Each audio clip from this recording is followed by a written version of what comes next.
The Outcast by E.M. Denning. Narrated by Kurt Graves. Chapter 1. Ethan. Ethan brushed his fingers over the strings of his guitar. He wasn't playing any song in particular, but the sound of the instrument helped him feel a little less lonely these days. He tried not to slip too far into the image of the sad old man, but he wasn't getting any younger, or any happier. Sure, he was content enough. His boys had grown up and settled down, and it made Ethan think that maybe he might like to do the same. The years after Sarah died had been a blur of misery, of putting one foot in front of the other while being pulled in 10 different directions. Raising 3 boys on his own had been a challenge, but added to that, the responsibility of running his own business had made having a social life a near impossibility. Or maybe he was just bad at it, Ethan mused, quietly plucking the strings. It wasn't that he was antisocial. He couldn't be. He owned a diner. He knew half the town because he'd served them at one point or another. Hearing snippets of their lives was unavoidable, but that didn't make them friends. And it wasn't as though Ethan had invested a lot of time, or any, in trying to put himself out there in a romantic way. For years, he'd just been focused on his kids. Taking care of the boys and making sure they had everything they needed was more important than Ethan's love life. Now, though, his kids were grown and had left the nest. Even Taylor, who'd held on the longest, had finally moved out. It wasn't that he was loud, but Ethan had liked knowing Taylor was downstairs. The house felt huge and empty now. Ethan put his guitar aside and glanced at the clock. Somehow dinner time had snuck up on him. The diner was closed that day, which was one of the first changes he made after losing his wife. He quickly realized that he couldn't work 7 days a week and raise 3 boys by himself. He cut it down to 5, which had tightened his finances at first, but he managed to scrape by. He'd never be a rich man, but he'd managed to keep 3 kids dressed and fed and a diner running, so he must have done something right. Ethan pushed himself to his feet and wandered into the kitchen. The fridge held the same food as it had an hour ago when he'd thought of making something to eat, but then had decided that nothing looked appetizing. The freezer wasn't interesting either. He thought about ordering takeout and having it delivered, but the very thought of sitting alone in front of the TV eating food from a cardboard box made his blood run cold. The only thing left to do was either go to bed hungry or go out somewhere to eat. Clearly, leaving the house won out, and Ethan hopped in his truck. He had to let it warm up for a couple minutes to clear the windshield, but then he was off. As it usually happened when he wasn't in the mood to sit around at home, he ended up at the Anchor, a bar with a subtle nautical theme that was miles from any sort of open water. It wasn't the busiest place on a Monday night, but that was also for the best, because Ethan wasn't in the mood for a crowd. He frowned at the brightly lit building and tried to think back to the exact moment he'd become an impossible-to-please, cantankerous geezer, and his only conclusion was that he must have been born this way. Similar to how the diner that Ethan's uncle owned before passing it to him, the owner of the Anchor was one of the sons of the original owner. On a dead night like this, it wasn't a surprise to see him behind the bar. Shane Taggart was the closest thing to a friend that Ethan had. He was a great guy, the oldest of his brothers, and though he was a good listener, he was never above telling his patrons the truth. Which was probably why Ethan had come here. If he really was turning into a sad old man, Shane would let him know about it. At 49, Ethan didn't feel ready to be old. But the awful truth was that his joints sounded like breakfast cereal when he got out of bed in the morning, and he needed reading glasses to see the fine print on anything. He'd fallen asleep in his recliner in the living room more times than he could count, only waking hours later with a crick in his neck. Only old people hurt themselves sleeping. Shane cracked open a bottle of beer and set it in front of Ethan when he sat down at the bar. Try this, he told him. Is this another one of your brother's inventions? Ethan eyed the familiar label.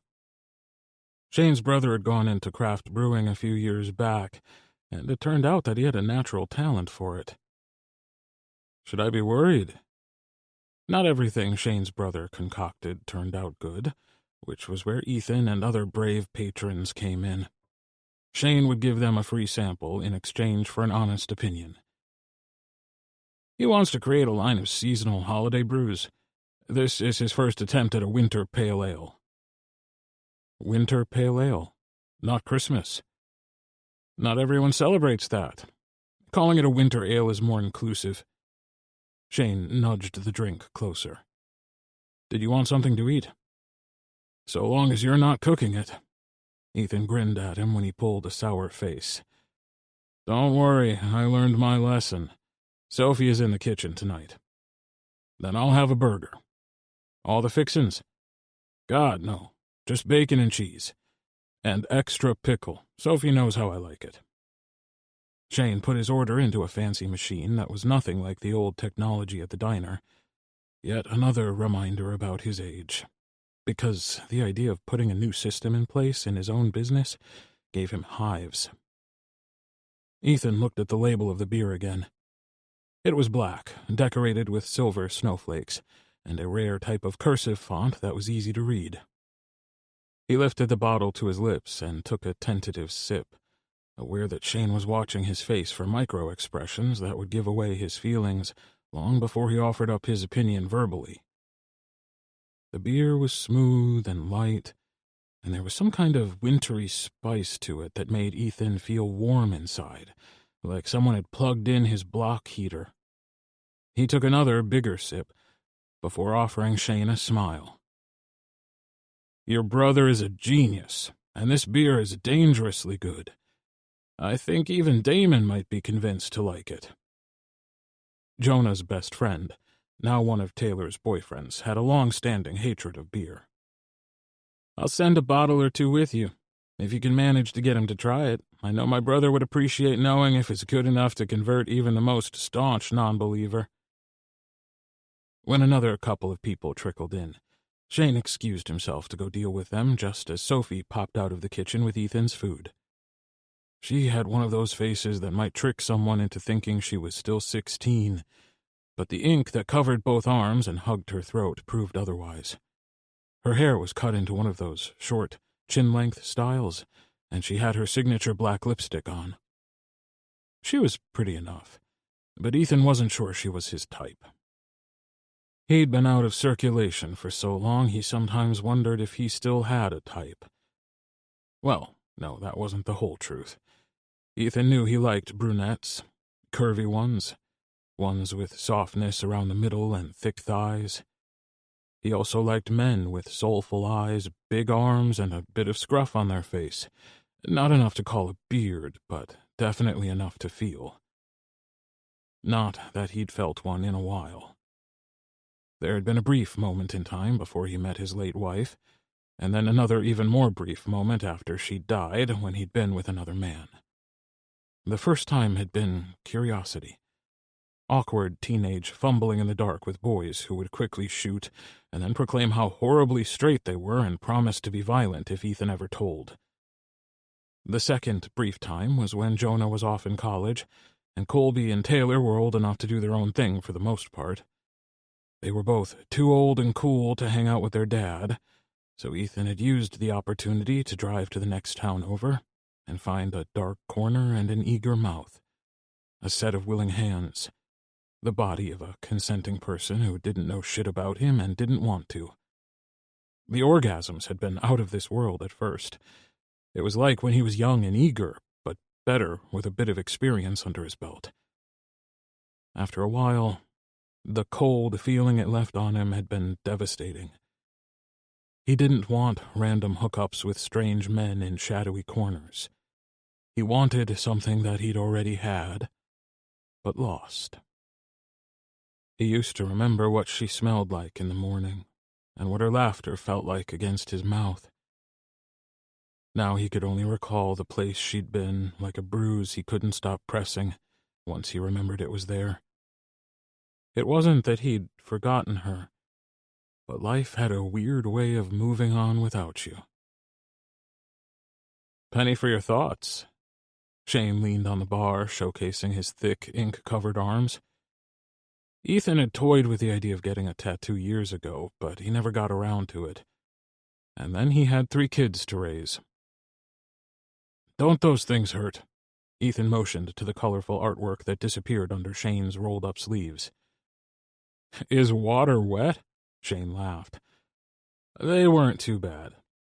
And tattoo pain is a different kind of pain, Shane said, in a way that made Ethan believe he knew a bit of what Ethan felt sometimes.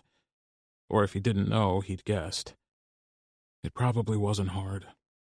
Ethan was a predictable person, and he usually only came to the anchor when he couldn't stand sitting at home staring at the same 4 walls anymore. Were you thinking of getting one? Ethan shrugged. I'd wanted one when I was growing up. They seemed cool, right? But I couldn't think of what to get, and then I was too broke to get anything. And now I'm back in the boat of not knowing what I'd get, so probably not. Well, what do yours mean? Shane grinned at him. They mean that I had money to spend and thought they were cool. Ethan frowned. Aren't tattoos supposed to mean shit, though? Like this one is for my dog, and that one is for my mom, and this one is for that one-night stand that I pretend to regret. To some people, but mine are usually the product of boredom and money burning a hole in my pocket. Ethan wasn't sure he understood the appeal of spending his free time in a tattoo chair just for the hell of it, but to each their own. He stretched and slid off the stool. Well, I have a diner to open in the morning, so I'm out of here. But tell your brother that I'll be around for a case of that winter beer. Ethan counted out a few bills and handed them to Shane. Keep the change. I'll do that. Don't be a stranger, Shane said, as Ethan headed for the door.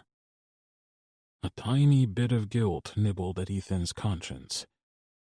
Shane was a stand-up guy, and he should be Ethan's type. All the right elements for attraction were there. The solid build, the scruffy face, even the eyes so deep Ethan could drown in them. He would have made a pass a long time ago, except for the fact that, though he found Shane attractive, he'd have to be blind not to.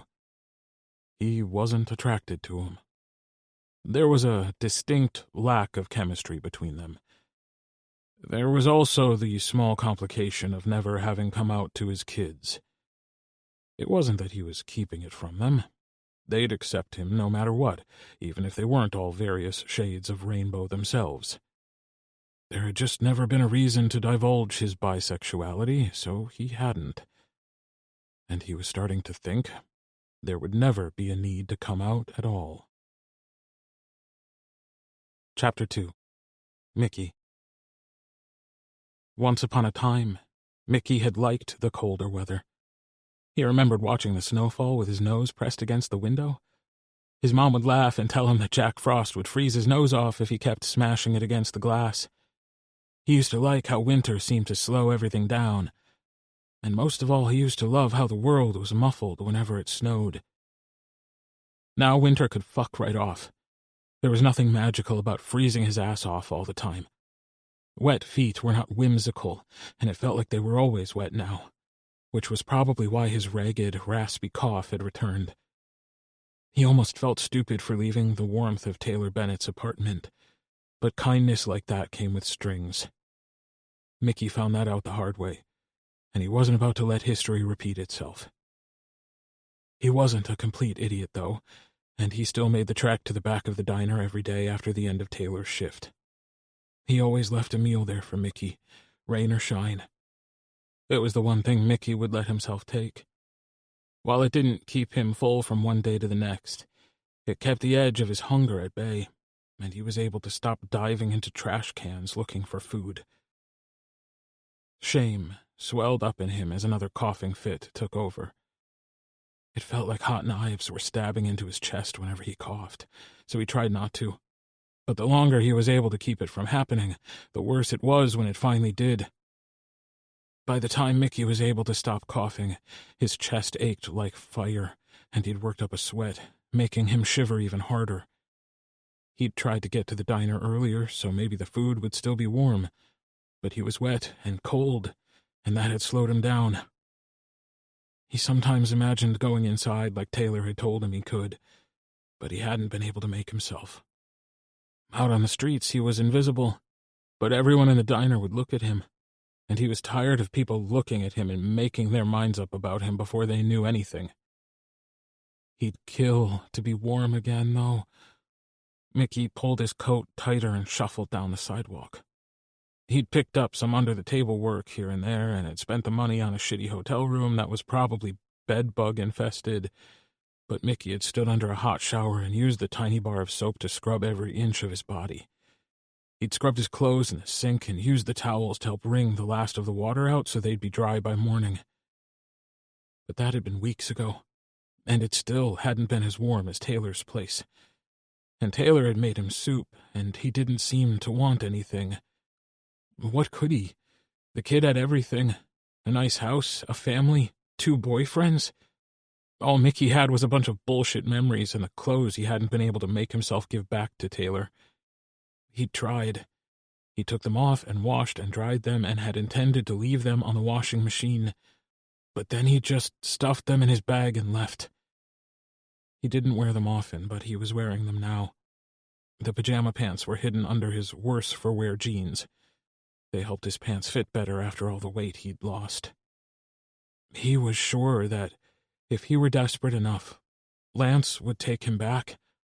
And he'd thought of it a couple times, about how things weren't really that bad, about how they'd been good at first, good enough to leave everything and everyone he knew on a whim and dive head first into the real world. Only nothing about Lance was real. It was all a fucking illusion. Dying on the street would be better than going back there. Fuck. Was he going to die on the street? It wasn't like he could go home. His family had made that clear when he'd last talked to them. They didn't care about the gay thing. Hell, they'd liked Lance to begin with. But they didn't now. And they didn't like Mickey either. Thinking of that was worse than thinking of his wet feet, or the way he couldn't get a full breath of air, or the way that it seemed like the longer he walked, the farther away the diner got. The temperatures were supposed to drop as soon as the snow stopped falling in a few hours. Mickey would have loved to do a bit of work and be able to stay in a hotel for the night, but he'd been too sick. The diner swam into view like a fucking beacon. In the darkness of the evening and the blowing storm, it looked deserted but welcoming. The bright lights called to him. He wasn't sure how much longer they'd be open, but Mickey knew he needed to get warm, at least for a little while. The bells above the door jingled in a cheerful way as Mickey stepped inside. The change in temperature took his breath away at first, and he stood half in, half out for a second before he was able to force himself inside. "Hey, sorry, but we're just about to close up. I can give you a coffee to go if you want," a woman said. Mickey knew it wasn't only the Bennetts who worked here, but it was still odd to see anyone but Taylor. Then a man stepped out of the back, and he looked at Mickey as if he knew who he was. And maybe he did, because it was Ethan Bennett. Even if Mickey didn't recall the sight of him from back in the day when he went to school with the middle son, Colby, it was clear as day that Ethan was Taylor's father. "It's fine, Julie. You should get home before the snow gets worse." Mickey noticed then that she'd been wearing her jacket and held a scarf and gloves in her hand. "Are you sure?" she asked Ethan. "Yeah, get home. Text me when you get there so I know you got there safe. The roads are probably shit." She let out a breath and wrapped her scarf around her neck. "Thanks, boss. See you tomorrow." Mickey stepped out of the way to let her pass. The bells jingled to announce her departure, and then everything was silent except for the harsh, labored way Mickey was breathing. He tried to stifle it before it happened, but it tore out of his chest. Mickey coughed and hacked, swaying a little as he became increasingly breathless. Ethan was on him all at once, guiding him into a seat and ordering him to stay put. as if Mickey was going to go anywhere. His legs were dead weights, and the minute Ethan had him in a booth, it was like all the strength went out of him at once. He slumped down, cold and miserable, shaking and coughing. He wasn't sure how long Ethan was gone, but he was suddenly back with a cup of hot coffee and a blanket. He tugged Mickey's soaking wet jacket off and wrapped the blanket around his shoulders. He didn't know why Ethan would have a blanket, but he was thankful that he did, though it didn't even begin to touch the bitter cold that had seeped into his bones. It felt like an eternity before his coughing subsided enough for him to reach the cup and cradle it in his hands. If he had any sense or strength, he'd already be out the door, because he couldn't afford to owe anyone anything. But he couldn't make himself leave the cocoon of the blanket and the cup of hot coffee. "Taylor's been worried about you," Ethan said. "I'm his dad, Ethan." "I know." Mickey's voice was hoarse and it hurt to talk, but he hid the wince and pushed on. "I went to school with Colby." Everyone knew who Colby's dad was. He was total DILF material, attracting attention from the girls and the gays, and probably a few closeted bisexual kids, too. Though it had been a few years since Mickey had seen him, Ethan was unchanged. He was still tall and broad, with maybe a little more gray than he'd had a few years ago. "Look, Mickey, right?" Mickey nodded and took a sip of the coffee. It was black and sweet, and he wasn't sure how Ethan knew how he liked his coffee. It was probably some sort of diner owner superpower. "I know Taylor let you stay in the basement, and I was fine with that. I don't know why you left, and you don't have to tell me. But I know you're sick, and I know the weather is only going to get worse, and I know Taylor and I will both feel responsible if we let you stay in harm's way and something bad happens to you. I'd owe you big time if you'd just stay at my place where it's warm. And if you don't want to do that, at least let me get you a hotel room." Mickey shook his head. He wouldn't let Ethan spend a single dollar on him. No hotel." A cough shook him and choked off his words, but he shook his head again to get his point across. "Then you'll come home with me, okay? The downstairs will be cold as hell because no one lives there now, and I only have the heat high enough to keep the pipes from freezing. But you can crash on the couch upstairs tonight by the fireplace, and maybe in the morning, once the downstairs is heated properly, I can convince you to stay there." Mickey didn't have the energy to argue with Ethan. He knew that it was either sleep on Ethan's couch or go back into the cold and let nature finish him off. Mickey nodded because he knew if he spoke again, he'd end up coughing. He was so tired of coughing. Fuck, he was just tired.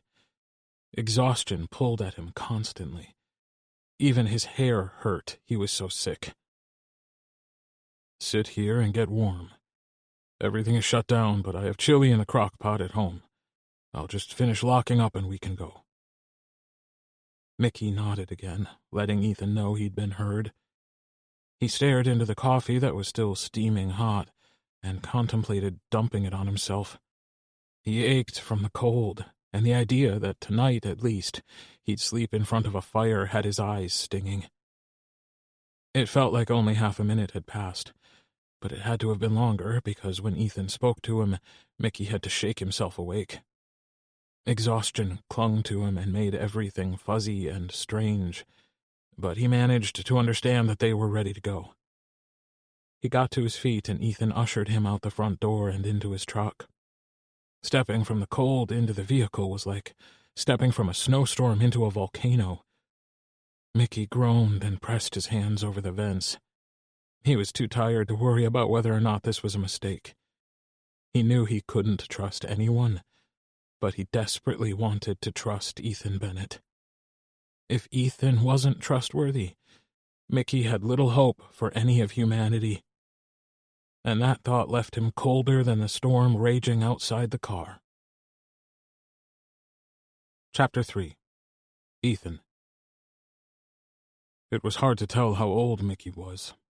His vulnerability, that made him seem younger, Ward with the deep, bruised look under his eyes that made him appear older. The thick scruff of hair on his face, and the way he moved with the weight of the world on his back, that also made him seem far older than Ethan knew him to be. It twisted something inside Ethan to see someone his son's age struggle the way Mickey did. If he hadn't managed to stumble into the diner, Ethan had a sinking feeling that he wouldn't have made it through the night. It was why he'd told the little white lie about the basement not being warm enough. While it was on the cool side, it wouldn't take long for it to heat up to a comfortable temperature. Coughs racked Mickey's slender frame. Too slender. When Ethan had taken his soaking wet jacket off him, there'd been nothing to him. It wasn't a wonder he was so sick. He just hoped he could convince him to stay longer than a night or two, but he had the feeling that it might be a tough sell. Ethan unlocked his door and ushered Mickey inside and into the living room. He'd have loved to have a wood-burning fireplace, but it was times like this that made him grateful for the modern convenience of pressing a button on the remote to make the fire come to life. Mickey was still huddled by the door. He'd managed to get his shoes off, and Ethan held back his frown when he saw the state of them. "Come inside. The fire is on. We'll get you a little warmer, get you fed, and then get you into the bath to finish warming you up." Ethan slung his arm around Mickey's shoulders and tugged him into the house. "Thank you." Mickey winced when he talked. How long had he been sick for? Had he really recovered before he'd left the first time? Ethan had so many questions, but he didn't think Mickey would respond well to an interrogation. Ethan saw the hesitation on Mickey's face and the flush of embarrassment as he sat down. He couldn't imagine what it must be like to be in Mickey's shoes. Ethan grabbed his slippers from the hearth and put them on the floor. "You should take your wet socks off. You'll warm up faster." Mickey didn't move. He just stared down at them with misery etched into his features. "I'll get them dirty. So I'll wash them. They're just slippers. Far easier to replace than frostbitten toes." Ethan gave them a nudge with his foot, moving them a bit closer. Because silence was often deafening and awkward, he turned the television on and handed Mickey the remote. "I'm going to make some garlic toast. Do you like cheese on your chili?" Mickey nodded. Ethan thought he might have tried to say thank you, but he didn't seem to have much of a voice left. Ethan left him alone and got the kettle going. He stirred the chili, then turned the crock pot off and got the garlic toast in the oven. When Mickey's coughing continued, Ethan made a detour into the bathroom, and he dug through the medicine cabinet for anything that might help. Raising 3 boys on his own had taught him to always keep a well-stocked first aid kit and supply of cold and flu remedies. While everything finished up in the kitchen, Ethan pulled out the TV tray he used more often than he'd like to admit. Mickey watched him set it up nearby. They could eat at the table in the kitchen, but it was warmer here. Ethan carried everything out to Mickey and laid it out for him on the TV tray. The television had stayed on the same channel it had been on last night, but Mickey didn't seem to have the energy to mind. Though Ethan knew he must be half-starved, Mickey picked at his food while Ethan ate his quickly on purpose. Having Mickey here made him feel restless, like he wanted to be more helpful than he was able to be. He didn't feel completely helpless, but he did feel like they were on borrowed time. Like the moment Mickey found an out, he'd be gone. "I'll get you clean towels and warm clothes to wear. You can have a shower or a bath, as long as you want. I have a fancy tankless hot water system so the hot water never runs out." Ethan reached down and nudged the cold medicine closer. "You should take some. I know it tastes like shit, but it'll help." Ethan took his dishes to the sink, and when he walked past, Mickey was struggling with the child-proof cap. Without a word, Ethan went over and gently took it from him. After opening it, he measured out a dose into the plastic cup and twisted the cap back on. "Thanks," Mickey said. "You don't have to say anything if it hurts to talk. I'm happy to help. I can't stand the thought of you out there in this shit." Mickey met his gaze and gave him a nod. Ethan was pleased that Mickey was accepting any help at all, though he knew it was likely because he was too sick to put up much of a fight. Ethan didn't know what happened to Mickey, and he'd do his best not to pry or be pushy. But he had the feeling that if he knew, he'd want to bust some heads. He grabbed a pair of his thickest pajama bottoms, the kind he wore around the house when it was bitterly cold outside, and a long-sleeved shirt that wasn't quite as bulky. He grabbed a pair of thick work socks and kicked himself for making Mickey wait by the fire to warm up. Maybe he should have ushered him straight into the bath, but he'd wanted to warm him gradually. He should have Googled hypothermia or frostbite recovery. He wasn't sure now that he'd done the right thing. Right or wrong, it was too late to do anything about it. The bathroom is ready for you. Take as long as you'd like. If you need anything, give me a shout. Mickey looked like he was dead on his feet as he shuffled down the hallway and vanished into the bathroom. It was all Ethan could do not to hover around the bathroom door and press his ear against it, listening for sounds of distress. The shower turned on, and Ethan forced himself to go tidy up the dishes and make the couch comfortable for Mickey. The hallway closet always had fresh bedding in it, a holdover from his boy's teenage days. Ethan never knew how many people would end up at his house on any given weekend. He draped a sheet over the couch and tucked it in, then put a clean pillowcase on a spare pillow and unfolded a couple of thick blankets. It had been a while since he'd done this for someone, and it brought back memories of his boys bringing friends home in various states of intoxication. At least Mickey wouldn't require a bucket, and Ethan wouldn't have to ask questions about whether or not his parents knew where he was. He did wonder about Mickey's family, but he wasn't going to poke into his business. Ethan suspected that Mickey would be out the door faster than a speeding bullet if he asked too many questions too soon. Or at all. Mickey didn't seem to want help. It must have been sheer exhaustion and desperation that had driven him inside the diner earlier. When the shower stopped, Ethan went to the kitchen and brewed 2 cups of hot chocolate. He added whipped topping and chocolate sprinkles and carried them out to the living room. Mickey appeared, looking warmer. His hands were tucked inside the sleeves of the shirt Ethan had loaned him. The pants were slightly too long, pooling around the tops of his feet. "Better?" Ethan asked. Mickey nodded and sat down on the couch where Ethan had made a bed for him. "Thanks. I didn't know what to do with my clothes. I'll throw them in the machine. Do you have stuff stored somewhere that we need to go get?" Mickey shook his head. "I had a bag, but it got taken." Mickey's shoulders rounded and he retreated into himself. "I'm going to tell you the same thing I told my kids and their friends when they'd stay the night." "I'm not a kid," Mickey snarled. It was his first real show of emotion all night, and Ethan was secretly a little glad to see some life in his face. "I know you're not, but hear me out. I'll listen to anything you want to tell me, and I'll respect the things you don't. I won't ask you about what you've been doing, but I'd like it if you stayed here where I know you're safe." Mickey's lip curled, but it was hard to read the emotion behind it. Amusement? Distrust? Ethan wasn't sure what note he'd struck with the man. "For how long?" Ethan shrugged. "As long as you need. There's an unused basement apartment you could use, or you're more than welcome to crash on the couch up here or in one of the spare rooms. You could use one tonight, but I thought you'd like to be in front of the fire tonight." Mickey opened his mouth to say something, but a coughing fit overtook him. Ethan got up and poured him a glass of water and set it next to his hot chocolate. Mickey sipped at it when he was finished coughing. "You look like you've had enough talking for one night."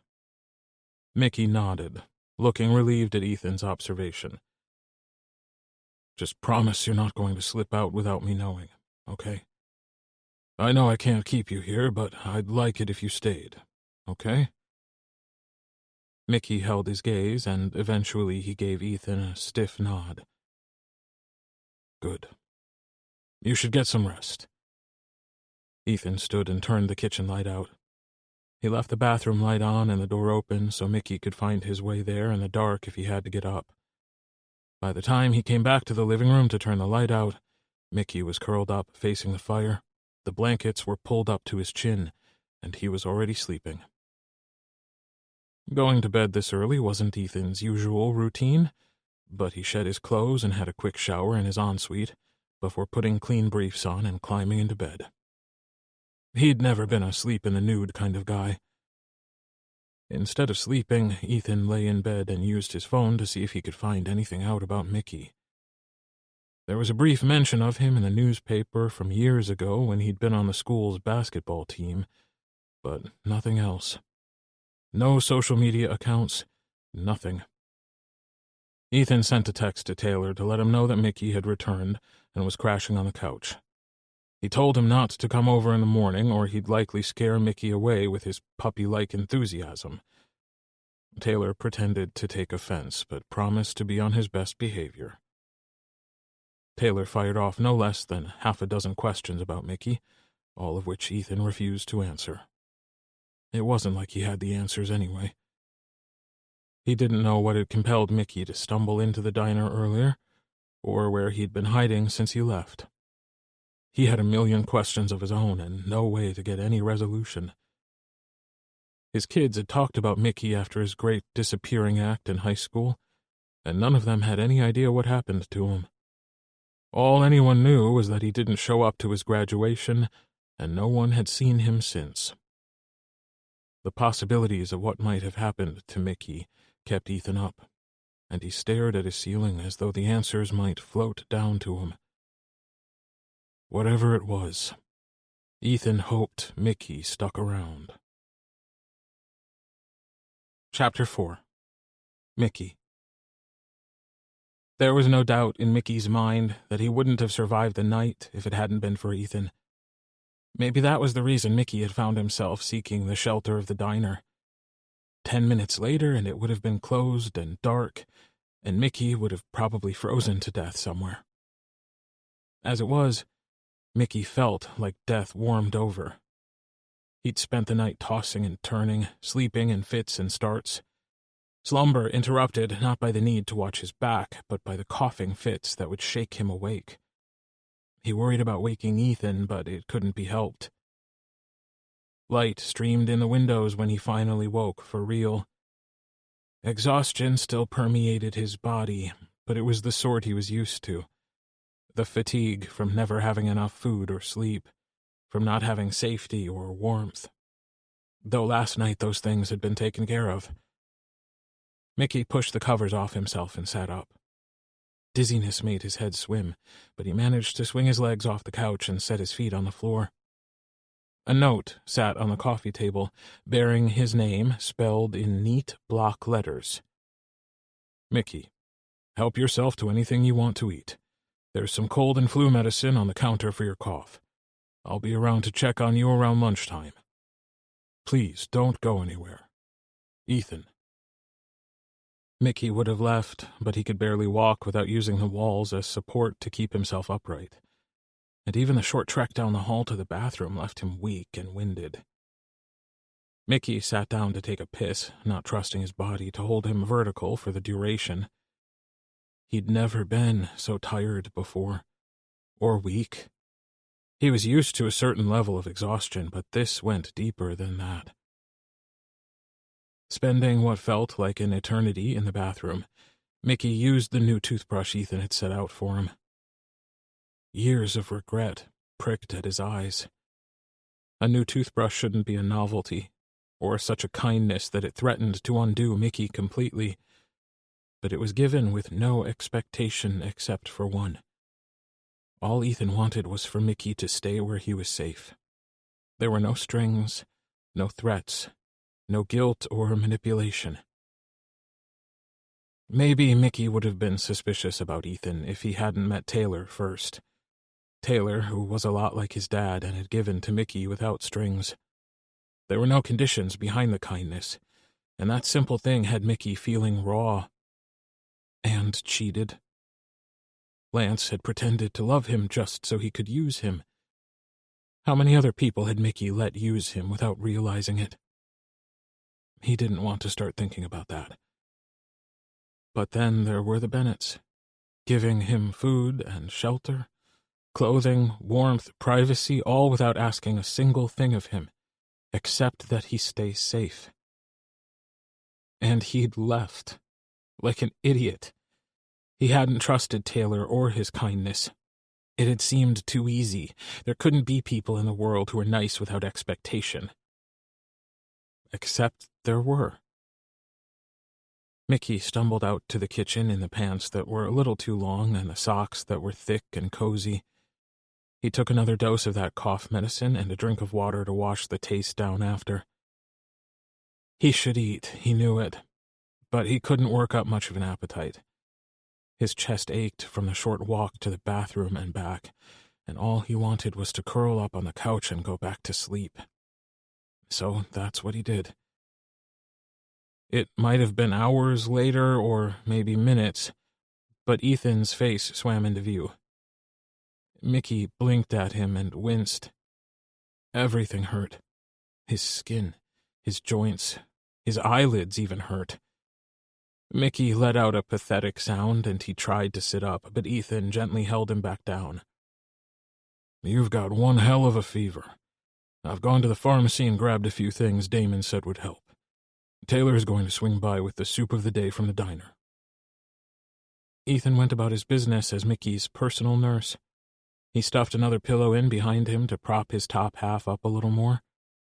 It made breathing easier, and drinking, too, because the next thing Ethan did was bring him a glass of water. Mickey managed to drink half and take a couple of tablets that Ethan said would help.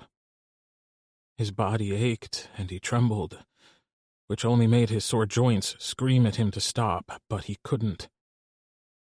Ethan put the television on and didn't try to make Mickey choose this time, thankfully. He put on some sort of baking show where everyone had British accents and everyone was nice to everyone else, even though Mickey was sure it was supposed to be a competition. Ethan carried the whole conversation. He talked a lot about his kids, Mickey noticed. Mickey already knew who his kids were, but he hadn't ever been friends with them. Not for any particular reason, though. He didn't avoid them or anything. He'd just not had the opportunity, really. Everything at home had been strict. And maybe if it hadn't been that way, Mickey might not have ended up in the mess he did.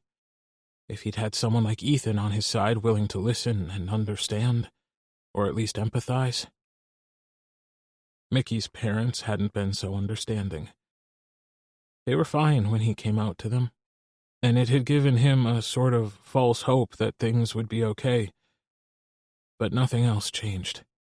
They were still strict and cold, distant more often than not.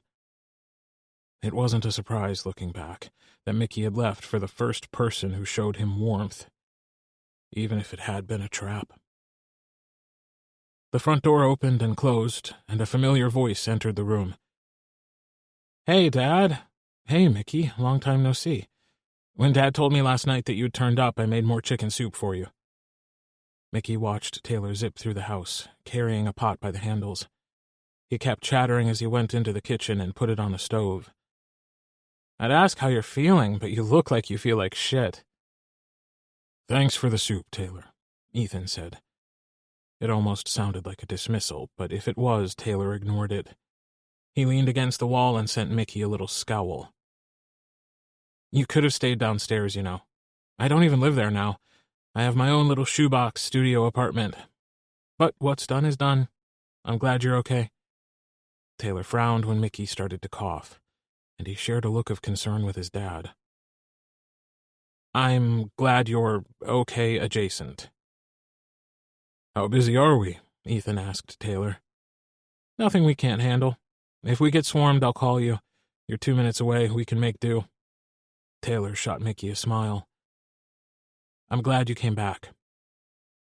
And then he was gone again. Mickey found himself smiling for the first time in... He'd rather not think about how long. "He's a whirlwind." "He's been happier lately," Ethan said. "It's good to see." Did you have any breakfast? Mickey shook his head. I haven't been awake long. A coughing fit shook through him. It was like his chest was filled with glass, and whenever he coughed, it stabbed at him. By the time he was finished coughing, he'd worked up a sweat. His body felt clammy and gross, and he just wanted to sleep. But Ethan delivered a bowl of hot soup and a fresh bun, cut in half and buttered. Mickey pulled the bowl closer and grabbed his spoon. You have questions. He didn't look at Ethan. Couldn't. Shame swelled up in him fast and thick, like a mudslide. He'd avoided talking about what happened so far, and maybe it was the fever or the fact that Ethan's kindness had saved his life, but he felt like he could talk about it. A little. Maybe the Cliff's Notes version. They can wait. Ethan sat in the chair and dug into his own bowl of soup. And you don't have to tell me anything you don't want to tell me. The only real question I need an answer to is whether or not your family knows where you are and if they're looking for you. Mickey shook his head. They don't know, but they don't care. Ethan nodded. That was it. No pity, no condolences or reassurances that weren't true about how his family must care about him. Just quiet acceptance before moving on. It made Mickey want to tell him everything, because even if Ethan didn't understand, he'd at least not humiliate Mickey for his decisions.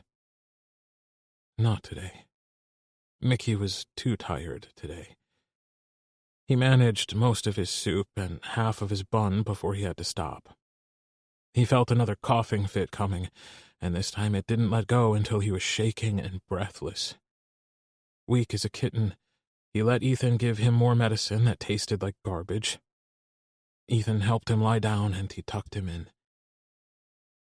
If you don't get better soon, you're going to have to go to the doctor. And if you get worse, it'll be in the emergency room. Ethan's tone left no room for Mickey to argue, even if he'd had the strength to do so. Fuck. Even his bones hurt. Mickey closed his eyes and a shiver made his entire body tremble. But the drugs Ethan gave him had already started to soothe his aches, and he was able to fall asleep. When he woke, it was dark, and Mickey was drenched in sweat. Sticky and clammy, Mickey tried to get up, and suddenly Ethan was there helping him into a sitting position. Hey, you're awake. How do you feel? Mickey shook his head. Bad. You've been out all day and most of the night. Mickey blinked at Ethan and then looked at the recliner. A pillow and a blanket were crumpled up on it. You've been pretty incoherent. I didn't want to leave you on your own. Ethan put his hand on Mickey's forehead and cracked a smile. I think your fever broke. Mickey grimaced and tugged at the shirt that was glued to his skin. I feel like a swamp rat. Let's get you up and into the bath. I think a long soak would do you some good. Ethan helped Mickey to his feet and down the hallway into the bathroom. He lowered Mickey to sit on the toilet lid and then busied himself pouring a bath. Mickey was too tired and too sticky, too sick, to care much about his dignity or the fact that he couldn't have made it down the hall himself. He also had the feeling that this wasn't the first time Ethan had to help him to the bathroom. Vague memories nipped at his fever-addled brain. We were in here before, Mickey said. Ethan turned and cast him a look over his shoulder. I wondered if you'd remember that. You had to take a piss. Don't worry, you were capable of taking care of business yourself. It was just the transporting back and forth that I assisted you with. That only made him feel marginally better. Thanks, Mickey said. What time is it? Somewhere around 4 a.m. I'll be heading into the diner in a couple hours. Mickey nodded. I'll be here when you get back, in case you were wondering. Ethan shut the water off and put his hand on Mickey's shoulder. I'm glad to hear that. He left the room, pulling the door shut. Mickey stripped out of the borrowed clothes and grimaced at how damp everything was. He looked for a laundry hamper but didn't see one, and just tossed the dirty clothes on the floor in a neat pile. The water was heavenly, and Mickey let himself relax into the warmth. He couldn't stay, but he also couldn't leave. Not only did he have nowhere to go, but he owed his life to Ethan. Ethan wanted him to remain where he was safe, and it felt like the least Mickey could do. He was also keenly aware of the fact that Winter wasn't going anywhere anytime soon. Even if he didn't owe his life to Ethan, Mickey was so fucking tired of being cold. There were times when he thought he was going to go insane, he was so cold. He'd wander into the library and stay as long as he could to get warm. But the library had limited hours, and a lot of businesses didn't want him loitering. Not everyone was unkind, though. There were places like the diner, and people like Taylor, who did their best to make sure he had what he needed. It wasn't their fault Mickey didn't trust anyone. Until now. But he'd been left with no choice. It was trust Ethan or die. Trusting him felt like the first smart decision Mickey had made in years. Chapter 5. Ethan. "Are you sure he's okay by himself?" Taylor asked when Ethan showed up for work that morning, just like he'd always done. "His fever broke overnight. He's tired and still sick, but he'll be okay." Ethan busied himself getting ready for opening. Things that were routine and should have taken no thought at all, but that, for some reason, he kept screwing up. Or forgetting entirely. Taylor said nothing, thankfully. Sometimes his boys could be merciless. "Does he need anything?" When Ethan went into the kitchen, Taylor had another question for him. "He needs lots of things. First and foremost, he needed a family who gave a shit about him. Ethan had looked up Mickey online, but hadn't found anything. His parents, however, were known to Ethan. They came into the diner from time to time. It was hard to say exactly what had gone on between Mickey and his parents, so Ethan tried not to judge them. He wasn't even sure how much they knew of Mickey's current situation, if anything. Mickey had so far been tight-lipped, offering nothing to Ethan in the way of an explanation of how he ended up on the streets. Not that Ethan had asked. He'd made a point of not asking, and it was starting to bother him. Mickey's family lived in town. Did they not know he was here? Or did they not care? It was hard to imagine someone not caring about their own child, but Ethan knew it happened a lot, although he'd had the luxury of having had great parents once upon a time. Up until the chapter of his life when his parents died, Ethan's life had been a fairy tale. Ethan had lost his parents not long after Jonah was born. He took over the running of the diner, and he and Sarah went on to have 2 more beautiful children. Then she died, and it was just Ethan and his 3 boys. The diner had saved him. His children gave him purpose, but the diner gave him a way to financially support that purpose, and a family of people willing to help out. Ethan had brought his kids to work with him. Taylor hadn't even been in school when Sarah died, so he'd spent the first couple of years after her passing hanging in the diner with him. No one seemed to mind, even on days when Taylor was harder to look after than others. Ethan had tried to keep him in the office at first, but Taylor liked to be where the people were. He'd said to Ethan one day with a very serious expression on his little face, and Ethan had relented. Without the diner, Ethan couldn't imagine what he would have done. It saved his life, and now it had saved Mickey's. Even if sometimes he quietly cursed how many hours of his life he'd spent in this building, he could never be sorry that he had. Because of Milo, Ethan now partnered with the women's shelter, hiring women who needed money, skills, and experience to enter the workforce so they could rebuild their lives. Ethan had never imagined his diner to be something that could provide something so meaningful, and he'd never stop being grateful that he was in a position to help people. Jonah and Colby had both worked here at one time or another. but it had never been what they wanted to do. And that was fine. Ethan was happy that his children were happy. But Taylor loved this place probably more than Ethan did, and one day it would be his. "You've been distracted all morning, Dad," Taylor said to him at some point after the breakfast rush. It had been a bit of a mess, to be honest. He delivered orders to the wrong tables, forgotten items completely a few other times. It was a good thing that Taylor was such a whiz in the kitchen, because he'd pulled Ethan's ass out of the fire a few times that morning. "I've just been thinking a lot about Mickey. He has family in town. Why is he not with them? Or at least being helped by them?" Taylor shrugged. "Some people have shitty parents. It's like Jonah says about parent-teacher interviews. It's never the parents he needs to talk to who show up. You're a good dad, so it's hard for you to wrap your head around the concept of people having kids they don't give a shit about." Taylor worked as he talked, grilling up a couple of hamburgers with extra onion and a couple slices of crispy bacon. Ethan didn't realize he was being dismissed until Taylor boxed up the burgers and thrust them at Ethan. "Julie is here now. How about you go home and check on him? Have lunch. Take the afternoon off. Maybe you can find out why he hasn't gone home." Ethan wasn't about to argue with his son, not when he really didn't want to be at the diner that day. He'd worried all morning about Mickey disappearing, even though he'd promised not to. The drive home was short but treacherous. Only the main thoroughfares had been cleared, and the smaller side streets had been left to languish with the deep snowfall still on them. Vehicles going back and forth had packed some of the road down, but it left snow in the center between the tire tracks, and Ethan's truck dragged bottom a few times. When he arrived home, he was relieved to see Mickey was still there.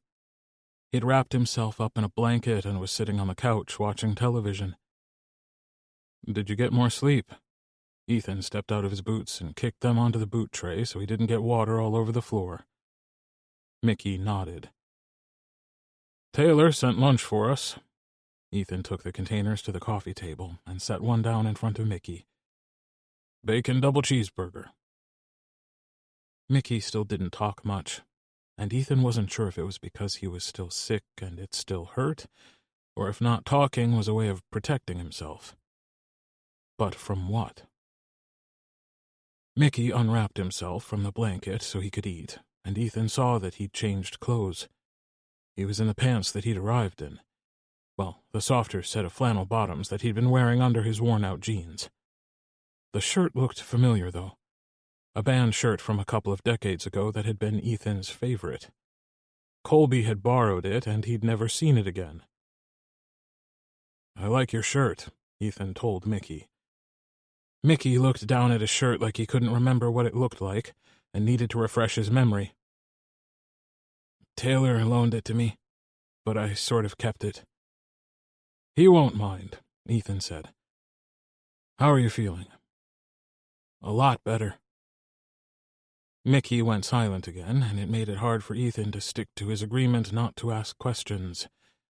He didn't have a right to know Mickey's story, and the younger man didn't seem too eager to share it.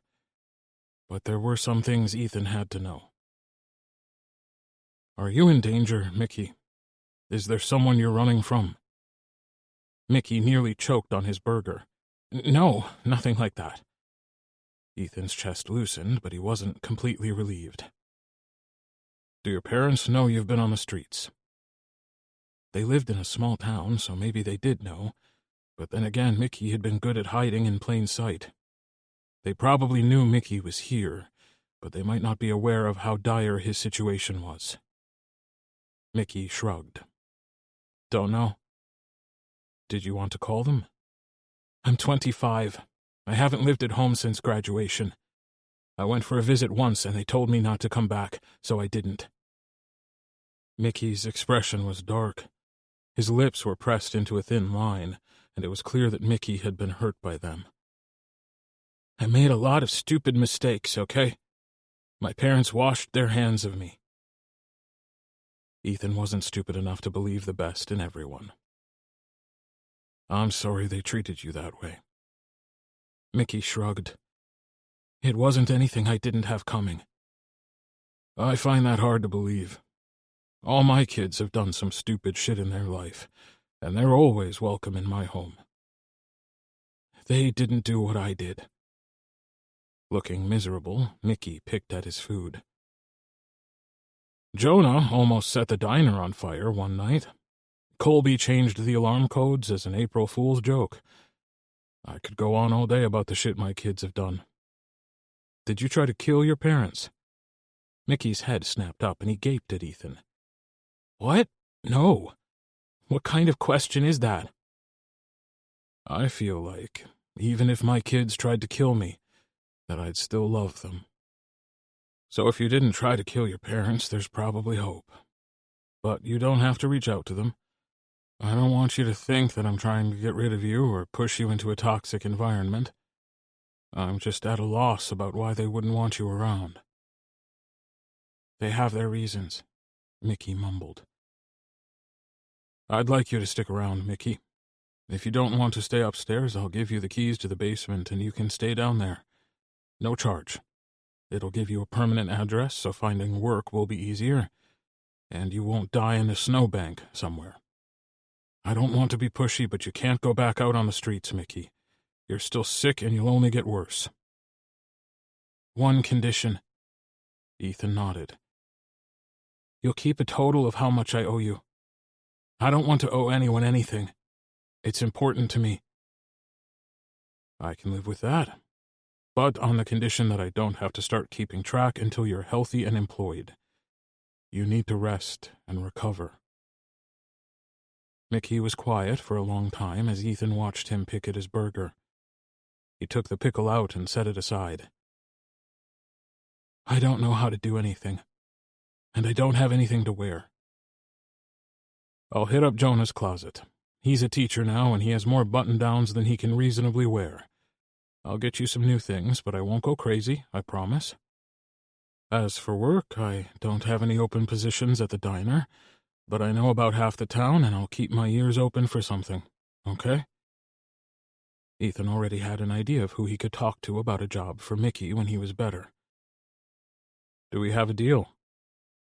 Mickey nodded. It's about time I start making smarter choices. I'd be fucking stupid to refuse help. I'm happy you've decided to stay. I'll get Taylor to hand his keys to the basement over, and I'll see what all you'll need down there to be comfortable. If it's too much, I could stay on the couch up here. Unless you mind, Mickey added hastily, like he hadn't meant to say the first part. I need the keys back anyway, but you can stay up here for as long as you want. It's kind of nice to have someone else in the house again. I'll leave the choice up to you. There's a door in the kitchen that goes to the basement, and it locks from both sides. I do have a key to that, but I only use it in case of an emergency, which has been exactly never. Mickey set his container on the coffee table and pushed it away.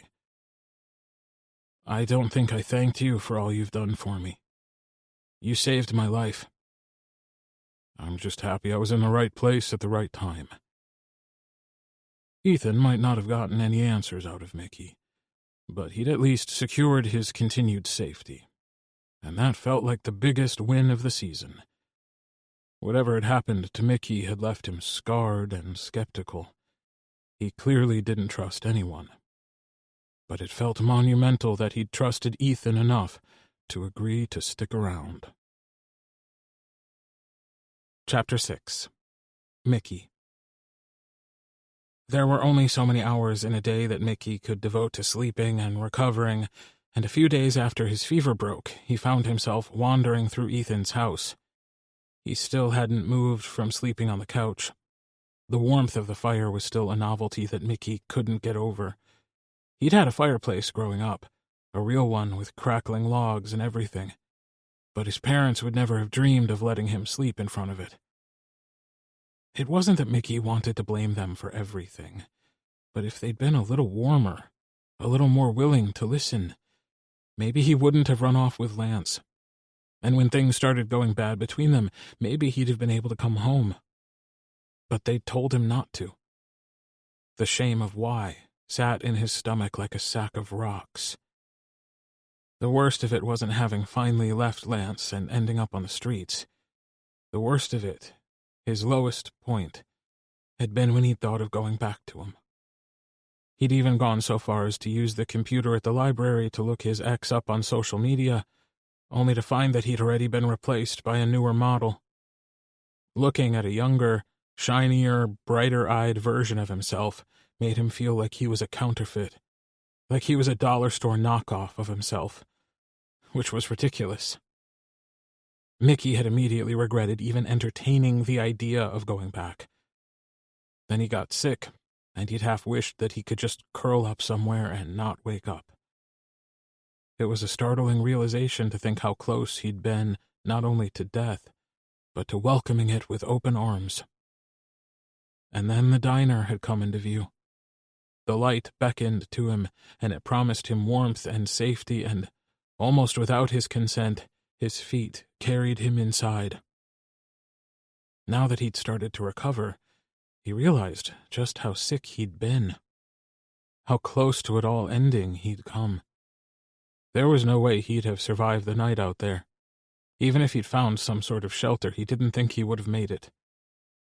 Ethan, as it turned out, was one of the few people in the world who still had a home phone. Mickey had spent the past 2 days walking past it and stopping to look at it. He imagined how a conversation with his parents might go. He didn't think it would go in his favor, but he wanted to try. It was stupid of him, but he thought maybe enough time had passed. Maybe they missed him.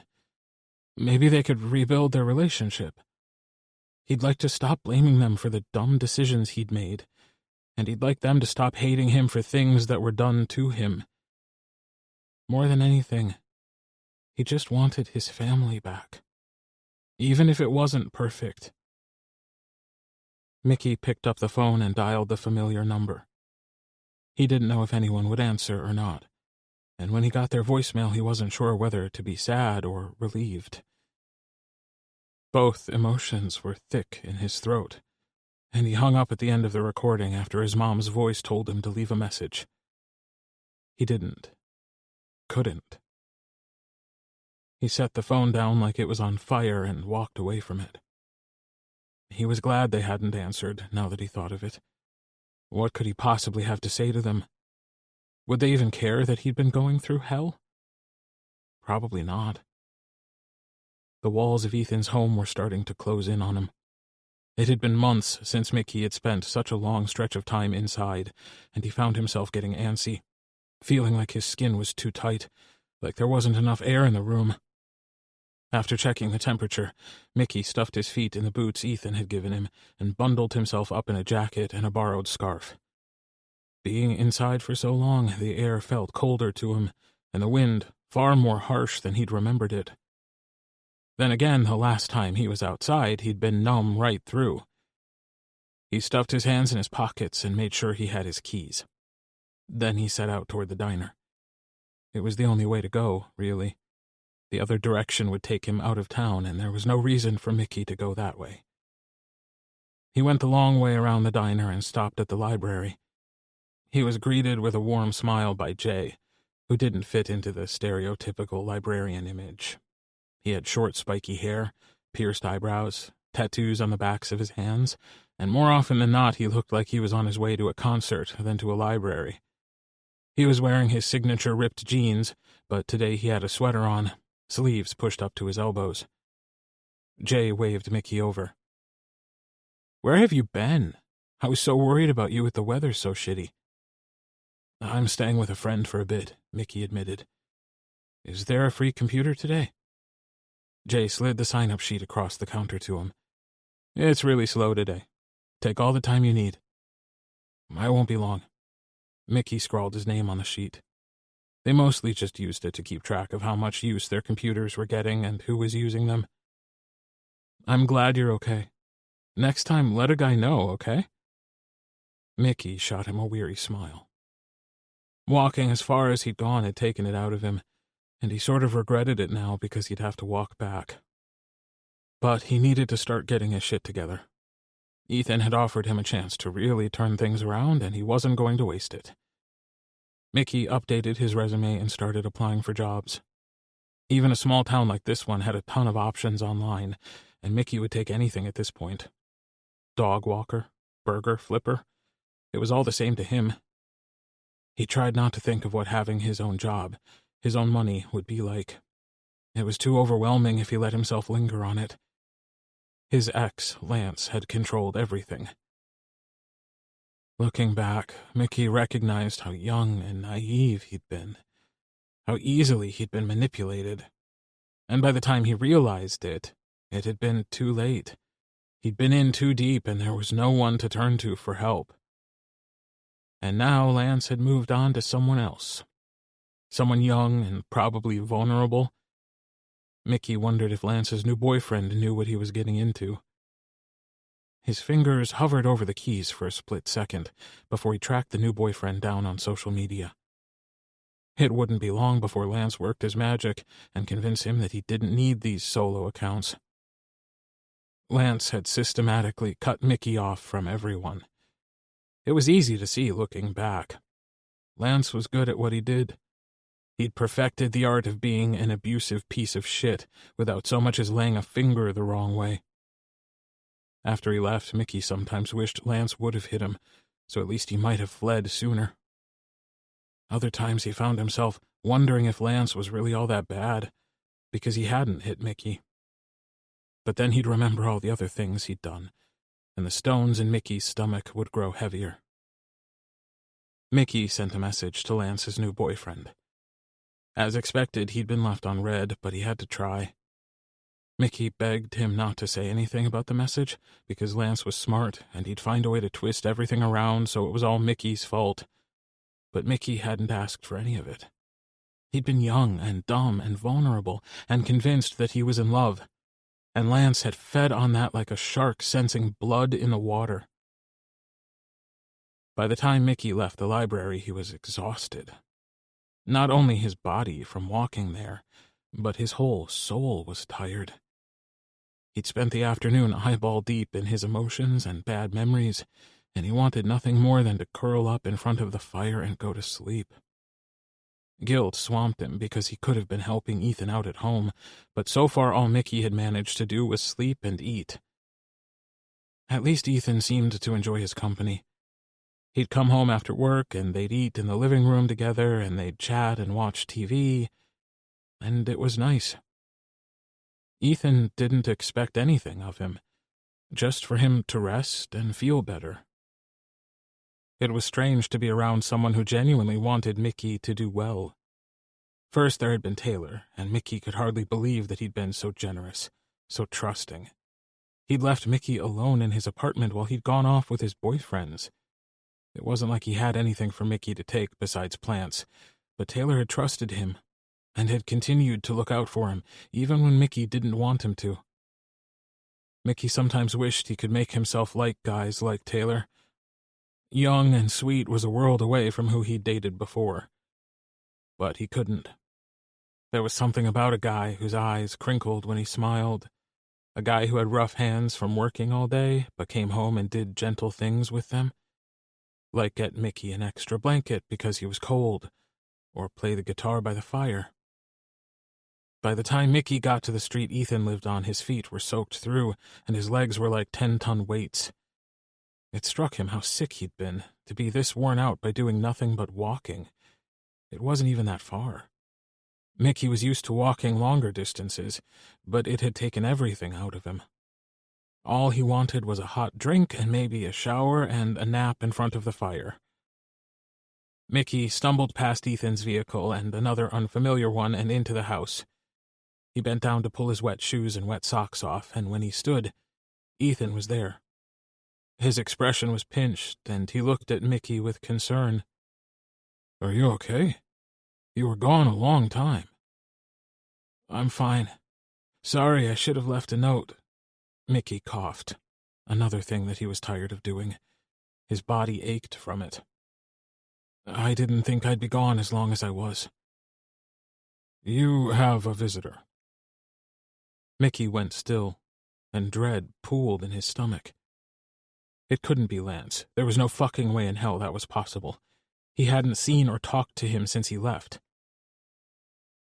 "Mickey?" His head snapped up and he looked past Ethan, locking eyes on his mom for the first time in forever.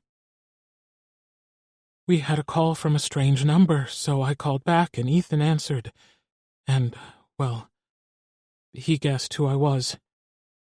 She stepped toward him, but Mickey took a step back. He felt trapped and very small suddenly. His mother had aged some, but she was still the short, slightly round, slightly meek person he'd always known. She looked at him with nothing but love in her soft eyes, and he wanted to go to her. But some wounds cut deep. "Where's Dad?" "He's at home. Why don't you come sit down?" Mickey couldn't make himself move, not until Ethan spoke. "How about you take the chair by the fire, Mickey, and I'll make everyone a cup of hot chocolate." Only then, when Ethan looped his arm around Mickey's shoulders, was he able to move. It was like Ethan was loaning him strength and support. Mickey sat in the chair and stared at the fire. His mom sat awkwardly on the couch and stared at her hands. They seemed to be stuck in a place where neither of them felt comfortable saying anything to the other. The old wounds still hadn't healed, Mickey found. Not even close. He wondered if it was the same for her, for his dad. Ethan brought out 2 cups of hot chocolate. "I'll give you some privacy." "Please stay," Mickey said, doing everything he could to hold on to his shaky composure. He'd cling to Ethan's leg to keep him there if it became necessary. But Ethan, solid, dependable Ethan, nodded at Mickey. "I'll stay." Ethan leaned against the mantel of the fireplace like a silent watchdog. He sipped his hot chocolate and made small talk with Mickey's mom until she finally worked up the courage to talk to Mickey. "Are you still with Lance?" Mickey shook his head. "I haven't been since June." He saw the furrow in her brow as she worked out the math. "And you've been with Ethan ever since?" "No, actually." Her confusion was genuine, and she looked back and forth between the two like she was shocked to have assumed the wrong thing. Mickey was too exhausted to deal with any of this, but it wasn't as if he had a choice. He sighed and ran a hand down his face. "Aren't you going to ask where I was?" Well, you're safe. That's what matters, right?" Mickey nodded, too sad and drained to say or do anything to dispute her delusion. If she wanted to be blind and spineless, there was nothing Mickey wanted to do to change her mind. "Where's Dad?" Mickey asked again, knowing the answer. "Does he even know you're here?" Mickey saw the way Ethan stiffened, the way his body shifted as though he could shield Mickey from his mom, as if she posed any real threat. "You know how he feels, Michael." She almost looked upset enough to make Mickey feel bad for her and for the state of their relationship. But she'd chosen Mickey's dad over him time and time again. "It's Mickey, Mom. It's been Mickey since I was 8 years old." "I think we should let Mickey get some rest. He's been sick." Ethan tried to usher Maureen out of the house, but she gaped at Mickey. "Sick? I hope it's not serious." There was a time when Mickey might have protected her from the truth, or at least softened the blow. "If it wasn't for Ethan, I'd be dead right now." "Excuse me." Mickey pushed himself to his feet and disappeared down the hallway. He ducked into the bathroom and turned the shower on. Anything was better than sitting in a room with a person who pretended to care about him, but only really bothered when she felt guilty. When he came out, she was thankfully gone. Chapter 7. Ethan. Maureen Underwood was a mouse of a woman, and Ethan was certain that he didn't like her very much. He tried his best to keep an open mind about the whole thing, but it was hard to do that knowing what he knew about Mickey's living situation. Mickey hadn't talked much about how or why he'd ended up where he had, but it was clear to Ethan that Mickey wasn't welcome at home, or he didn't feel like he'd be welcome there.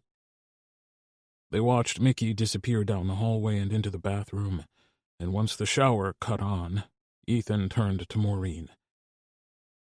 "I'll walk you out." She nodded meekly and put her cup down on the coffee table. She hadn't drank much of anything, but Ethan had more or less made the hot chocolate for a distraction. It was days like this when Ethan questioned the wisdom of having a home phone and of having the calls forwarded to his cell. Clearly, Mickey had wanted to reach out to his parents, but had thought better of it, considering the fact that he didn't leave a message. Ethan shoved his feet into his boots and followed Maureen out to the driveway. "Did you know he was in town?" She gaped at him. "I know I haven't done right by my son, but I didn't know what sort of situation he'd gotten himself into." Ethan bristled at the way she laid the blame on Mickey. "And if you did know, would you have helped him? Where's your husband?" Maureen stiffened. Her hands shook when she dug into her purse for her keys. "That's not your concern." "Maureen, the world almost lost Mickey. I'm not exaggerating when I tell you that. If he hadn't stumbled into the diner that night, he'd have died in the storm. Sick, exhausted, starving, and alone." "Why are you telling me this?" Maureen snapped. Her eyes were wet with tears and her chin wobbled.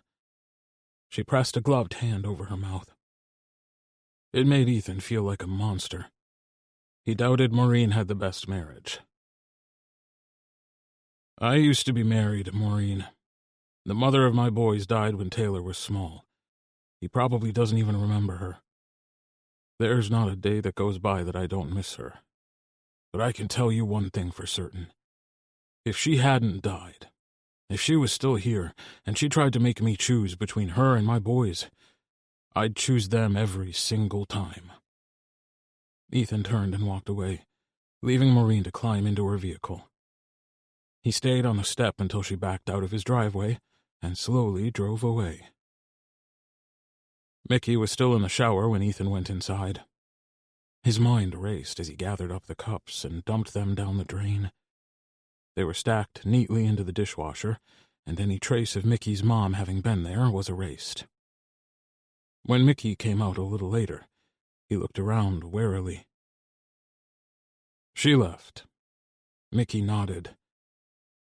"I called the house." She called back. "I have calls forwarded from the house phone to my cell phone. It didn't take long for me to realize who she was. I'm sorry I let her come over without asking you first." Mickey leaned against the counter. His hair was damp and a little too long, so it kept falling in his face. "I can cut that for you if you want," Ethan said. "I used to cut the boys' hair. Single dad, broke as hell most days, and always pressed for time. It was easier to learn to do it myself than worry about getting them to a barber shop." "Yeah, that'd be great. I haven't had a haircut in a while." Ethan grabbed a chair from the kitchen table and sat it in the middle of the room. "It's easiest if you sit on the chair backward. The back doesn't get in the way then. I'll just grab my kit and be right back." The kit was in the bathroom where he'd left it the last time he'd used it, which was so long ago now he didn't remember when, or who the last one was that he'd used it on. His boys had grown up and grown out of wanting their dad to cut their hair anymore.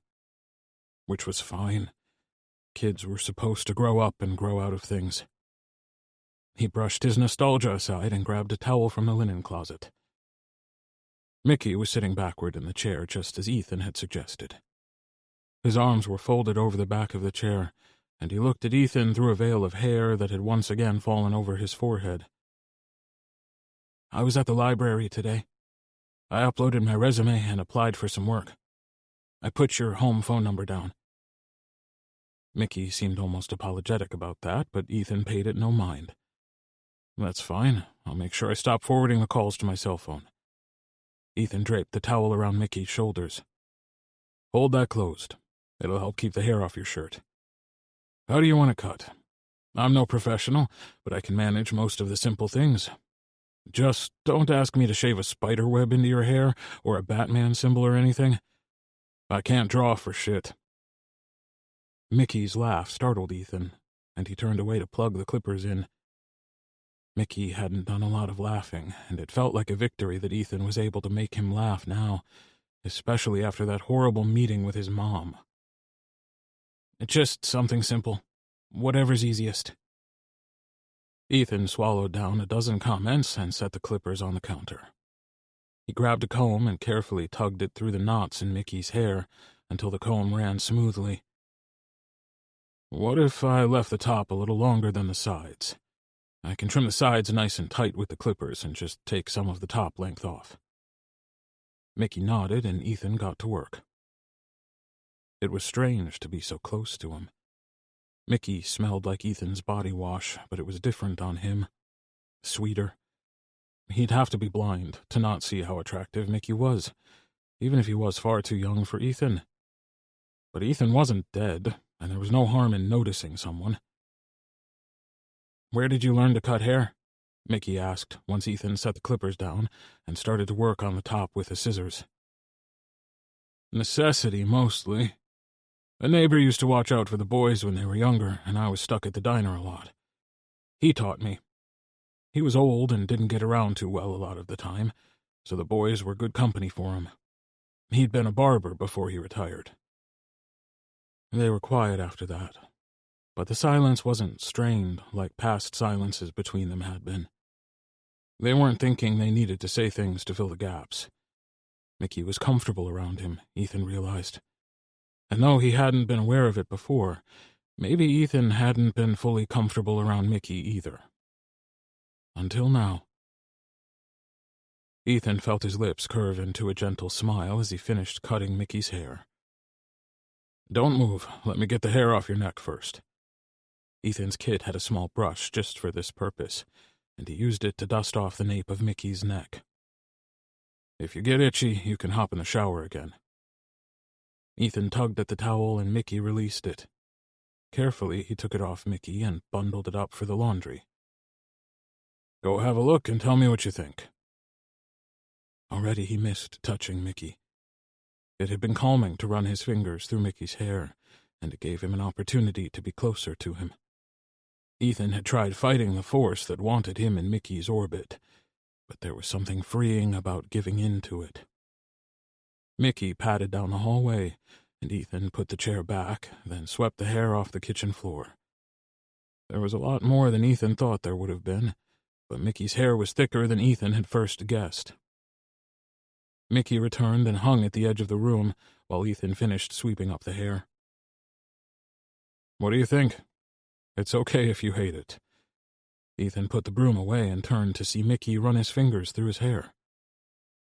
Thank you. Mickey's cheeks were dusted with pink, and it made Ethan wonder what on earth he had to be embarrassed about. I haven't had a haircut since before I left Lance. He must have been a piece of shit if sleeping on the street was better than being with him. Mickey's shoulders dropped and Ethan saw the relief wash over him. It was like he'd put out that statement just to see what Ethan would say. If it had been a test, Ethan was certain he'd just passed. Maybe he should be insulted that Mickey felt the need to test him like that, but he didn't. Mickey had been through some shit, that much was obvious. And if he was finally ready to talk about some of it, Ethan was all ears. He was great at first. Charming. Doting. He's a bit older than I am. Not much, but enough, you know. He seemed... Mickey furrowed his brows.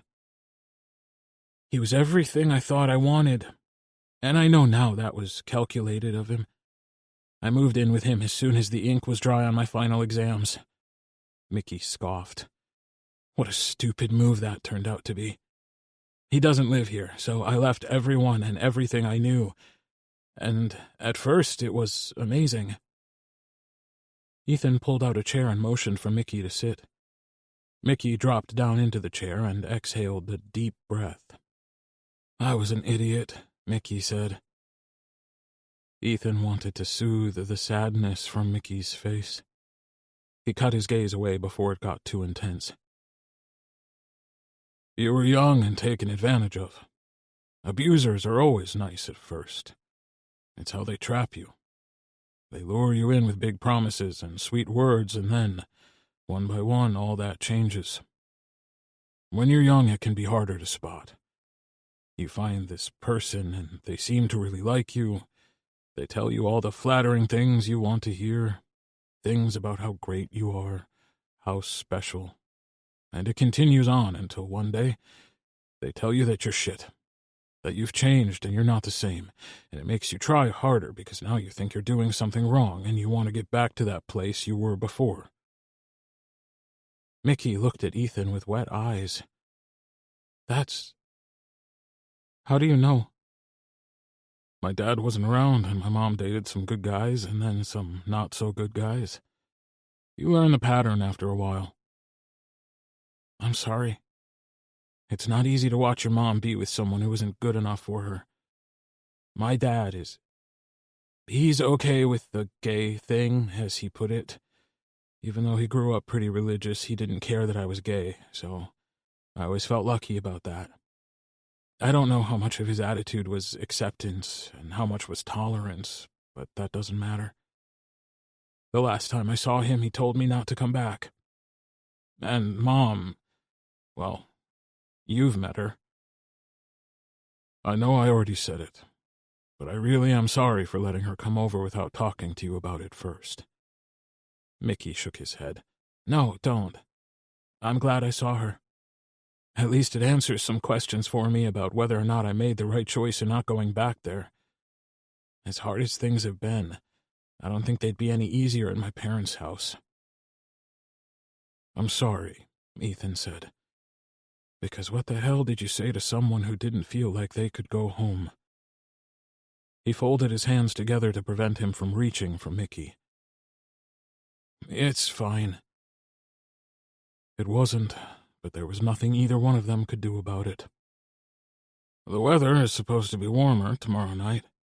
Once a month or so, the kids come over and we do a fire out back and cook dinner, and there's usually a song or two on the guitar. They used to bring their friends, but now they bring their boyfriends. Do you feel up to roasting some marshmallows?" Ethan couldn't do anything about the past, but maybe he could make the present better. Chapter 8. Mickey. How different his life might look if Mickey had someone like Ethan Bennett instead of his own parents. Ethan was steady like a rock, and strong as one, too. Immovable like a mountain. Mickey's dad thought strength was shouting, posturing, and beating your chest like a gorilla. Mickey had never looked up to his own dad. He'd gravitated between not being present and being a bully when he was. The only reason Mickey was thankful to have been his son and not Ethan's was the fact that it would have made the massive crush he was developing on Ethan wildly inappropriate. Mickey didn't want to be Ethan's son. He wouldn't argue with being just Ethan's, but that was a pipe dream. Mickey had too much trauma and not enough going for him to be worthy of someone like Ethan, or anyone for that matter. Mickey needed to get his life together. Tomorrow. Tonight was apparently fire night. A much-loved event by all the Bennett boys and their partners. Mickey studied the pictures on the mantel. There was a photo of Ethan and his boys when they were little. Ethan was hot even then, but there was something about the gray in his hair and the deeper lines in his face that Mickey liked. It wasn't that he looked old now. In fact, he looked amazing for someone who was pushing 50. Mickey wondered what he'd look like in 20 years when he was closer to Ethan's age. The next picture was Jonah and someone Mickey didn't recognize.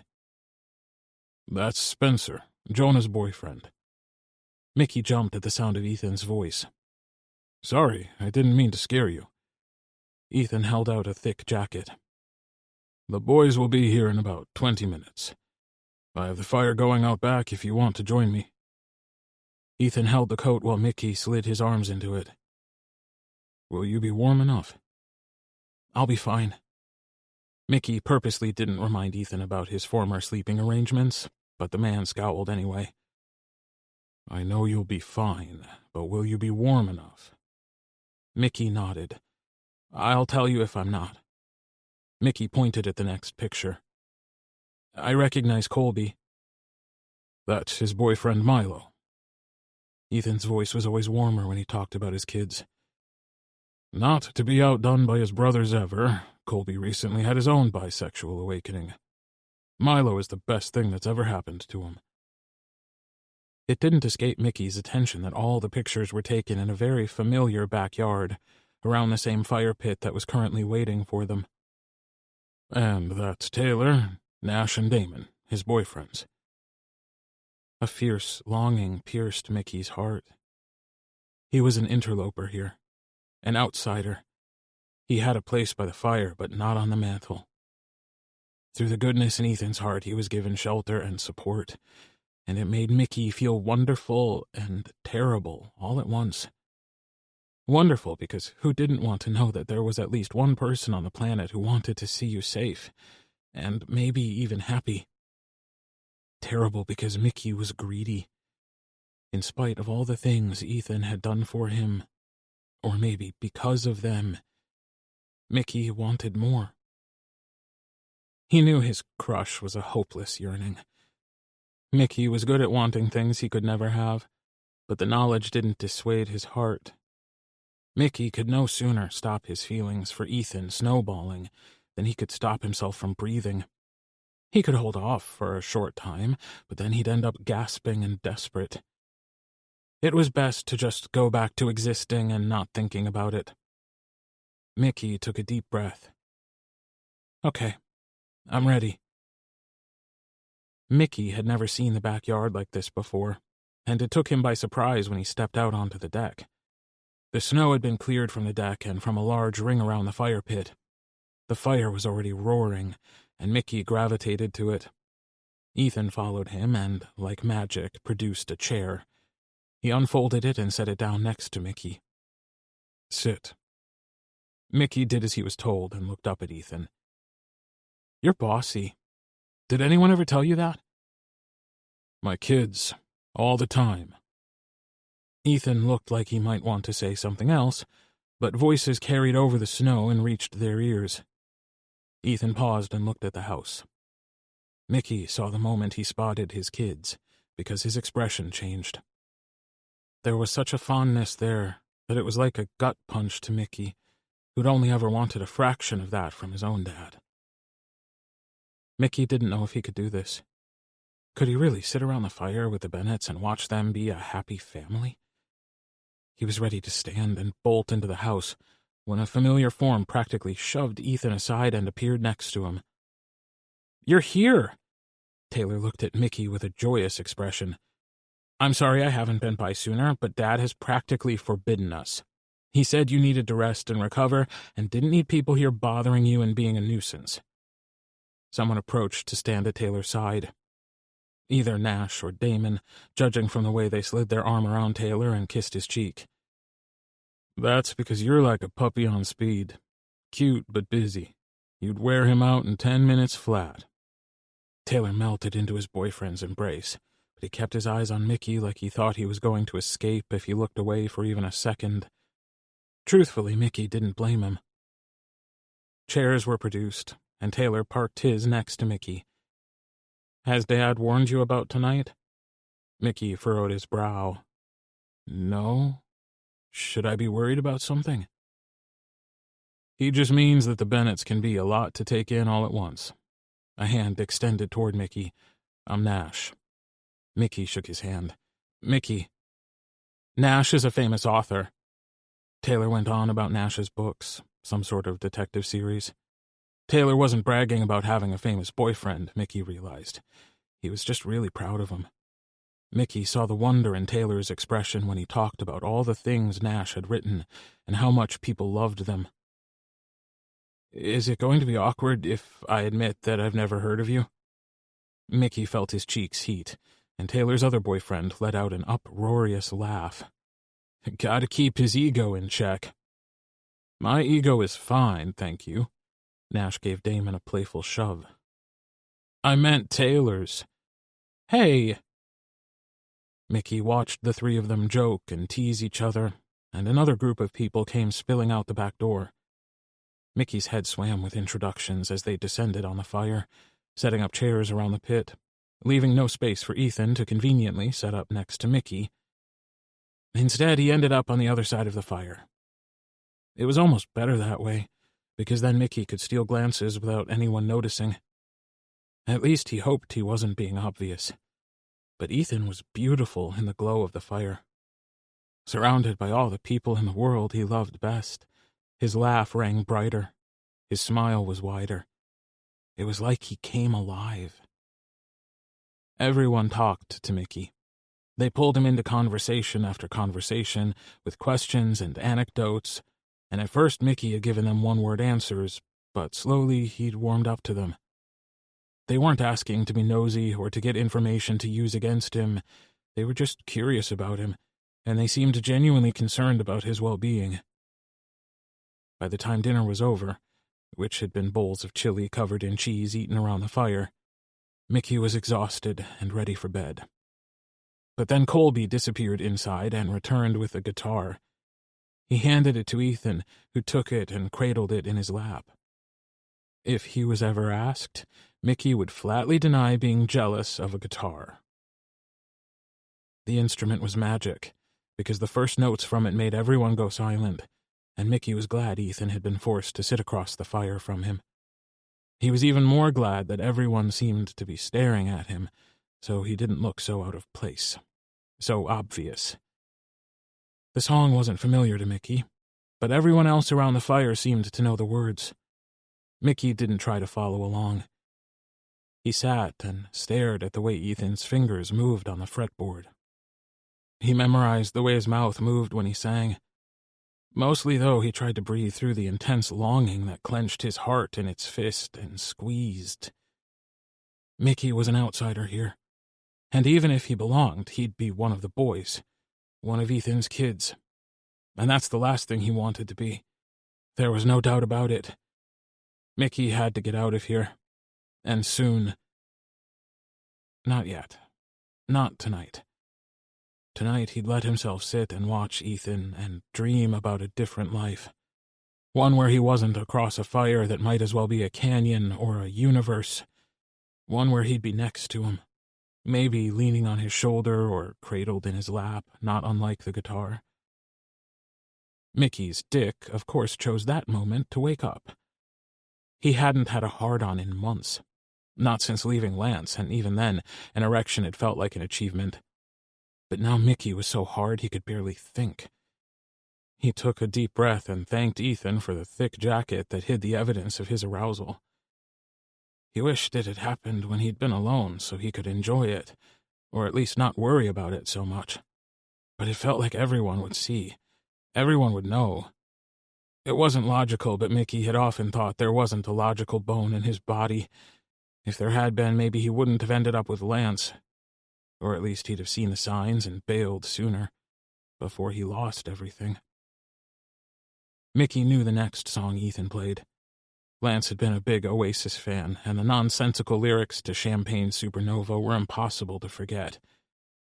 He tried not to let the song get to him, but music was a powerful force when it came to memories, and the song felt like sandpaper on his skin.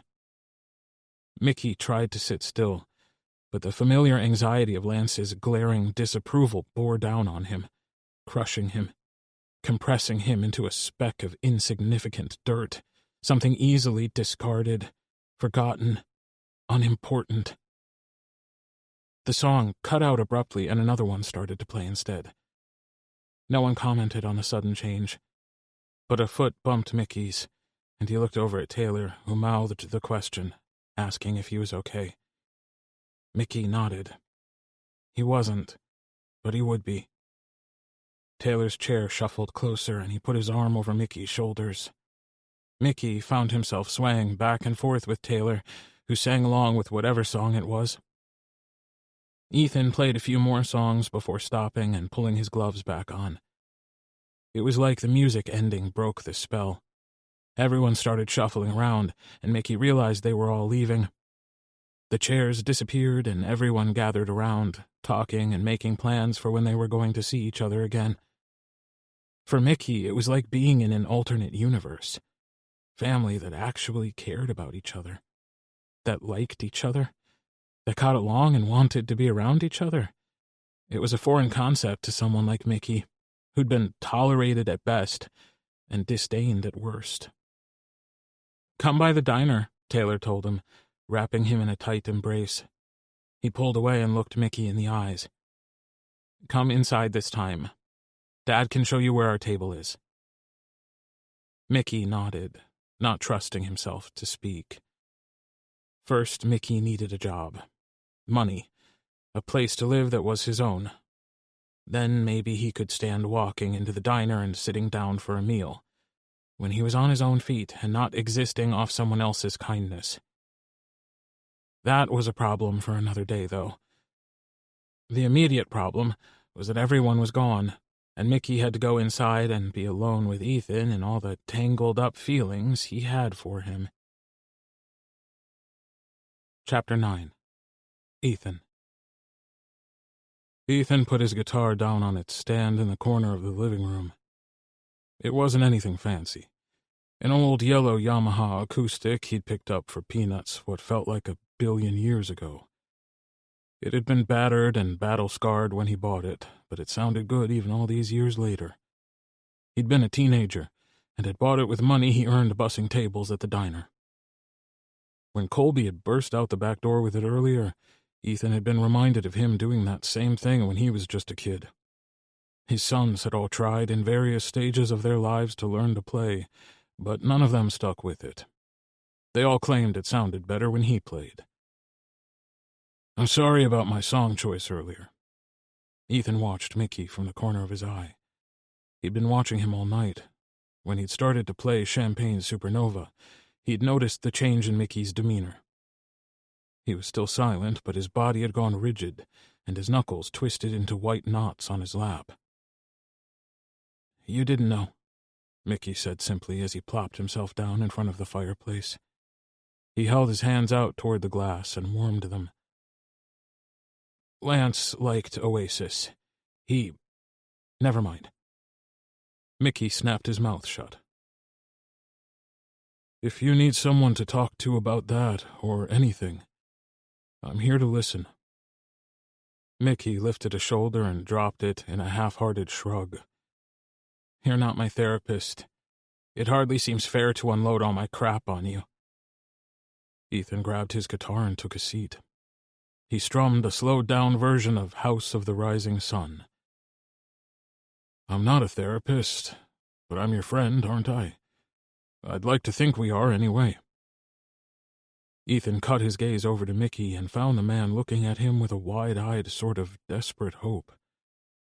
Whatever emotion had filled his eyes, Mickey shuddered it and looked back at the fire. "Did my mom tell you why I didn't go back there?" "She wasn't especially forthcoming, no. To be fair, I didn't ask. It seemed like the kind of thing that people would tell you if they wanted you to know." "Well, it's not because I'm gay, but Lance, he convinced me to do a lot of things that I wouldn't normally do. I wasn't the same person when I was with him. I don't know who I was, who I am, really.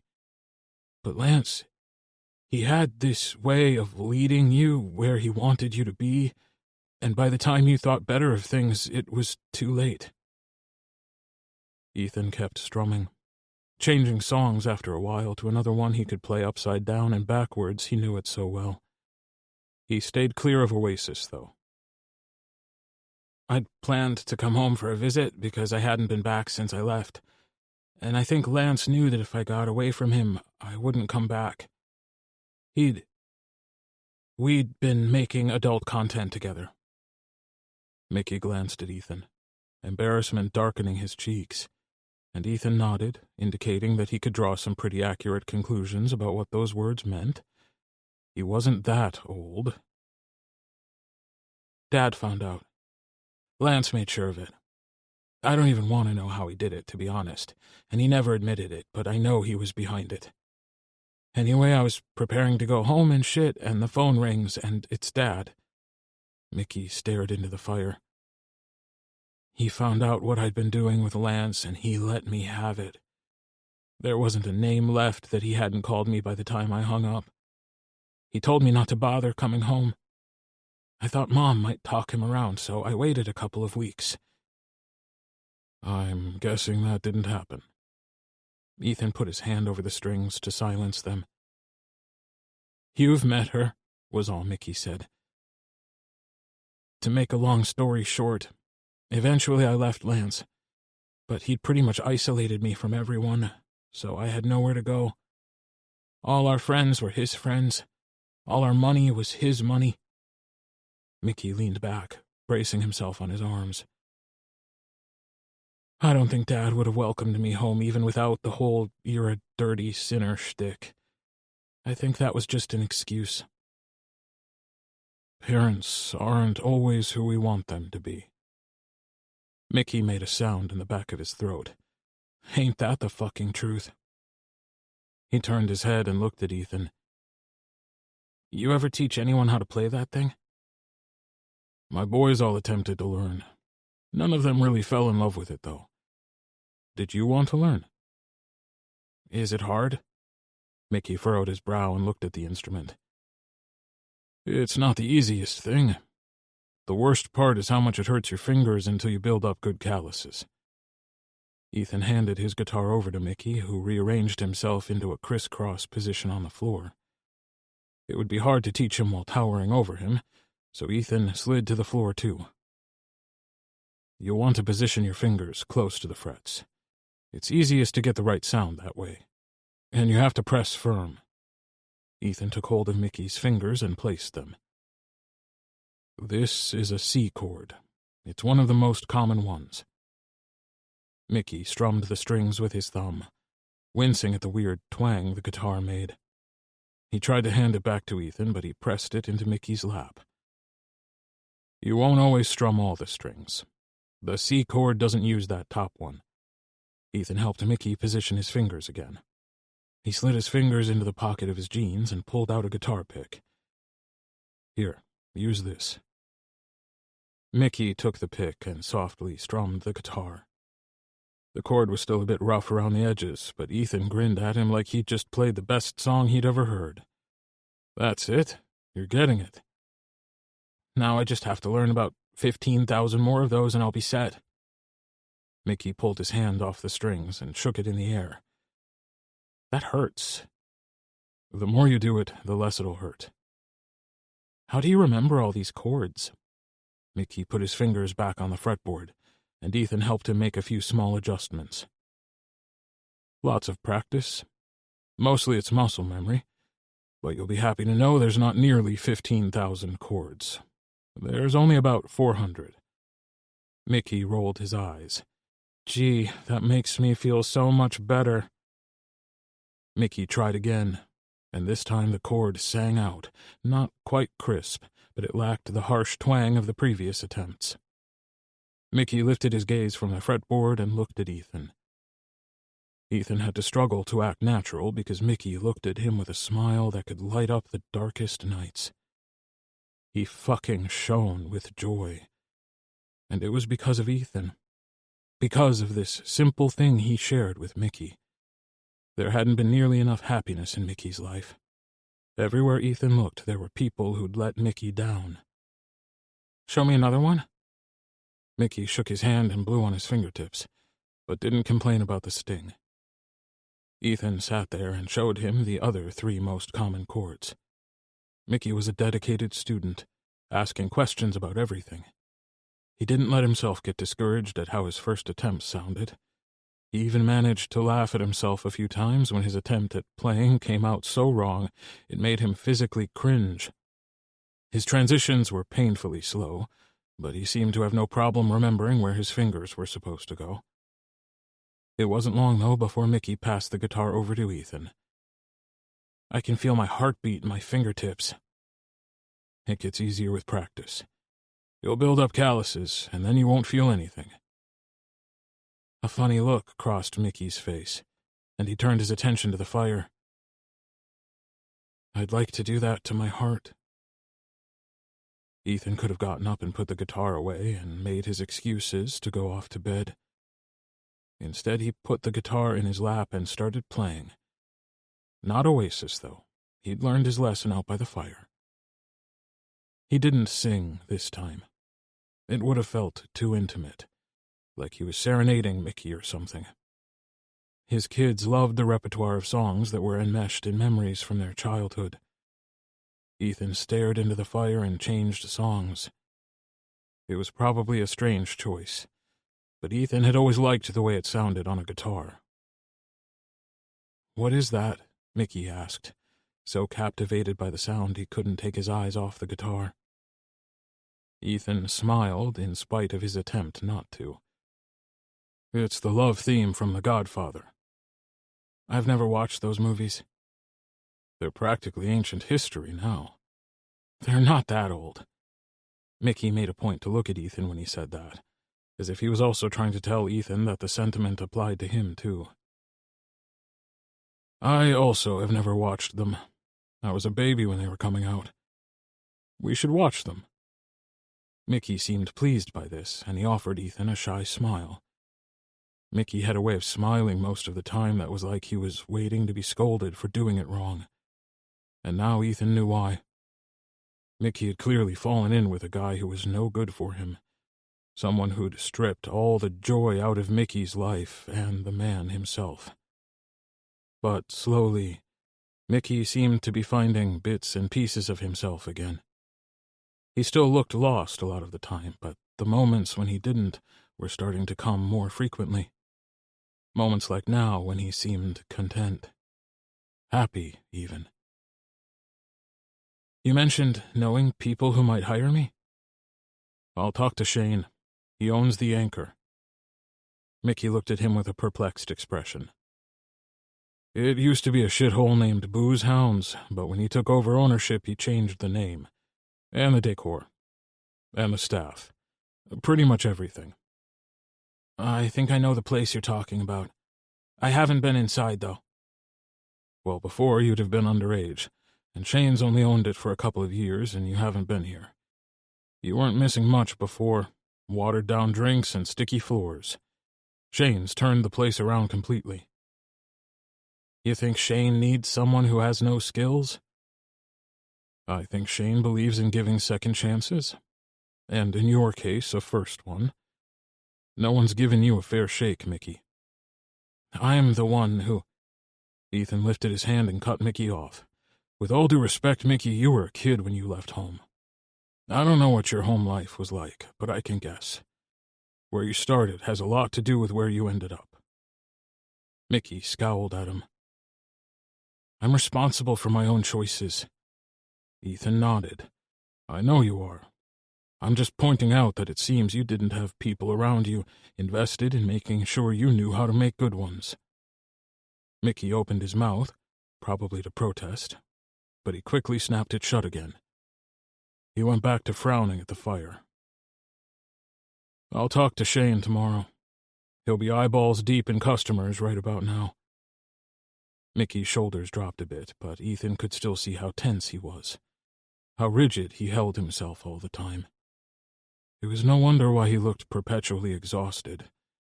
Waiting for the other shoe to drop could wear down even the strongest of people. "Did you want to watch that movie?" Ethan asked, putting his hand over the strings to mute them. "I'm pretty tired." Mickey looked down at his hand and then reached over, holding the guitar pick out for him. "Tomorrow, then," Ethan groaned as he got to his feet. "You keep the pick. I have others." Ethan put his guitar back on the stand in the corner of the room. He turned around to see Mickey sitting by the fire still, staring at the pick he held in his fingers. "I'm going to turn in then," Ethan said. "Good night, Mickey." "Ethan?" Ethan looked back at him, but this time Mickey didn't lift his gaze to meet Ethan's. He stared into the flames, and then back down at the pick before it disappeared into his pocket. "Thanks." "You're welcome." Ethan waited another moment to see if Mickey had more he wanted to say, before he went down the hall and slipped into his room. He got ready for bed and climbed under the covers and promised himself he wouldn't dream of Mickey. Just because he cared about what happened to him and all the ways he'd been failed, it didn't mean that Ethan cared for him. Not like that. Sure, he was attractive, especially with his hair cleaned up and not falling in his face every 10 seconds. But Ethan was allowed to find people attractive. Acknowledging Mickey's good looks didn't mean anything. Not really. Ethan rolled over and abused his pillow, fluffing and pounding it into submission before he settled back down. Letting out a slow breath, Ethan was at least able to acknowledge that it was going to be a long night. Chapter 10. Mickey. The first good thing that happened after fire night was Shane hiring Mickey to work at the Anchor. To start with, he'd be a server. Shane would show him how to mix drinks, and then he could cover the bar. Mickey's interview had been short and sweet, as Shane was a cut-the-bullshit kind of guy, and Mickey immediately liked him. He wasn't as old as Ethan, but he still had a few years on Mickey. He was kind and fair, and he gave Mickey the impression that he'd been through some shit. Maybe not exactly like the shit Mickey had been through, but Mickey could tell he'd been through something. Trauma recognizes trauma. The second good thing was Taylor appearing like a fucking closet angel. He'd apparently sorted through his own wardrobe and yanked out a bunch of stuff he no longer wore, favoring more feminine looks now, instead of band tees and the like. He also raided Nash's and Damon's closets, and then hit up Jonah and Milo. He said Spencer was a giant, and Colby only owned gym clothes, so their closets were safe. It felt less like charity and more like Mickey was doing them all a favor somehow by taking all this unwanted, unloved, unused clothing. Even if it had felt like charity, Mickey was beyond the point of being able to turn help away. It wasn't like Taylor had given him much of a choice in the matter. He'd simply shown up with 2 big suitcases of clothes and flopped them down on the couch. He unzipped the bags and pulled each item out one at a time, telling Mickey who it came from. It felt dangerously fun, almost like they were friends. Taylor was easy to be around. He never tried to dig for information about Mickey's past. He just endlessly chattered on about how he used to drive Colby nuts by stealing all his favorite shirts and other random stories from their childhood. Mickey had never been a kid with all the friends.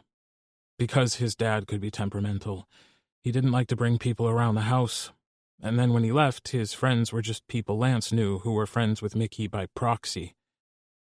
Taylor chatted like they'd known each other all their lives as he carefully folded each and every article of clothing, placing them into neat stacks on the coffee table. When he was done, he motioned to the piles. "I'll help you carry all that to your room." Mickey shrank into himself.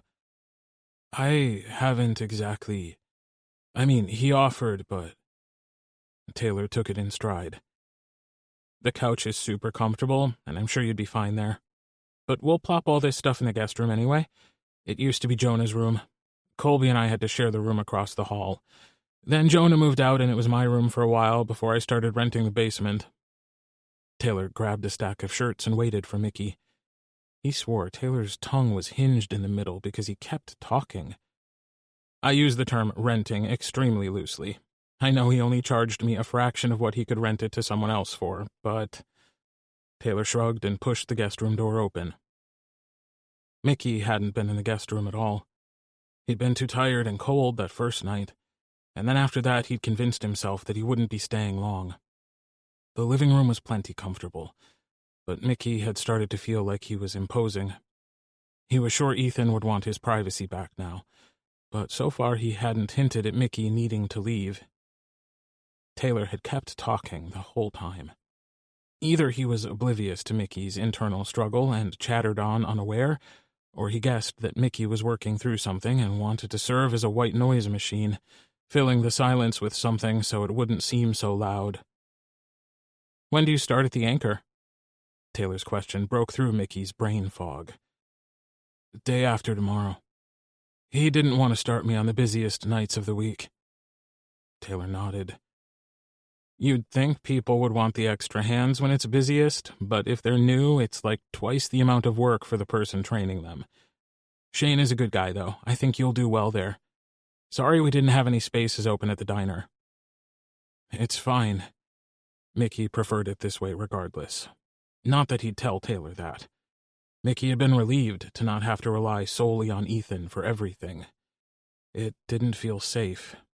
He'd done that before, and he knew it was different because Lance was a piece of shit and Ethan couldn't be more different, but his experience had left Mickey wary of putting too much trust in one place. I think you'll like the Anchor. It's got a good vibe. Yeah, it seemed pretty laid back when I went there for my interview. Mickey shoved his hands in his pockets, and his fingers closed around the guitar pick Ethan had let him keep. Mickey found himself reaching for it throughout the day. It was like a touchstone now, a reminder that there was still good in the world. Shane's a good guy. The Anchor used to be this shitty little hole in the wall with bad food and worse service, and I know it's a small town, but surely to God we can avoid being a stereotype. It's not exactly a gay bar, but the first thing he did when he took over was close the place for repairs. By the time it opened again, it looked better than new and had a rainbow flag in the window. I noticed that. Shane also told me that he didn't care who vouched for me. If I was going to be any flavor of phobic, he'd fire me so fast my head would spin. Taylor nodded. Shane is bisexual, and he's not shy about it. I think the only way to piss him off is to be a homophobic asshole. Probably has a lot to do with how much shit he's taken for being an openly bisexual man. Things are a little better now, but people still suck. Mickey sat on the edge of the bed. He was tempted to stretch out and go to sleep, but he refrained. He wasn't half as tired as he'd been when Ethan first ushered him through the front door. Love is love, right? Unless you're bisexual, and then you're just gay and won't admit it. Mickey rolled his eyes. I swear, people make me want to punch them. Not that he would. He'd never thrown a punch in his life. The stigma never made sense to me. Taylor's brows drew together. Maybe that's why Colby had such a late bisexual awakening. It's not surprising that he'd be bisexual, though. Him being the only straight one of us kids never did make sense. Mickey's brain screeched to a halt, and he did his best to not outwardly react to the fact that Ethan wasn't straight. It wasn't something Mickey had let himself wonder about. He'd just assumed that an older man with 3 adult children was straight and had not thought anything more about it. But Ethan being bisexual did something to Mickey's insides. It wasn't as though he'd laid about thinking of him and Ethan together and what it would be like. Why would he have? He just assumed Ethan was straight. Mickey never did have a very good grasp on guessing other people's sexualities. He didn't know how some people just seemed to know. How they could look at someone in a grocery store and know they weren't going to get their face caved in if they flirted a bit. Taylor, having finished loading all of the clothes into the dresser, plunked himself down on the bed next to Mickey. I think you'll do well at your new job. Mickey wasn't so sure, but he appreciated the vote of confidence. He opened his mouth to say something when he was interrupted by the sound of Taylor's phone ringing. Oh, it's the boyfriend. Taylor's expression went all soft and mushy as he answered. Do you miss me already? He said. He was quiet for a minute, listening to whichever boyfriend had called him. Oh, shit. Taylor laughed and got up off the bed. I forgot that was today. No, it's okay. I'm close by anyway. I just had to swing by Dad's house. I'll be there soon. Kiss Nash for me. Taylor ended the call and stuffed his phone away. Are you in trouble with the boyfriends? I might have forgotten we were meeting for dinner tonight, so I have to go. Mickey stood to walk Taylor out, even though it wasn't like he didn't know the way. Thanks for coming over. And for the clothes. And for saying I'll be good at my job. He was terrified of failing at his new job. He'd never had a job before. He went from being a high school student to being a live-in boyfriend. He tried to get a job a few times when he was living with Lance, but at first Lance sweet-talked him out of it. Why would Mickey want to work when Lance wanted to take care of him? Lance loved taking care of him, and it would hurt his feelings if Mickey didn't think he could. It was just a way to control Mickey, to make sure he didn't have anyone or anything but Lance.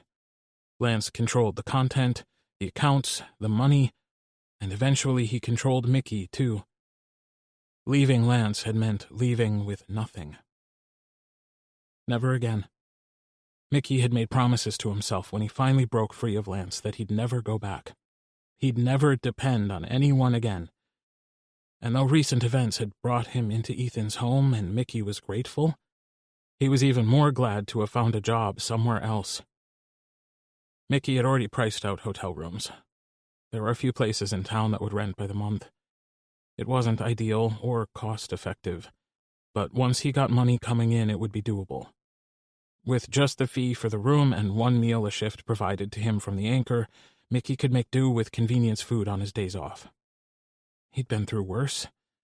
It sounded like luxury compared to where he'd been a few weeks ago. With Taylor gone and Ethan still not home, Mickey was left to his own devices. After a shower and a change of clothes, he did a load of laundry. He washed the clothes he'd worn and the bedding that had been dutifully folded by him every morning. Mickey needed to find a different place to live, but for now, at least, he could give Ethan his living room back. He sat down by the fire and pulled the guitar pick out of his pocket, staring at it as he turned it over in his fingers. A knock at the door jerked him out of his head and he got to his feet. Peering through the peephole, Mickey was stunned to see his mom standing on the front step. He yanked the door open. "Mom, hey, come in." She shook her head and glanced around like she was nervous. "I can't stay, but I wanted you to have this. It's not a lot, but it's—" Without another word, she pressed a white envelope into his hands. "I'm sorry I can't do more, Mickey." "I'm working at the anchor. I start in a few days. Come see me sometime?" She nodded, but Mickey doubted he'd see much of her. "I have to get going." Mickey stood in the doorway and watched his mom climb into her car. She backed out of the driveway and was gone, leaving Mickey with more questions. And an envelope of money. Mickey furrowed his brow and went inside, shutting the door. He counted the money, finding just under $1,000. It wasn't a lot, but it was more than Mickey had ever held at one time before. His parents didn't have a lot of money. He'd been too focused on getting good grades to worry much about an after-school job, and Lance had kept a tight grip on his wallet. Mickey's legs turned to jelly and he all but stumbled to the couch. He counted and recounted the money and tried not to think too hard about where his mom got the cash or what it had really cost her to give it to him.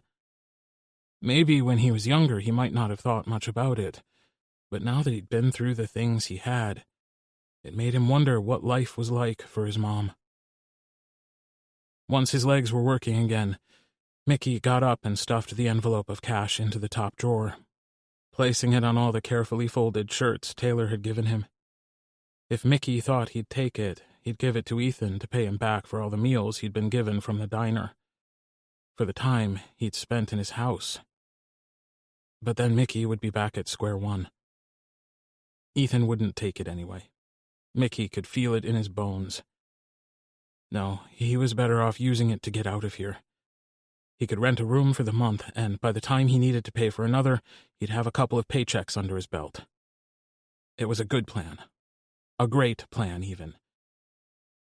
So why did Mickey feel like shit when he thought about leaving? Chapter 11. Ethan. There was nothing wrong with the frequency Ethan thought about Mickey in a day. Nothing at all. It was natural to think of someone you'd been spending time with. That's what Ethan told himself, though he had his doubts about the honesty behind his statement. Truth be told, he liked Mickey. Despite the things the man had been through, there was a softness about him. His hardships hadn't sharpened his edges. And so what if Ethan liked coming home to him? That didn't mean much. When Taylor had moved into the basement apartment, Ethan had taken it in stride. Outwardly, He was glad that his boys were doing so well for themselves, and he was thankful he got to see them as often as he did. But going home to an empty house was something Ethan had never really gotten used to.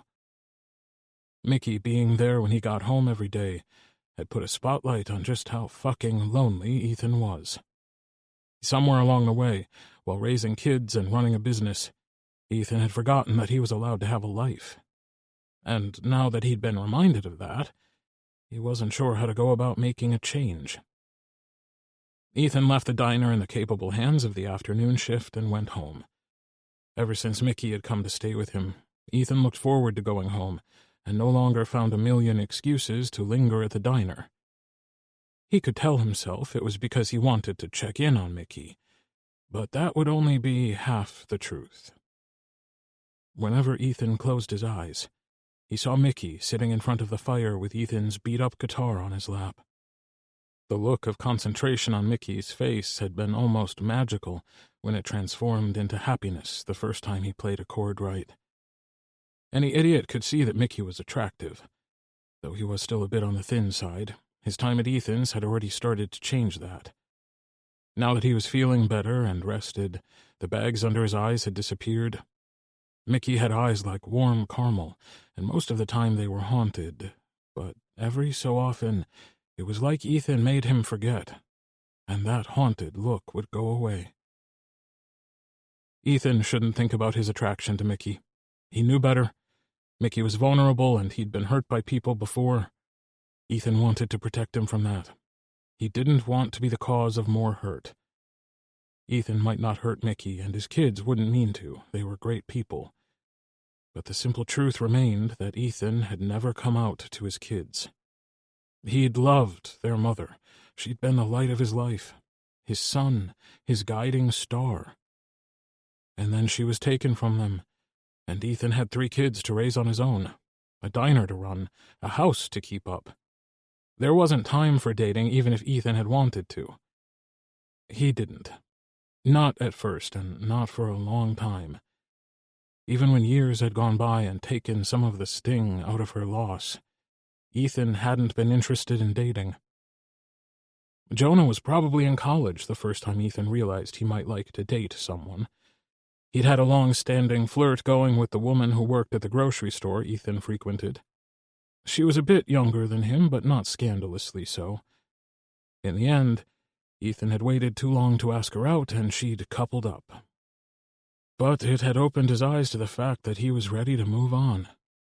His wife had known about his bisexuality. She'd known everything about him. He rubbed at the lingering ache in his chest. Would anyone know him as well as she had? Did he want them to?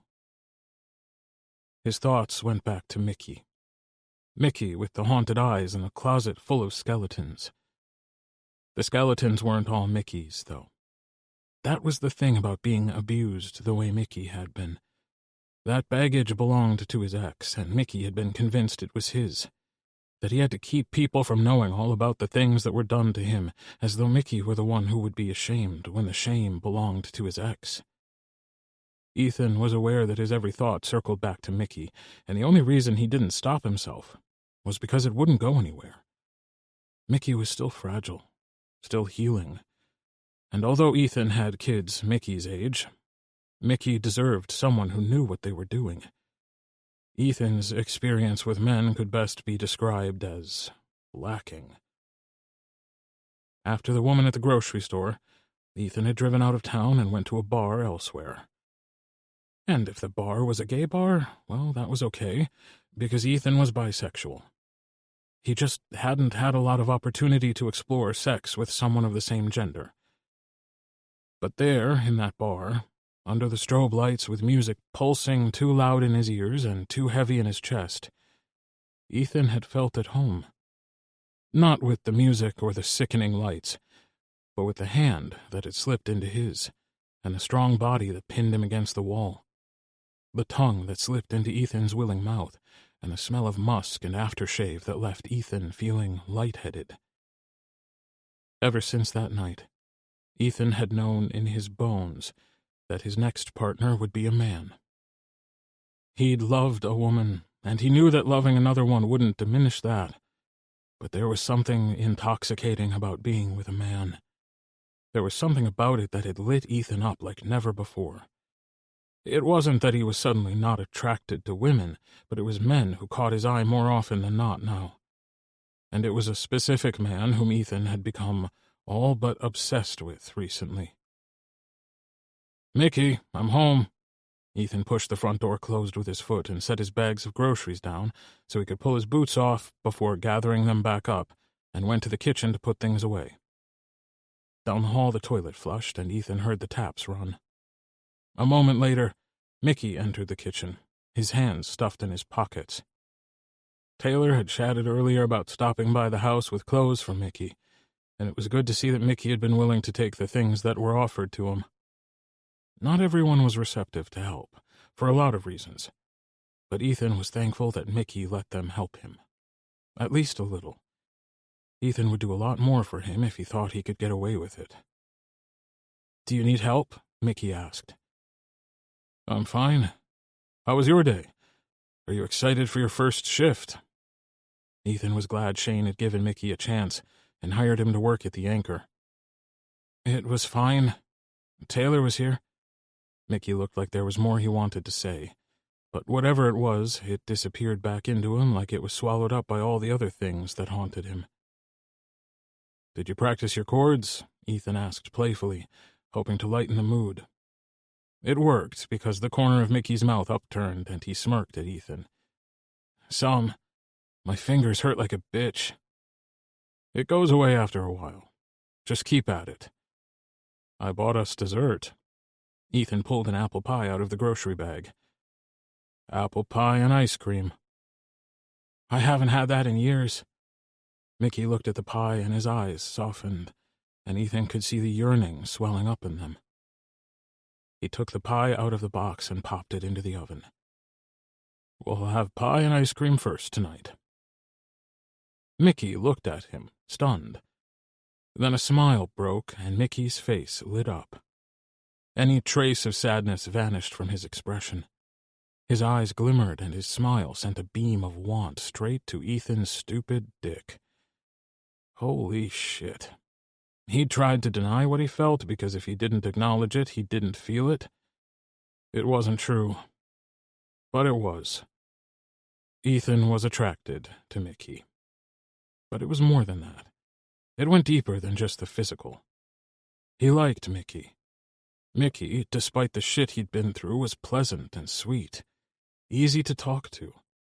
Mickey was interesting and captivating. Ethan wanted to make him happy. He wanted to take care of him. He just fucking wanted him, and when the hell did that happen? Mickey stood by quietly and watched as Ethan put the rest of the groceries away and got plates out. He checked on the pie, and once it was warmed through, Ethan took it out of the oven and served them both a generous slice. He topped it with a scoop of ice cream each, and they stood in the kitchen with their forks and ate pie for dinner. It felt scandalous, like they were getting away with something. "I must admit, pie for dinner hits different." Mickey popped another forkful in his mouth, which Ethan wasn't staring at. Not at all. Ethan cut his gaze down to his own plate and found himself agreeing with Mickey. "It feels like we're breaking some sort of rule. I never let my kids have dessert for dinner. But I don't have to set a good example anymore. My parents wouldn't have either, but not because they were good parents who wanted to set an example." Mickey's words came out calm and without malice or hurt. He sounded like he was stating facts. The sky is blue, snow is cold, my mom and dad were bad parents. "Maybe I'll surprise everyone at the next fire night and we'll do dessert for dinner." Mickey laughed. "I'm a bad influence." "I think you're the opposite, actually." Ethan's gaze caught Mickey's and he held it, wanting Mickey to see the sincerity he tried to pour through his expression. Mickey's cheeks darkened a little and he pulled his gaze away, focusing again on his pie. "Well, that makes one of us." Mickey flinched, as though he hadn't meant to say it out loud. How could he tell Mickey that it was because of him that Ethan didn't feel lonely? How could he tell him that Mickey had reminded Ethan that he deserved to have a life outside of work? That it was okay to want someone to come home to? How could he tell him all that without revealing the strange way his stomach fluttered when he thought of Mickey? He couldn't. One day you'll understand, and until then, I'll believe it enough for both of us. Mickey scoffed and stabbed at his pie. Hard to believe I'm good at anything. That's because, excuse my frankness here, your parents don't sound like they did you much good when you were home, and your ex certainly didn't when you left. Trust me, there's a lot of good in you. You just have trouble seeing it, because you haven't been around people who wanted you to. Ethan thought he might have said too much, or been too blunt about the things he did say, because there was so much more that he held back. It took a long time, during which they slowly finished their pie, but Mickey eventually looked at him. I think you're the best person I've ever met, Mickey whispered. Excuse me. Mickey put his plate in the sink, then disappeared down the hallway. Ethan heard the telltale squeak of the guest room door and let out a heavy sigh. He hadn't meant to upset Mickey, but it was clear that he had. Ethan couldn't regret what he'd said, though. It was high time Mickey heard good things about himself, and being nice to Mickey wasn't a hardship. Ethan put his plate in the sink and went to the living room. Usually Mickey was there too, and they'd chat or watch TV together. Tonight, Ethan grabbed his guitar and sat by the fire and started to play. Chapter 12. Mickey. Mickey could take a lot of things. He could take sleeping outside. He could deal with being ignored by people and looked down upon. He could take sleepless nights and hunger so bad it felt like his stomach touched his backbone. But apparently he couldn't take Ethan Bennett being nice to him. He'd retreated to the guest room because he needed a door to put between them. He needed a private place to steady himself before he fell to pieces. Every time he thought he got his attraction to Ethan under control, Ethan would say or do something to make Mickey realize just how much he liked the man. He thought maybe he liked Ethan because he was safe to be attracted to, because Ethan was a good man who would never hurt Mickey. He'd raised 3 amazing kids all on his own. He was strong and capable. And suddenly Mickey realized he liked Ethan for a lot of reasons, and his crush didn't feel so safe anymore. His feelings for Ethan felt dangerous. They were sharp rocks that threatened to smash Mickey to pieces if he got too close to them. Mickey didn't want to let his relationship with Lance color all his future relationships, but it was hard to let go of the past when there was still so much of it following him. So much of it that no one knew. Mickey had never wanted anyone to know, but now he wanted to tell Ethan. He wanted to tell him because he trusted him to say the right things. He had a way of looking at things that was different to the jaded way Mickey looked at things. He wanted to tell him, but at the same time, his stomach churned just thinking about it. Guitar notes reached Mickey's ears, and almost without thinking about it, he smiled. There was something comforting about the way Ethan played. It was like Ethan had a magical ability to soothe all the little hurts inside Mickey, and all it took was a kind word and a few songs. Mickey wasn't able to keep himself shut away in the guest room for long. For starters, because it didn't feel like a space Mickey belonged in, and also because he wanted to be by the fire with Ethan and listen to him play.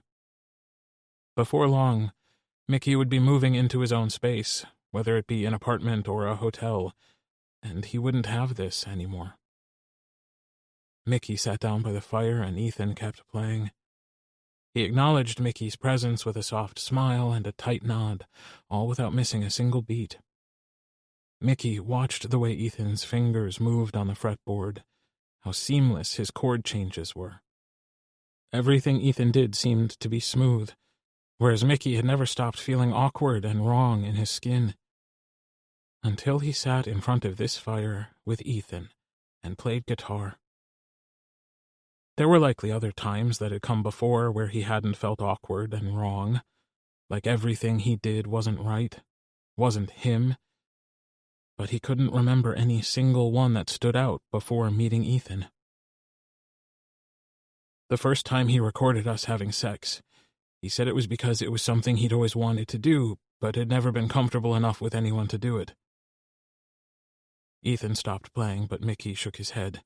"Keep going, please." Without a word, Ethan started the song over. He didn't say anything to Mickey, didn't even sing along. He just softly played the strings and filled the silence with soothing sounds as Mickey tore his guts out. It wasn't long before he convinced me to let him put the video online, just to see how it did. And when it did well, he lavished me with praise and gifts. He made me feel special, and before long we were filming all the time. It was okay at first. I didn't hate it. But then I was filming even when I didn't want to, and Lance got more and more controlling. What I ate, what I wore, how I did my hair. And it wasn't so fun anymore. And when I asked to stop, he'd get mad. Mickey wrapped his arms around himself. He didn't hurt me, not like that. But he'd get in my head. I still don't know how he did it and why I let him, but he ground me down to nothing. He had total control of the money, of the accounts, the videos, everything. It's all his. Mickey had to stop and take a few breaths to quell the nausea. Ethan played on, giving Mickey space to think and talk and share what he wanted without asking a million questions Mickey might not want to answer. "Can I say something?" Ethan asked after Mickey had been quiet for probably too long. "Sure," Mickey said, because why not? It was only fair that he let Ethan tell him what a fuck-up he was, how stupid he'd been. Only that wasn't what Ethan said. "You didn't let him do anything. That's not how being abused works. You don't let people abuse you. People abuse you because they want to, and they do it without your permission. I didn't leave sooner. That doesn't mean you wanted him to treat you like shit. It means you were scared and trapped. It's not easy to leave, but you did it. Leaving can sometimes be the hardest part. He wasn't even physically abusive, so it took me too long to see how wrong things were between us." Ethan stilled the strings and looked at Mickey with such a deep melancholy that it choked him. "He didn't beat you, but he still abused your body. He made you do things with it that you weren't fully on board with. That's abuse, Mickey." "I don't want to think of that. I just wanted someone to know that there are videos of me online." "Videos you didn't consent to being there. And even if you did, there's no shame in it. A lot of people make a great living on sex work. There's no shame in doing it. But there's shame in exploiting people. Your ex is the one who should be ashamed. But he won't be." Mickey scoffed, and to his absolute horror, his eyes started to water. His throat closed as he choked back a deluge of emotions. "He already has someone else. I'm not upset for me, but that guy, his new boyfriend..." Mickey pressed the heels of his hands into his eyes to try and stop the tears. "What if Lance hasn't changed? What if it's another person like me with no one to turn to and nowhere to go?" Mickey wasn't aware the guitar had stopped playing until two strong arms came around him and pulled him close. Mickey wrapped his arms around Ethan and clung to him. He didn't want to cry because it felt like if he started, he'd never stop. He hadn't cried when it was happening to him, but now that he was out of there, Mickey could barely think about it without wanting to break down. "You're not responsible for other people, Mickey. People like Lance don't change or stop. They don't grow up. They just keep doing the things that make them feel powerful. And if you stop his current relationship, he'll get a new one. The best thing you can do is just try to move on." Mickey took a deep breath, and it wavered when he exhaled. His entire body felt tight and shaky, but Ethan felt solid. Real. And he burrowed closer to him, burying his face in Ethan's neck. How long had it been since someone held him like this? Mickey couldn't think about that because it was fucking depressing. It was an embarrassingly long time before Mickey pulled away from Ethan. The moment he broke contact, he felt colder, and he wrapped his arms around himself. It's been a long day. How about I order us a pizza? Mickey nodded. He'd argue about letting Ethan buy him dinner, but if he didn't let him buy dinner, Ethan would end up cooking. What do you like on yours? Pepperoni with onion and extra cheese, if that's okay. That sounds good. I usually get ham and pineapple. Ethan pulled his phone out of his pocket and tapped away at the screen.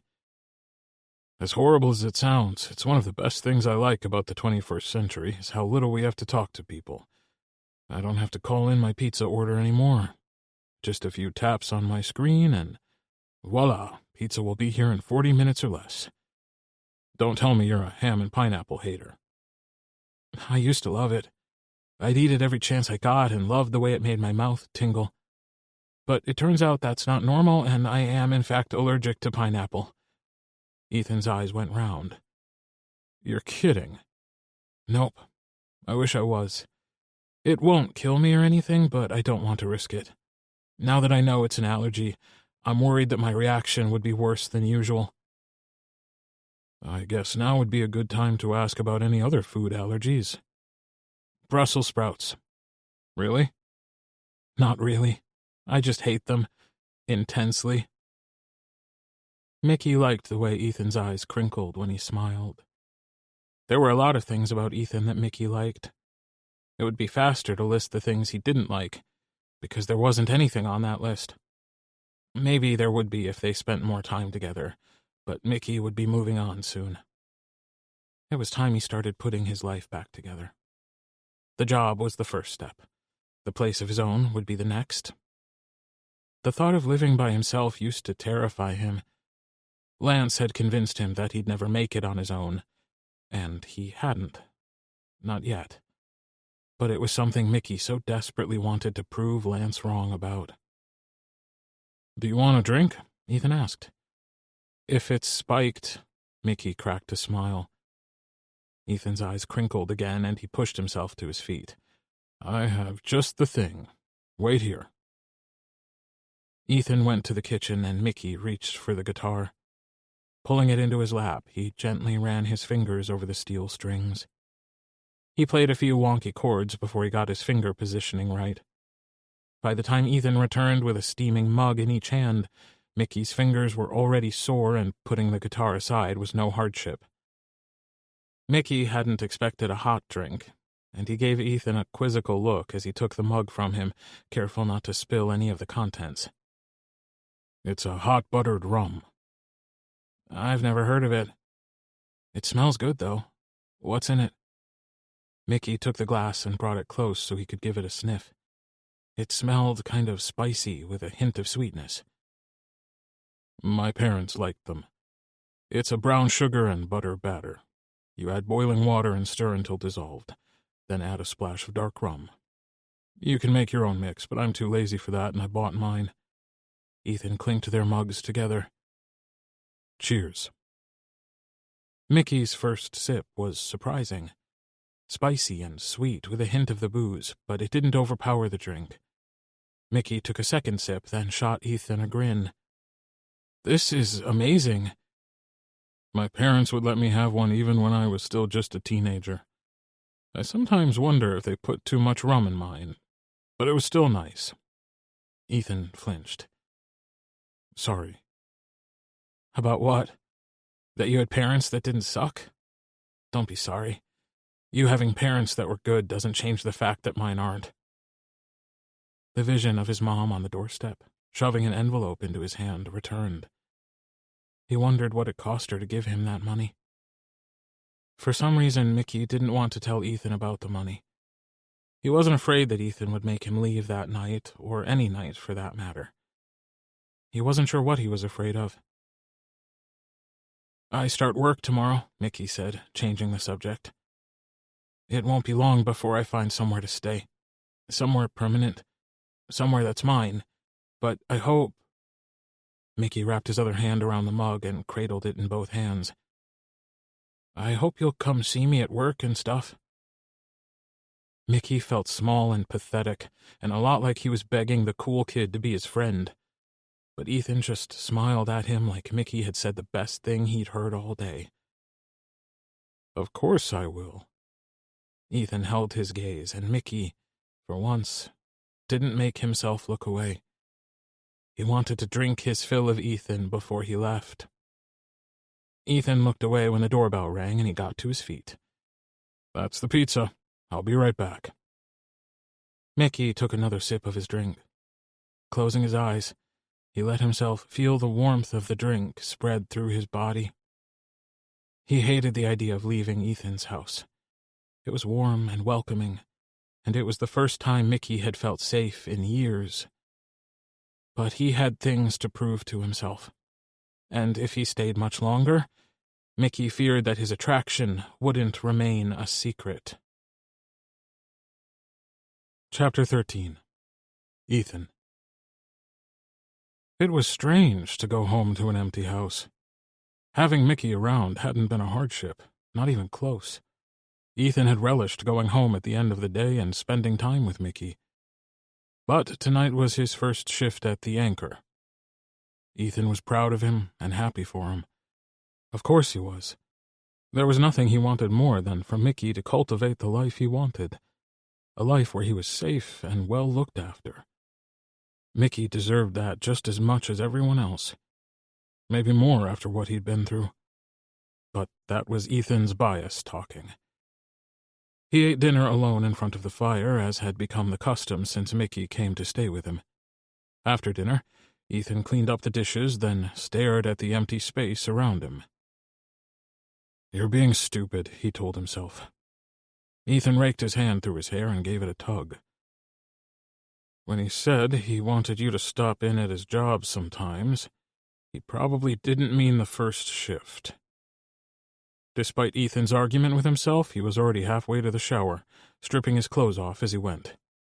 If Ethan was going to crash Mickey's first shift, the least he could do was drag it out a little and not look so transparent rushing over to the Anchor the moment he was free. The new game Ethan played with himself was trying not to think about Mickey. Spoiler alert, he sucked at it. Mickey was almost always on his mind. After the bombshell about the sex work he'd done with Lance, Ethan hadn't been able to stop thinking about it. It was something he wasn't proud of, and he'd never in a million years violate Mickey by watching things he wasn't fully okay with recording. But it had put images in Ethan's mind that hadn't been there before, and he couldn't get rid of them. Mickey, naked in front of the fire. Ethan would be stretched out on the floor at Mickey's mercy. And wasn't that a kick in the pants? Ethan hadn't had a ton of partners, either men or women. But when he had, he'd always been the one sort of steering the ship. When he thought of being with Mickey, however, it was always Mickey in charge. Mickey on top, calling the shots.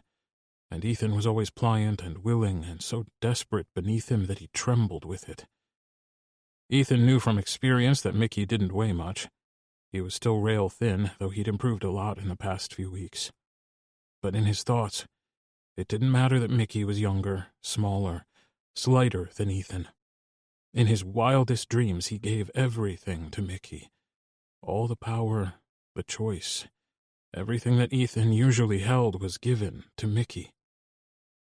Ethan braced himself against the wall of the shower and tried to ignore the fact that his dick was so hard it fucking hurt. All day, Ethan's cock had tried to rise to the occasion, but he'd managed not to embarrass himself at work. Now that he was alone, he couldn't have stopped if he wanted to. And he didn't. Not really. Not when Ethan was on the cusp of discovering something about himself. Was it just Mickey that appealed to him? Or did Ethan like the idea of giving up control in general? He dragged his hand down his chest, feeling shaky and breathless. Was it fear that made his pulse race? Or wonder? Excitement? Ethan's hand gravitated down to his cock, and he took it in hand, stroking it nice and slow. He imagined what it would be like to have Mickey there. There were so many things Ethan wanted to do with him, to him, but he didn't know how. Would Mickey show him? Would Mickey return the favor and do things to Ethan that he'd never even dreamed of? A groan tore out of his throat as he stroked himself again, relishing in the way his wet hand felt on his skin. Water was shit for lube, but the rough drag of his hand on his cock made his knees weak. He couldn't remember the last time he'd wanted anyone like this. 50 might be just over the horizon for Ethan, but he didn't feel it today. Not with how impossibly hard he was in his hand. Ethan filled his palm with conditioner and braced his free hand on the wall. His body trembled as he pictured Mickey and that fucking fire and all the things he wanted to do with him in front of it. Maybe it was crass of him, but he couldn't bring himself to care. Not at this moment, when all he could think about was what it would be like to have someone he could take his time with. Someone who wasn't looking for a quickie in the back room of a bar or the front seat of a car. Ethan imagined himself pinned on the floor at Mickey's mercy. He didn't want him to be merciful, however. Ethan wanted Mickey to take what he needed, and to do so without remorse. There wouldn't be need for any. Anything he could take from Ethan would be given willingly. Ethan could almost feel the way Mickey's hands would force him to the floor. He could almost taste the mint of his mouth as he leaned in to kiss him, to take what was his. Ethan felt the heat of impending release spread through him, tightening his muscles and making his breath stutter as notes of pleasure were swallowed back. Years of quiet shower orgasms were a hard habit to break, and Ethan came with no more than a whimper, painting the wall with ropes of cum. He jerked, relishing the bite of almost pain that came from stroking his oversensitive cock. When he couldn't take any more, he pulled his hand away and pressed his open palm against the tile, mirroring his other hand. He leaned in and rested his forehead on the wall, and stayed there until he got his breathing under control. Once he was convinced his legs would hold him up, he pushed away from the wall. A quick rinse erased any evidence of his illicit thoughts. Ethan set about washing himself, doing his best to ignore the gaping maw of disappointment that opened in him like a chasm. Usually orgasms brought euphoria or peace, or at the very least some sort of pleasure. Ethan's had, for the moment. In the aftermath he felt hollow, shallow, empty. He didn't want meaningless shower jerk-off sessions or hurried bathroom hookups. He wanted someone to sit around the fire with, someone to watch television with, someone to come home to.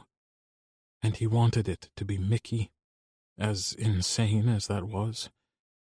Ethan had no business putting Mickey in those kinds of fantasies, but he couldn't stop himself. It had started out as an innocent fascination, an appreciation for someone strong enough not to let their hardships make them into something they weren't. By the time Ethan got out of the shower, he'd changed his mind about going to the Anchor to see Mickey at least half a dozen times. But in the end his obsession won, and he dressed in a pair of clean jeans and a long-sleeved shirt that Taylor had bought him a couple of years back, because he needed clothes that didn't have diner stains on them, as Taylor had said. Embarrassment stopped him from spritzing himself with cologne. It wasn't like he was going on a fucking date. He was going for a beer, because the idea of sitting at home alone, staring into the fire and waiting for an appropriate time to slip off to bed to stare at the ceiling sounded entirely too pathetic. But he drew the line at cologne. He wouldn't make an ass of himself. It was just beer, maybe a bite to eat, nothing more. The Anchor wasn't any busier than it usually was on a weeknight, but Ethan felt like everyone in town was watching him walk through the doors and make a beeline for an empty stool at the bar. It was where he always sat. He saved the tables for couples, and he'd sit up at the bar and chat with Shane and nurse a couple of drinks. Tonight was no different. If only Ethan's self-consciousness got that memo. He wiped his hands on his thighs and hoped no one noticed that he'd done that. Why the hell had he come out? He could have sat at home and drank a beer in front of the television like he always did. Then Mickey stepped out of the back. Shane wasn't one for a uniform, so the only required clothing was the apron all the staff wore. A green so dark it was nearly black, with a gold embroidery on the right side, spelling out the name of the establishment in some sort of nautical font. It had always amused Ethan that this place, so far from any ocean, would be nautical-themed. Shane hadn't gone overboard with it, however. There were little touches of it here and there. Mickey's eyes swept over the room, and Ethan could tell the moment he was spotted. Mickey grinned, wide and happy. Happier than Ethan had ever seen him look, and he made right for Ethan, who had found a stool at the end of the bar. "Hey, I didn't know you were coming in tonight." Mickey's enthusiasm pleased Ethan more than it should have. "I thought I'd come in and make sure Shane wasn't being a tyrant and a bully," Ethan said, cutting his gaze over to Shane, who had appeared at Mickey's side. "He's a teddy bear," Mickey responded. Shane scowled. "Hey now, that's slander." "Fine, you're a marshmallow." "That's not better." Shane folded his arms over his chest. "Do you want the usual?" "Yeah, and a burger." Shane looked at Mickey. "Pour him a beer and I'll put his order in." Shane clapped Mickey on the shoulder and went to take care of that, leaving Mickey alone with Ethan. He watched as Mickey worked. He was methodical and deeply concentrating. He apparently took his job very seriously, and when he poured the perfect glass of beer with just the right amount of head, he presented it to Ethan with a huge, beaming smile. "How's your first shift?" Mickey's eyes sparkled. "It's great. I mean, I've done almost nothing right all day long, but Shane is patient." "That's good. I figured you'd like it here." Mickey put his hands on the bar and leaned in. "Can I tell you a secret?" "Always," Ethan said, chasing his promise with a swig of beer. "I'm so fucking tired." Mickey let out a little laugh. "It's not even hard work, but I'm so wrung out I feel like I could sleep for a week." "It's hard to work to learn so many new things at once. Your brain is working overtime trying to keep up with it all. And then there's the emotional ups and downs that come with a new job. It's natural to be tired."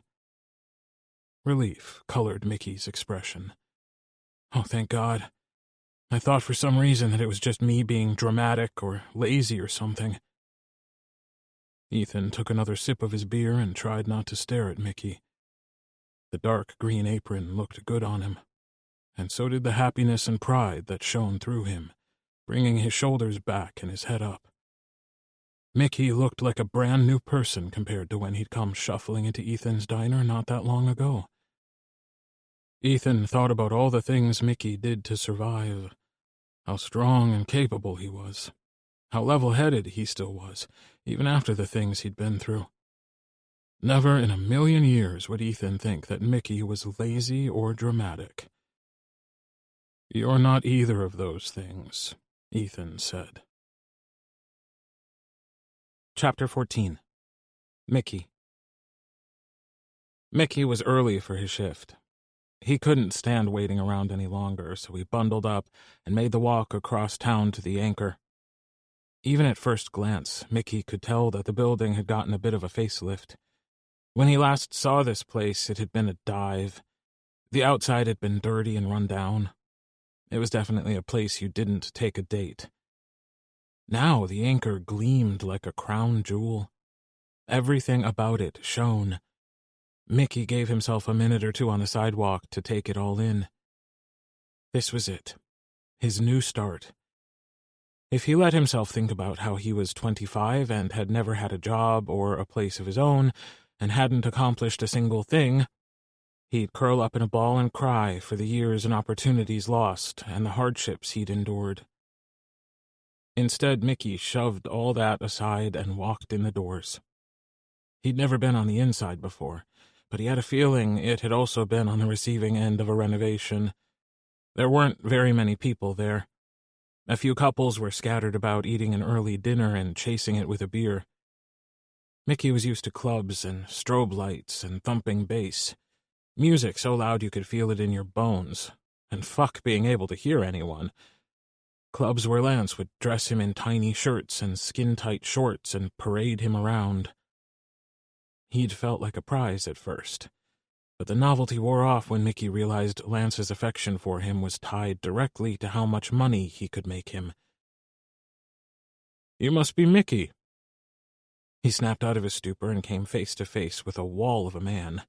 Broad shoulders, pythons for arms, tattoos for days, even one that climbed out from under the collar of his t-shirt and covered his throat. Mickey stared at the giant rose on the man's throat before forcing his gaze upward. "I'm Shane Taggart. We talked on the phone." Mickey took the hand that Shane offered, and they shook. Sometimes Mickey felt a bit like a robot who was pretending to be a person. He knew all the things he was supposed to say and do, but when it came time to do them, Mickey felt awkward and out of place. It was easy for him to overanalyze everything. Had his grip been tight enough? Were his palms too sweaty? Oh God, they were, weren't they? If Shane noticed that Mickey had switched into robot mode, he didn't appear to care. He motioned to the back of the bar.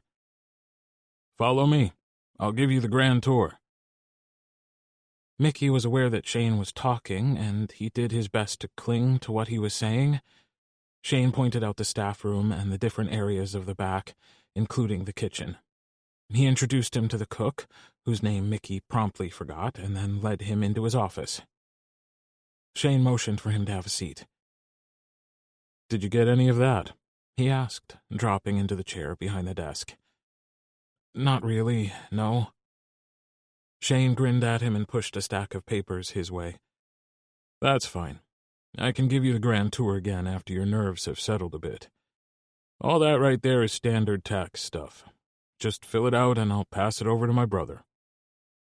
Mickey grabbed a pen and started skimming the paperwork. "You have a brother?" "I have too many of them sometimes. I'll explain the whole family tree another day. It's a lot. But all you need to know is that my brother Kieran does the books here, which is why you get paid on time."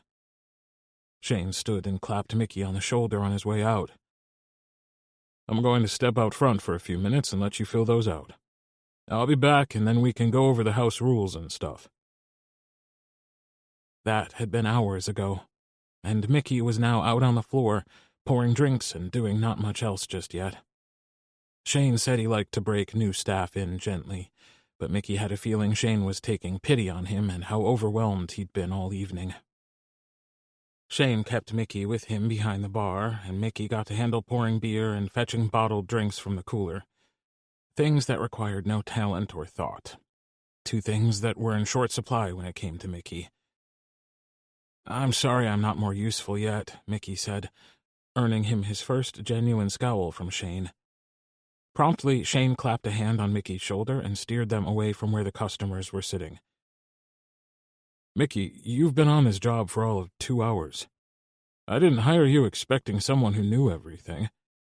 In fact, I'm glad you're aware of how little you know about what you're doing. It means I get to teach you, that you're going to be receptive to learning to do things the way I want them done. I don't mind that you've never worked in a bar before. It means you don't have any bad habits. Cut yourself some slack, okay?" Mickey forced himself to take a deep breath. "Okay." "Come on, I think it's time for your break. Soda is free during your breaks, and you get 1 meal a shift on the house." Shane took him to the back and ushered him to the small lunchroom that sat just off the kitchen. It wasn't much. A coat rack and a set of lockers, a small table with a couple of chairs, a door that led outside, and a door that led... Mickey didn't know where. "What's that door?" Mickey asked. "That door is to a separate entrance for the unit above the bar. I lived there for a little while when I bought the place, but I discovered that living above your job isn't the great thing you think it might be when you own the place." "Is anyone living there now?" Mickey stared at the door and tried to imagine what it would be like to live alone. The last tenant wasn't the best I've ever had, so instead of locking the door from that side to make sure other people stayed out, I ended up having to lock it from this side to keep him out of my fucking bar after hours. Shane growled. He also left the place in not so great shape. I cleaned it up, but it could use a coat of paint, and it could stand to lose the carpet. Mickey tried desperately not to hope. What would you charge for something like that? Shane leaned against the wall and crossed his arms over his chest. Ethan mentioned you'd hit a bit of a rough patch. Mickey started to shrink in on himself, but Shane pressed on. He didn't give me the details, just said you were couch surfing. If I were to rent it to you, I'd give you a cut rate if you did the work to fix it up. It's mostly cosmetic. I already have the materials, I just don't have time. Shane rubbed his hand over the stubble on his face. $500 a month, everything included. Even internet and cable.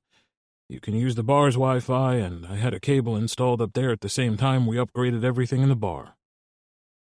Mickey didn't know much about rent, seeing as how Lance had taken care of all that, but he knew $500 was a steal. Would that come off my paycheck? Shane shook his head. I trust you to pay me. It's not like I don't know where you work. I can bring you first month's rent tomorrow, Mickey blurted before he could think about it too much. He needed this. He'd never really stood on his own 2 feet, and he had to know that he could. The last thing he wanted to do was talk himself out of it. So what if it felt like he didn't know what he was doing? It wouldn't be the first time. But at least this impulsive decision would end with him having a roof over his head. Shane nodded. Then it's yours. If you show up here around noon, I'll have a set of keys for you. Really, Shane? You're renting the new place to the new kid? The cook, Cyrus said. You wouldn't rent it to me. You have a place, and a husband who lives there with you. That's why I need the upstairs. Shane rolled his eyes. Ignore him. His husband likes to sneak in the back, and they play grab-ass when they think I'm not looking.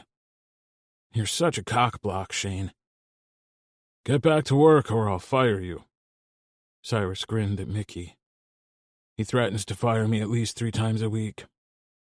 One day I'll be serious. How about you get Mickey something to eat?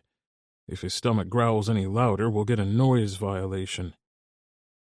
Shane clapped him on the shoulder again, something Mickey might never get used to, and told him to take 30 minutes. You look like you love burgers with fries, not onion rings. Cyrus squinted at him. And gravy for the fries, on the side. Mickey blinked at him. Is that your secret talent? Guessing what people want to eat? Hell no. I was just pulling your leg. But who can resist a burger and a side of fries? Mickey shrugged a shoulder. Vegetarians, most likely. It was truthfully the best burger Mickey had eaten in years, and he made the mistake of telling that to Cyrus, who immediately gloated to Shane when he ducked into the back. Don't feed his ego, Shane laughed.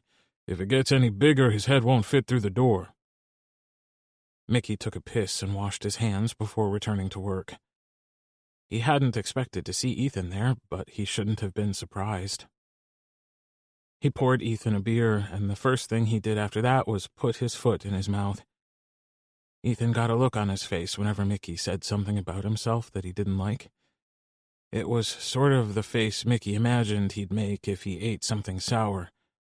He was looking at Mickey that way now, with a sad sort of disapproval for talking negatively about himself, for calling himself lazy or stupid. It wasn't that Mickey really believed those things about himself, but he didn't disbelieve them either. So many of his interactions and reactions to people were colored by how Lance had treated him. Lance believed Mickey was lazy and stupid, and the easiest way to appease him had been to agree with him. You're not either of those things, Ethan said. Mickey nodded. I know. He didn't elaborate that he didn't quite believe he wasn't, but he was getting there. Things had been so drastically different since he'd stumbled into the Bennetts, Ethan in particular, that some days it was all he could do to wrap his head around it. Some mornings he still woke up surprised to find himself in Ethan's house, warm and safe and well-fed, and soon he'd be waking up in his own place. Yet he couldn't bring himself to tell Ethan here and now. He'd wait until tonight when he got off work, or he'd wake up early and talk to him before Ethan went to work. There was a small part of him that didn't want to leave the comfort and familiarity of Ethan's place. But Mickey couldn't stay there forever. Yeah, he could have probably rented the basement from him, but it felt too much like a crutch. Besides, Ethan was hot and kind. He was a catch and a half, and Mickey wasn't sure he could stand it if Ethan found someone to bring home. Could he really lay in bed, one floor below, and listen to Ethan go on about his life? The last time Mickey had made life-changing decisions to be close to a guy, it had backfired in the biggest way. There was no way he was going to make that mistake again, especially when he was certain his crush was one-sided. It would vanish with a little distance between them. That thought didn't bring Mickey nearly as much happiness as he thought it would. Chapter 15. Ethan. It had only been his first day at work, but already Mickey looked like he was a whole new person. That was the thought that Ethan took home with him, and the thought that had stayed with him as he crawled into his bed. Nights hadn't bothered him in years, but it was strange now for him to lie in bed, knowing there was no one else in the house. Mickey had only been there a short time, but it was nice to have someone to come home to. Ethan didn't generally think of himself as lonely. Sure, he was alone, romantically speaking. He'd been alone in that regard for a long, long time. But now that his kids were grown, they were more like his friends than his children. Gone were the days when they needed him to be a parent to them. He wasn't lacking for human interaction, and he loved working in his diner. He'd never imagined doing anything else, and he took pride in the longevity of his establishment. But even Ethan had to admit that there had been something special about spending his time in front of the fire, playing guitar for Mickey. Ethan turned onto his side and willed sleep to take him. And if he didn't fall asleep until after he heard Mickey come in, that was his own business. It made waking up the next morning especially difficult, but he managed to pry himself out of bed, cursing how sore he was from sleeping on his side all night.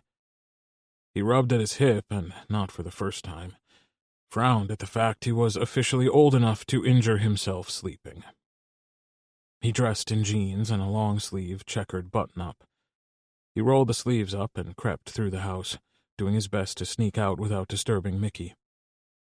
Ethan never did see the point of making a coffee here when the diner had plenty. This morning, however, the kitchen light was on, and Mickey was up already.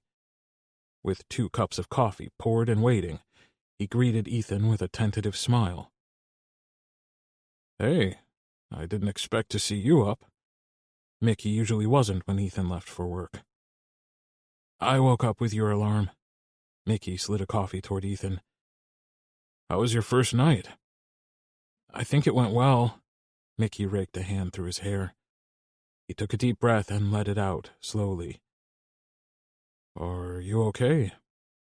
"Yeah, My mom was here the other day, and I don't know exactly what prompted her actions or where she got it, but she gave me a bit of money.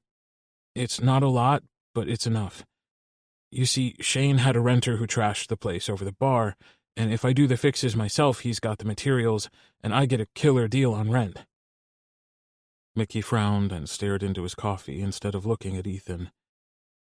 Ethan had expected this day to come. It had been his hope when he took Mickey in that he'd stay until he got on his feet, and he'd managed to do that. So why did it feel so bad? Why did Ethan hate the thought of Mickey leaving? "If you need help fixing up your new place, I hope you know you can call me." Mickey nodded, then shrugged. It comforted Ethan to know that Mickey appeared to be as out of sorts about this whole thing as Ethan was. "You don't have to do everything on your own," Ethan pressed on. "I know you want to be fiercely independent, but it's okay to ask your friends for help." Finally, Mickey lifted his gaze and looked at Ethan. "You've done so much for me already." "And I'd do it again." Ethan stepped closer. He hadn't even meant to, but Mickey was like a siren calling him in, pulling him closer when he meant to or not. "You act like me helping you was this big burden on my shoulders." He took another step. He didn't even know why he was moving closer, only that he had to be near enough to see the flecks of gold in Mickey's caramel eyes. "I haven't paid for a single thing you've given me." "And you won't, because there's no way I can pay you for what you've given me, Mickey." Mickey's brow furrowed. It was clear that he didn't understand, and Ethan wasn't sure he could put it into words himself. But he had to try. "You've given me friendship, companionship. You've let me share music with you, and my family. Those things are worth more than some old clothes and a few dollars of groceries." Mickey's mouth snapped shut. "You almost make me feel bad that I told Shane I could move in today." Today. Mickey was leaving today. Ethan tried not to react, but it was a near thing.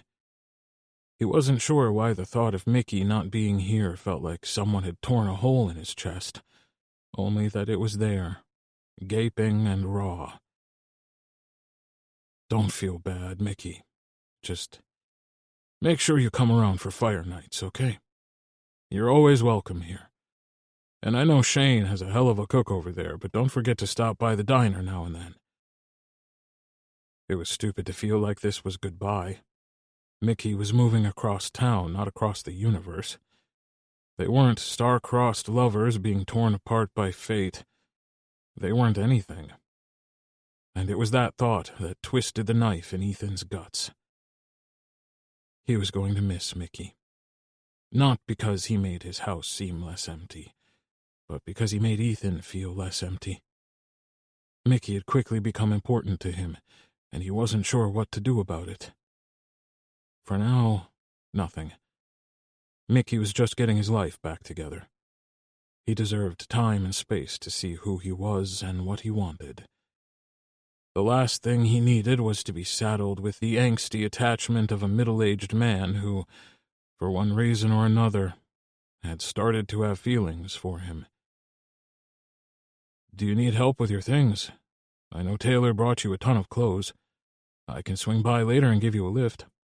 It'll save you lugging your bags over there or hiring a cab." It was strangely important to Ethan that Mickey say yes. He'd brought him in from the cold, and he wanted to see that he was going somewhere that he'd be safe. It didn't matter that Mickey wasn't his responsibility. He couldn't stop himself from wanting to make sure he was okay. "Shane said he'd have the keys around noon." Ethan nodded. "I'll be here to get you and take you over there." He shoved his hands in his pockets and checked that he had his keys and phone. "I have to get the diner open." Mickey nodded. "I didn't mean to keep you." "You didn't," Ethan promised. With nothing more to say, he excused himself and left. Mickey's independence was a good thing. Ethan knew it was a point of pride for Mickey and the logical next step for him. A place of his own, a job of his own, money of his own. A life that was no longer controlled by anyone else but him. Ethan was proud of Mickey. But he was going to miss him. And now that he was alone, he could confront that thought head-on and examine what it meant. It meant that Mickey was right to bail before Ethan did something stupid about his burgeoning feelings for the younger man. It also meant that should there come a time when Ethan felt comfortable telling Mickey about how he felt, Mickey would be free to say yes or no, without worrying about his livelihood or his living arrangements being jeopardized. He never wanted to put Mickey in any kind of position where he didn't feel he had the freedom of choice. He was sure there were lots of things about his relationship with Lance that Mickey hadn't told him. In fact, Ethan was certain they'd only scratched the surface.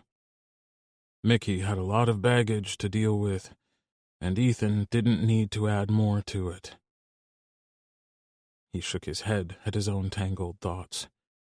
It was silly of him to act like he had any kind of shot with Mickey, even if he told him about his feelings, which he wasn't going to do.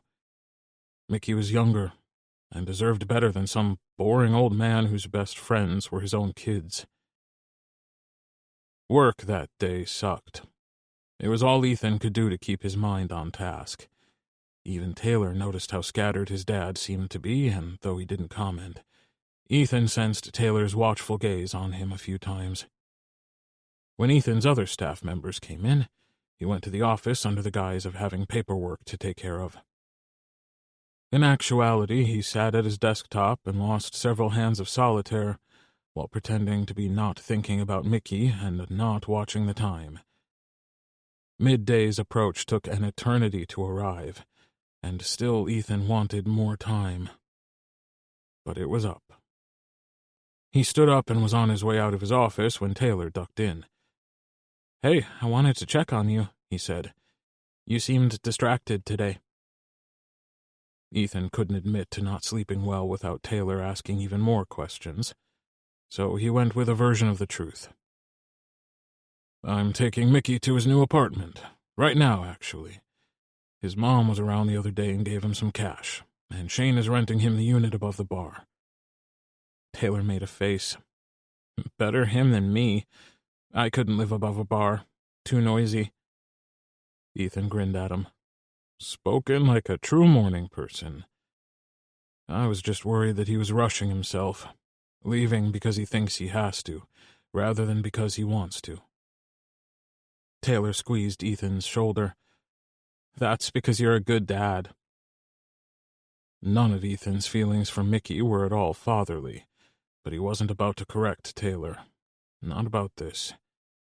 He'd never come out to his kids, and he was suddenly unsure of how they'd react. Would they be mad that he kept this a secret from them? When they were growing up, it hadn't been important. At first he'd had their mother, and then when she was gone, Ethan was too busy raising them to worry about dating. Maybe he'd failed them in that regard. Had Taylor lost out on a feminine influence because Ethan was too busy working to bother dipping his toes in the dating pool? Had his other boys missed out on something because he'd stayed single? He slipped out of the diner through the back, aware of Taylor's worried side-eye. The drive home wasn't long enough, and when he walked inside, he found that Mickey was ready for him. His bags were packed and were sitting by the front door. "Are you ready?" Ethan tried to keep his voice flat and even, though his throat burned and ached. Mickey nodded and grabbed his bags. Ethan took the larger one from him, and they were stowed in the back of Ethan's truck. Mickey didn't say anything on the drive over, though he was as pale as a sheet. Ethan figured he was worried about the next step he was taking. "You'll be all right," Ethan assured him. The anchor stood at the other end of the street from where they were currently waiting for the light to change. "And if you're not, you know where to find me." Ethan glanced over at Mickey, who was still ghostly white, but attempting a brave face. Shane was outside waiting for them. Ethan unbuckled his seatbelt and climbed out of the truck. Keeping one eye on Mickey, Ethan didn't miss the way his hands shook when he took the keys from Shane, or when he counted out first month's rent and handed it over to Shane. Ethan lugged Mickey's bags over. It hadn't been his intention to walk Mickey up to his new place, but he had to see it through now. There was no way he could leave without at least knowing where Mickey would be. "I'll let you two go on up. I'll see you for work later, Mickey. Ethan, don't be a stranger." Shane tucked the money in his pocket and slipped in through the back door. "I'll help you with your bags," Ethan stated. It wasn't an offer. If Mickey wanted him not to help, he'd have to say as much. Mickey nodded and went over to a door that Ethan had never paid much attention to. The key turned easily enough, and Ethan followed Mickey into the building. It was just a hallway, a door, and a staircase. "The unit is upstairs. That door leads to the bar, but it's locked. No one can use it from either side unless Shane unlocks it." Mickey headed up first and used a different key to unlock the door that sat at the top of the stairs. Ethan followed him into the apartment and set the bags down. Truthfully, it was an okay place. The carpet in the living room had to go, and it needed new paint, among other fixes. But it was sparsely furnished, and the view from the front window looked out on the parking lot. There was a small sort of balcony Mickey could access if he wanted to pop through the window. Ethan poked around the apartment. The bedroom had a double bed with what looked to be a new mattress and a set of bedding on it. Mickey had already walked in and was reading a card. "He said the bed comes with the unit. I can't take it when I leave, but he didn't want me sleeping on the floor." Mickey pulled his gaze away from the note and looked at Ethan. "How is this my life?" "It's a lot of big changes. But you deserve it, Mickey." Mickey looked at Ethan with wide eyes and a forlorn expression. "Did you really mean that I could come for fire nights still?" "You can come over whenever you want. You're always welcome, Mickey." Ethan's phone vibrated in his pocket, and he knew without looking that it was the diner. "I have to get going." Mickey nodded and escorted Ethan to the door. "I guess this is it, huh?" Ethan gave Mickey the most sincere smile he could muster. "You'll do great, Mickey." He didn't know what compelled him to do it, except for the fact that Mickey looked like he needed one as bad as Ethan did, but he swept him into his arms and hugged him tight. And if he took a moment to imagine that it could be anything more than a hug, that was okay. And if he inconspicuously inhaled Mickey's scent, no one would ever know. And if he pulled away, aching to press his lips against Mickey's, it would be his secret. Chapter 16. Mickey. Mickey didn't like being alone. Even when Ethan wasn't home, there had been signs of life around him. Photographs on the mantel, Ethan's coffee cup that never made it into the sink, but sat next to it instead. The way Mickey could get up right after Ethan had left and still see the steam on the bathroom mirror. At the end of the day, Ethan would come home and Mickey wouldn't be alone. Having a job helped, probably more than he realized at first.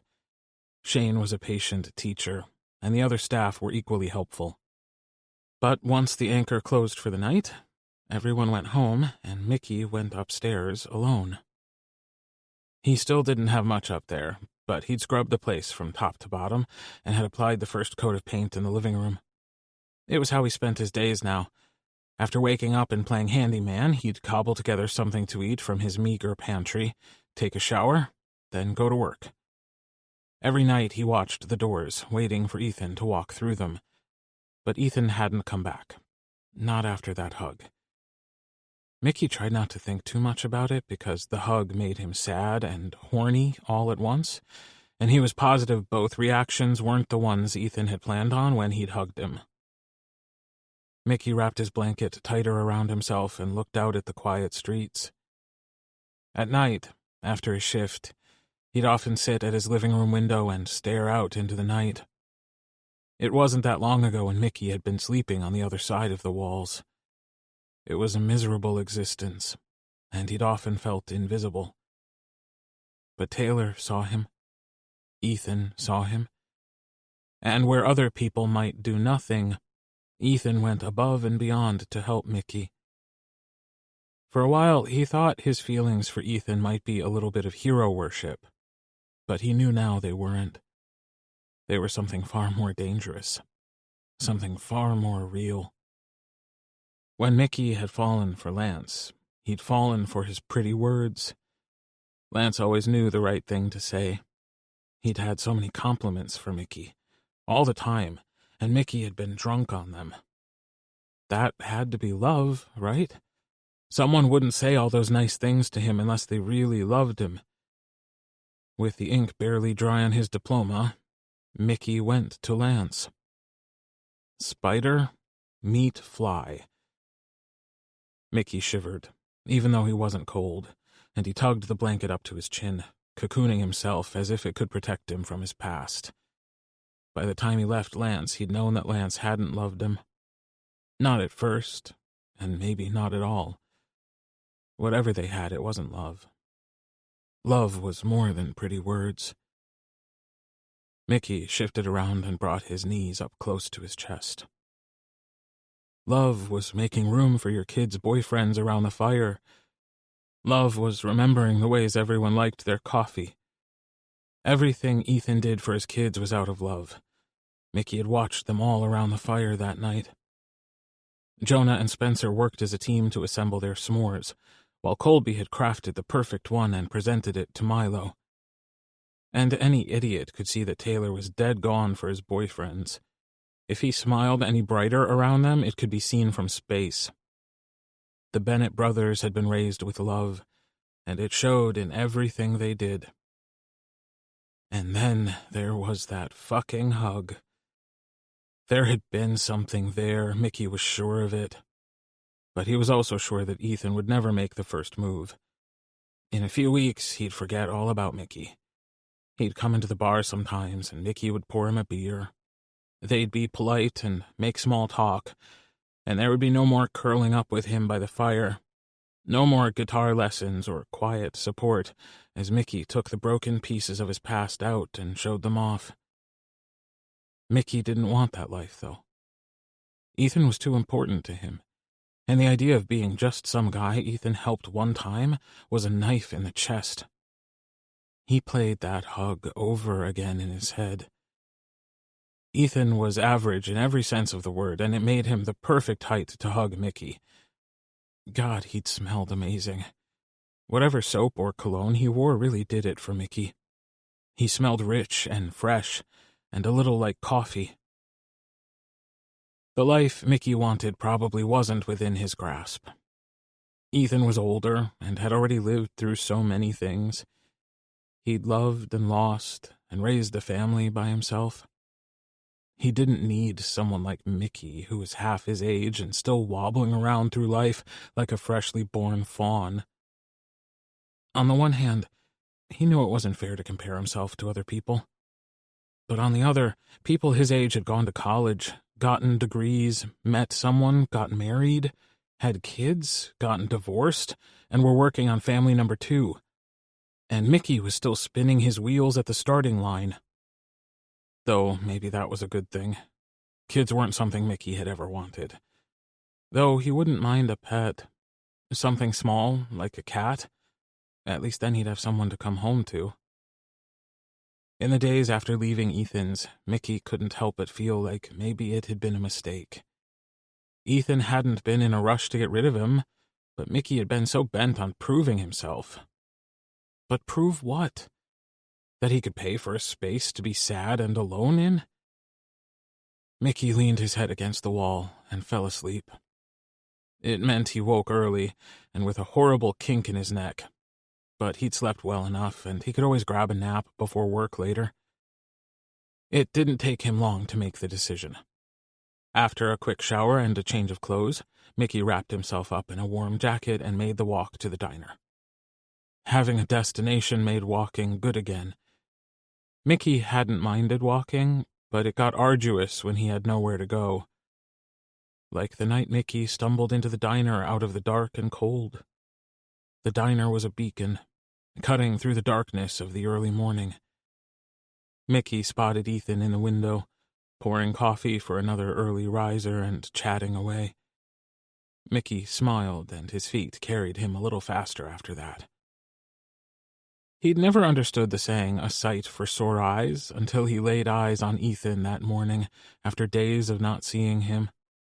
Mickey hadn't even realized how much he'd missed the man until he stepped inside and Ethan turned to greet him. He wasn't sure if Ethan smiled that brightly at all his customers, but Mickey returned the beaming grin with one of his own. "I thought I'd sit at a table and eat this time. Mickey wiped his snowy boots on the mat in front of the door and made his way over to a table. "Not that one," Ethan told him when he started to sit. "Have a seat in that one over there. It's slow this morning, so I'll grab a coffee and join you." Mickey tried not to read too much into being seated at the family table. He didn't want Ethan to think of him like one of his kids. His steps faltered, and he suddenly had the sickening feeling in the pit of his stomach that this was a mistake. Why had he come? He shouldn't have. He should have stayed away. He could have walked across the street and gotten gas station coffee and a muffin. But it was too late now. If he fled, he'd look like an idiot, and he'd probably make Ethan worry about him.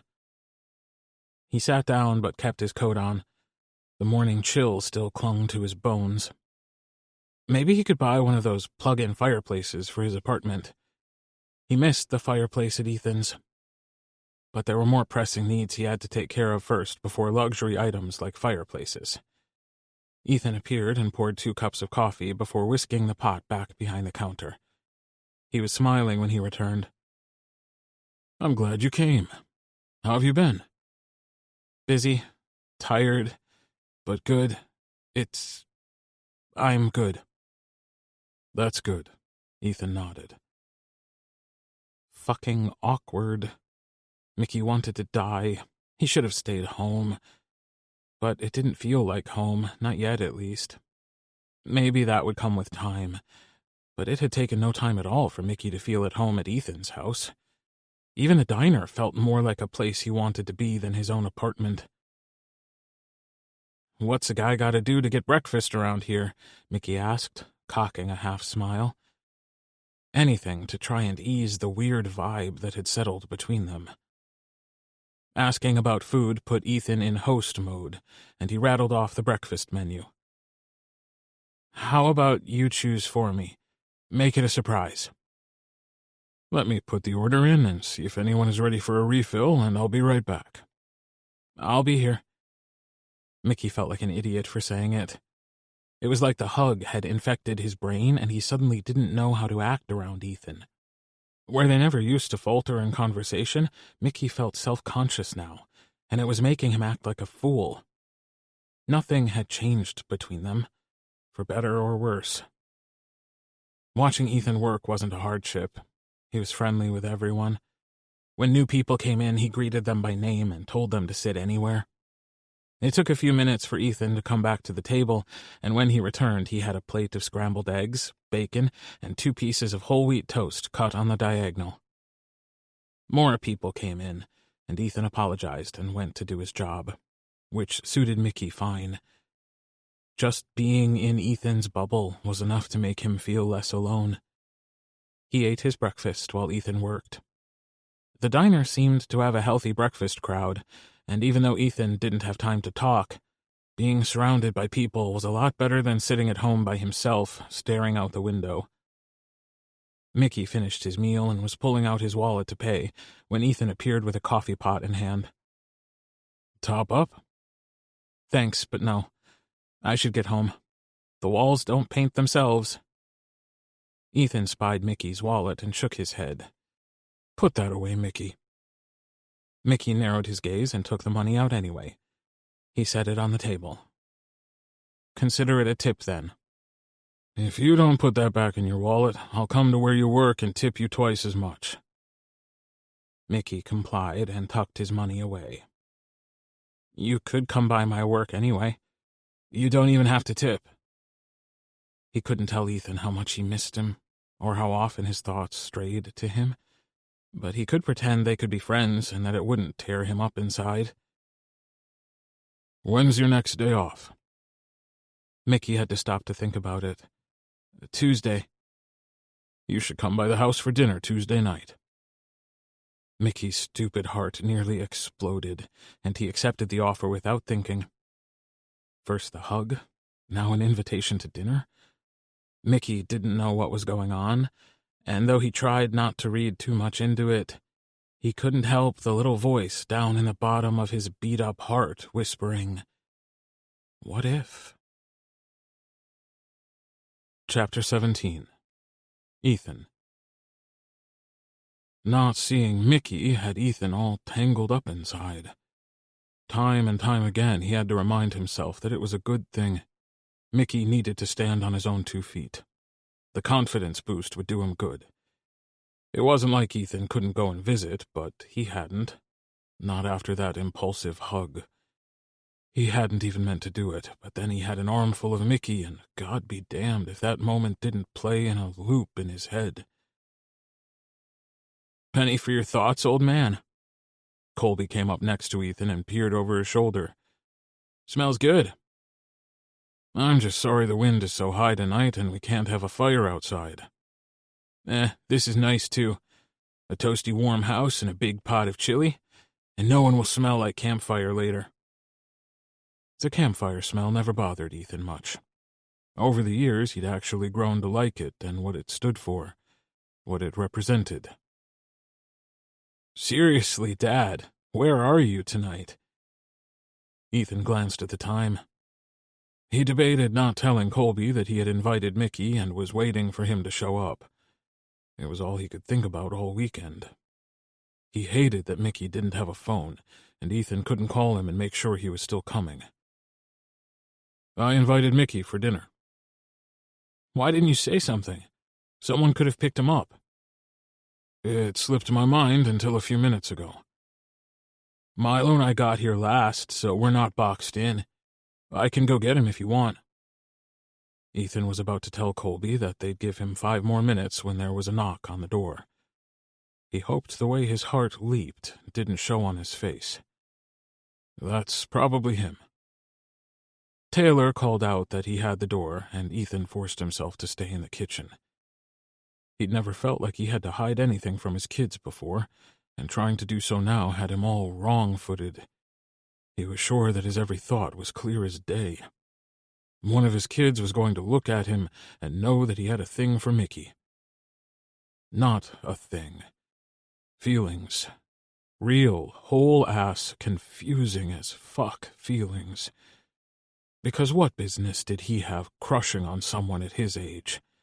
He was damn near 50. Mickey was half that, for crying out loud.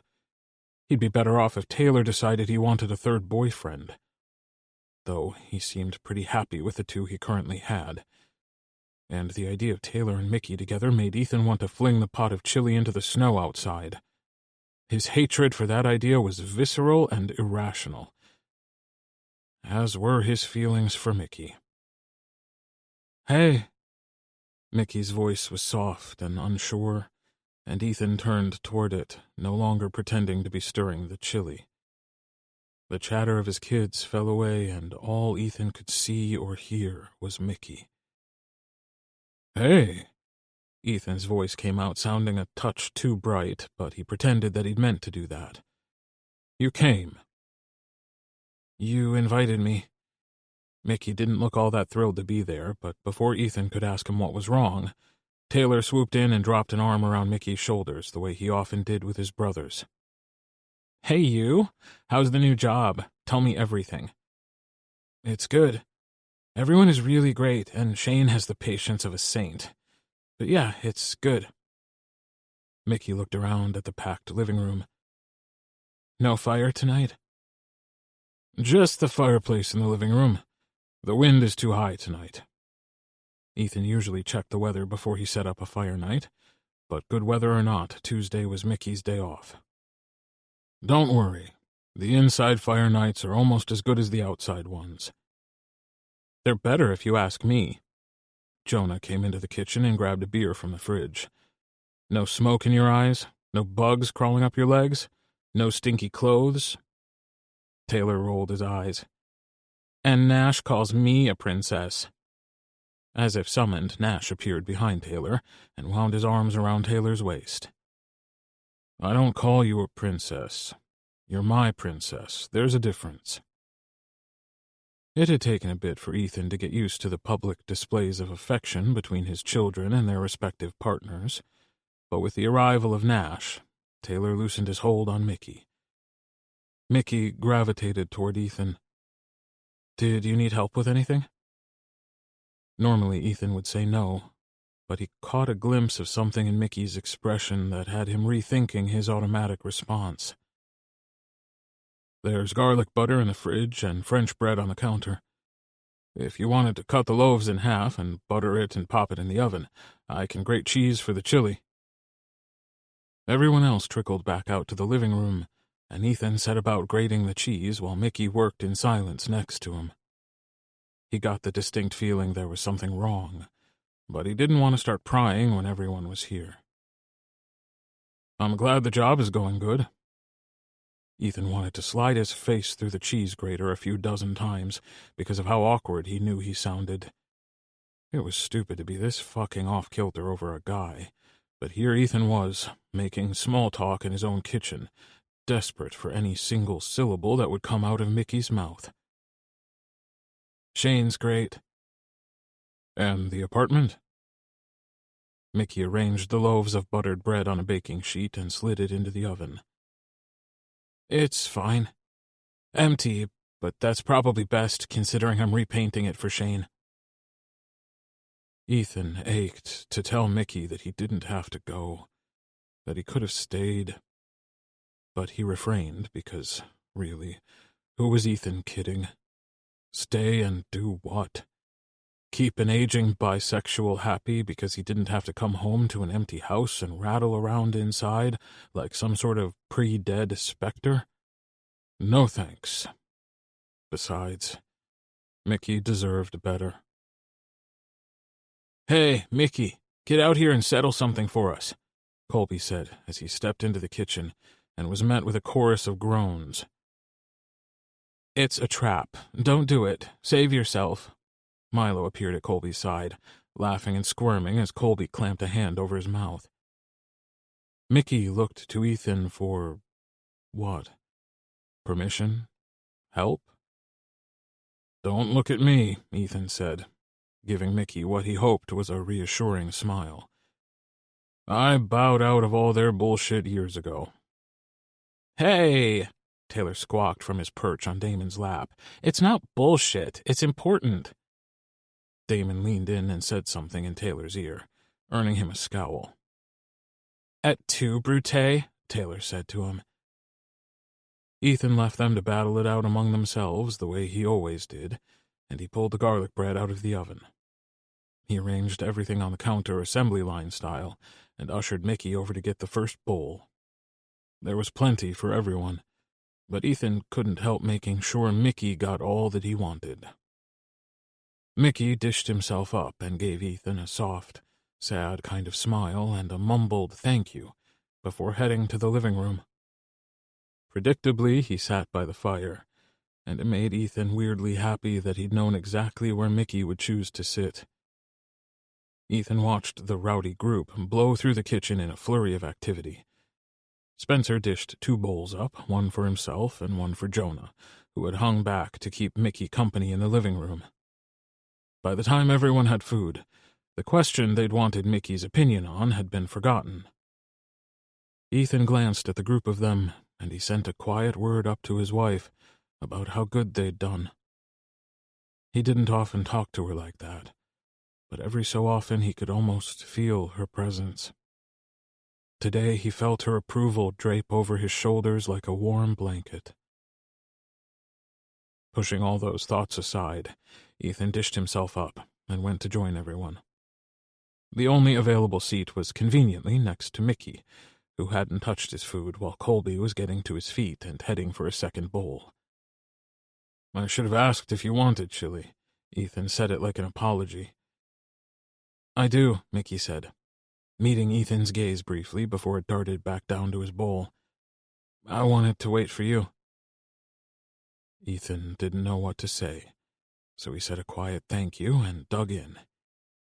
It was almost like being in a bubble after that.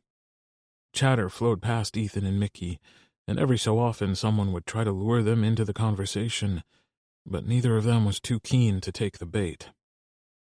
And for the first time, Ethan realized that he'd rather be alone with Mickey. He missed their quiet evenings together, the guitar lessons, the way Mickey held his pain close to his chest, but had let Ethan have a glimpse of it. Predictably, once the food was gone and the dishes were loaded into the dishwasher, Ethan found himself with a guitar thrust into his lap and a group of eager fans calling out song requests. For nostalgic reasons, Ethan played the song he'd been teaching Mickey before he left. Maybe he could convince Mickey to come over for more lessons. How pathetic was that?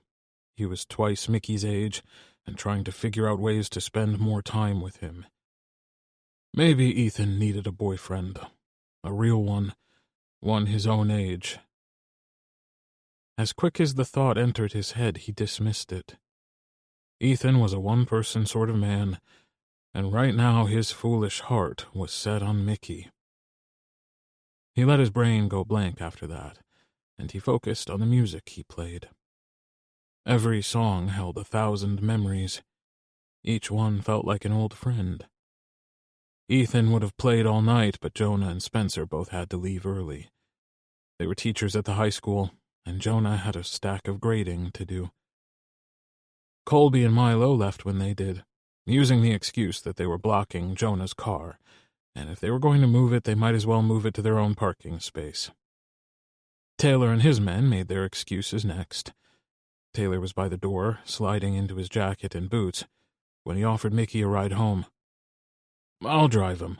It's the least I can do for not arranging for a ride for him to get here in the first place." Nash looped an arm around Taylor's shoulders and herded him toward the door. "Come on, princess. Let's get you back to your tower before you turn into a pumpkin." Taylor squawked, indignant, but whatever they were saying disappeared into the night when the three of them filed out the door. Then, suddenly, Ethan and Mickey were alone. Mickey headed for his own boots, but Ethan didn't want him to go. "How about you stay for a while? If you want, I mean.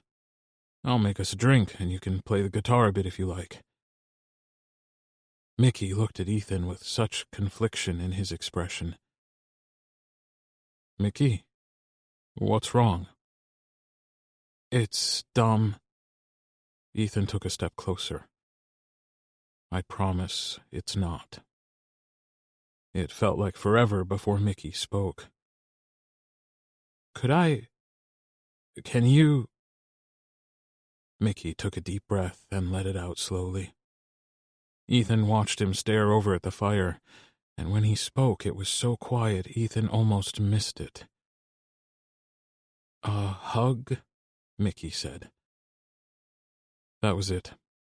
2 words was all it took for Ethan to cross that final bit of distance, and he swept Mickey into his arms and held him close, tight. He buried his face in Mickey's hair and let himself enjoy the way he smelled a little like coconut. Ethan didn't know how long they stood there, only that he could have held Mickey forever. "I thought it was going to be just the 2 of us," Mickey confessed into Ethan's shoulder. Maybe it was easier to be an idiot when he didn't have to look Mickey in the eyes, because the next thing he said was, "Did you want it to be?" Ethan was suddenly unable to ignore the crackle of anticipation in the air.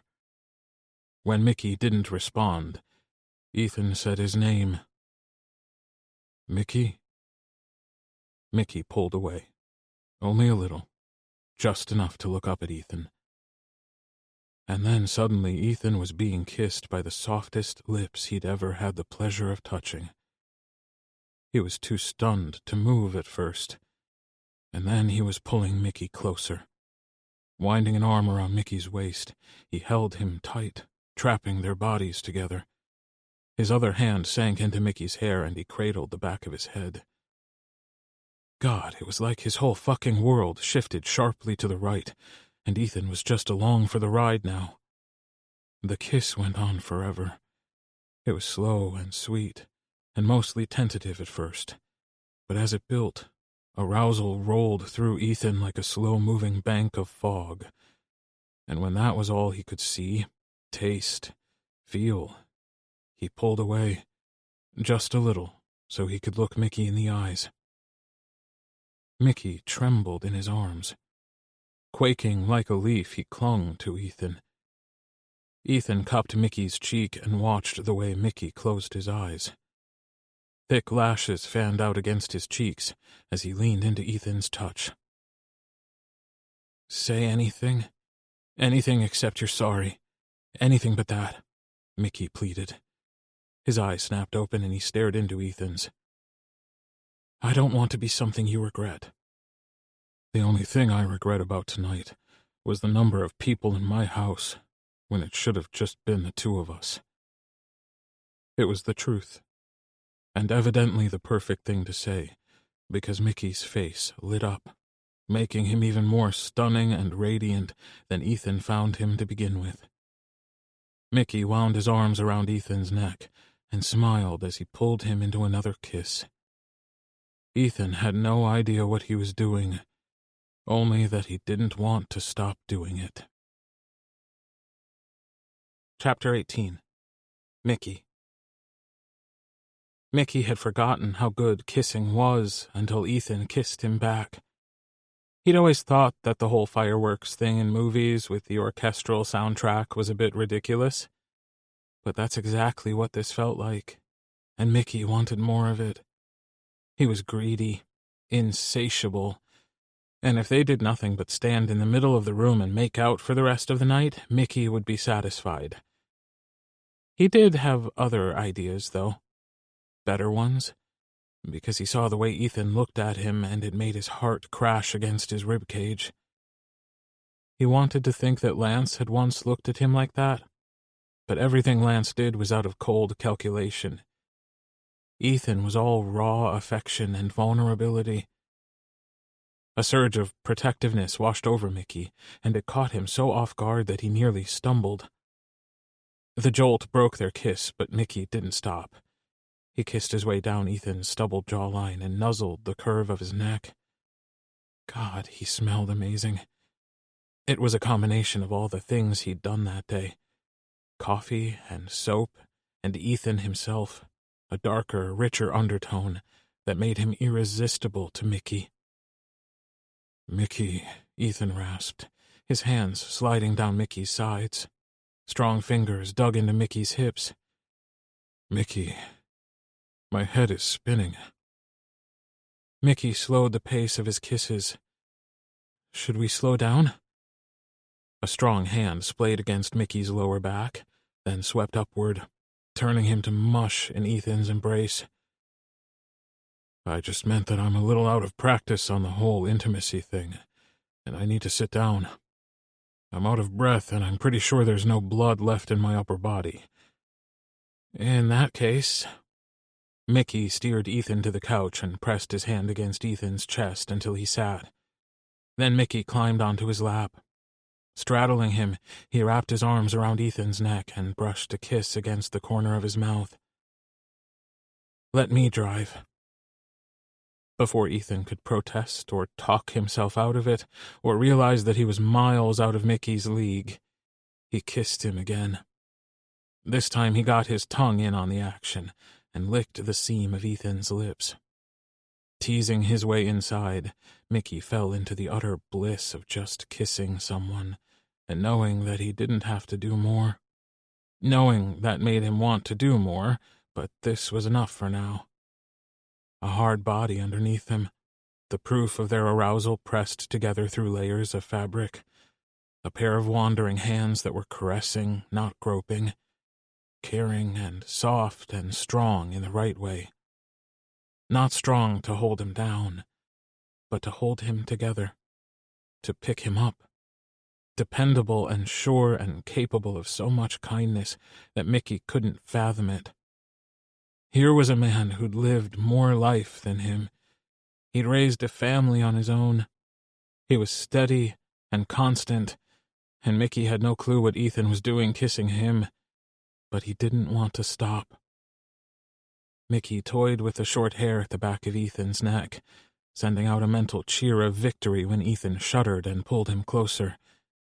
The tips of Ethan's fingers slid under the waist of Mickey's pants and skimmed along his skin. It was practically chaste compared to the things Mickey had done, and yet his blood was on fire for more. Mickey moaned into Ethan's mouth. Undulating his hips, he ground their cocks together. Ethan's hands found their way under his shirt, and Mickey gasped against Ethan's mouth. How the hell was this so hot?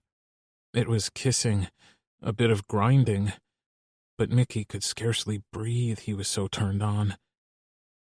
It felt like Ethan was having a similar issue, and Mickey slowed the pace of their kisses. Easing back, Mickey kissed the corner of Ethan's mouth, then the other. He wanted this so bad he was shaking. "Mickey," Ethan breathed against his neck. One of those strong, talented, capable hands Mickey was obsessed with cupped his cheek. "I don't have much here in the way of supplies. I haven't had sex in so long you could write in the dust on my libido. I don't know what you want. I barely know what I want." Ethan took a breath and ran his nose up the curve of Mickey's neck. "What do you want, Mickey?" The answer to that was simple. Ethan. In this moment and the next. Ethan. Yesterday and tomorrow. Ethan. Ethan eternally if he thought he could wish it into existence. Mickey had never felt so safe before, so seen. And maybe Mickey should be more careful about older men after what Lance did. But the difference between Ethan and Lance was the difference between an erupting volcano and an oasis in the desert. "You..." Mickey drove his fingers through Ethan's hair and crushed their lips together. Ethan's arms were around him again. Then the room was tilting, and Ethan was on his back underneath Mickey. "This okay?" Ethan asked. "More than..." Mickey dragged the tip of his finger down Ethan's whiskered cheek. There wasn't a thing about Ethan that Mickey didn't find attractive. From the more than ample gray in his hair to the deeply etched laugh lines on his face. The lines themselves told the story of a life that had been filled with happiness, and Mickey wanted in on that. Ethan stared up at him, waiting. Mickey realized that Ethan would wait for as long as it took, just so he knew it was what Mickey wanted. And knowing that made him want Ethan even more. This time, when they kissed, it was slow and deep. Mickey sank into Ethan's embrace, and though the kiss was everything, breathless and magical and life-giving, easily the most memorable kiss that Mickey had ever participated in, it wasn't enough. Mickey pulled back and sat up. Ethan blinked at him and watched in awe as he grabbed the bottom of his shirt on the right side with his left hand and in one smooth move whipped the garment up his body and off over his head. Ethan laughed and immediately reached for Mickey, who was already working at the buttons on Ethan's shirt. "God, look at you." The tone of Ethan's voice did something to Mickey. The wonder he heard there made him want to beg Ethan to say it again. Mickey fumbled some of the buttons, but eventually got Ethan's shirt open. He pushed the fabric out of the way and ran his hands down Ethan's chest. "Fuck my life, you're so hot." Mickey's heart felt like it might burst. Everything in his body vibrated with need. The corners of Ethan's eyes crinkled, and he gave Mickey a smile that was half amused, half embarrassed. "Not compared to you." Mickey put his fingers over Ethan's lips. "Slander." "Honestly," Ethan mumbled around Mickey's fingers. "You're gorgeous, Ethan. You just don't see it because you're not your type. But lucky for me, you're mine," Mickey growled. Further protests were silenced by kissing Ethan again. Their hands roamed each other's bare torsos like they were starved for touch, for affection, for a connection they didn't know they needed until they found it with each other. "Can I touch you?" Mickey asked, his fingers twitching against Ethan's skin. He wanted to map every inch of Ethan's body with his hands, his tongue, even his teeth, until he knew it better than his own, until it was so ingrained in his head that he'd never be able to forget it. "Anything, Mickey. Anything you want." Ethan lay there so still, so patient, so fucking perfect that Mickey couldn't resist kissing him again. Then he sat up and worked the button on Ethan's jeans loose. He struggled a bit with the fly, then told Ethan to scoot over and roll on his side. Once Mickey had Ethan where he wanted him, he settled in next to him and brushed the tip of his nose against Ethan's. Their eyes met, and Mickey let himself look, just for a moment, before he saw too much, before he saw things that weren't there. Ethan met him when he angled his head for a kiss, and their tongues battled together. Mickey skimmed his hands down Ethan's side. He'd left Ethan dressed, but undoing his pants allowed Mickey easier access. Slowly, he slipped his hand into Ethan's pants. His fingers dipped under the waistband of Ethan's briefs, and he took hold of his cock.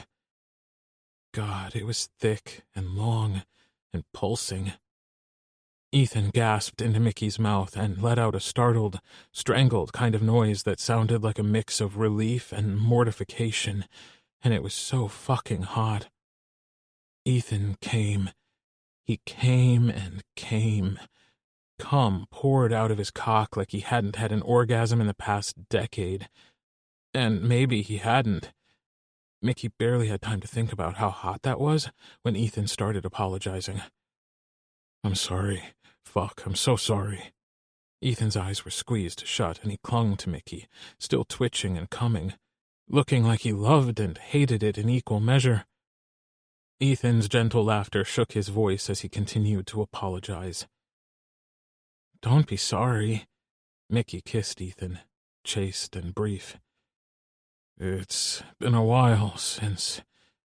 Ethan's voice trailed off as he kept his secrets to himself. "It's been a while," he repeated. "I told you," Mickey said.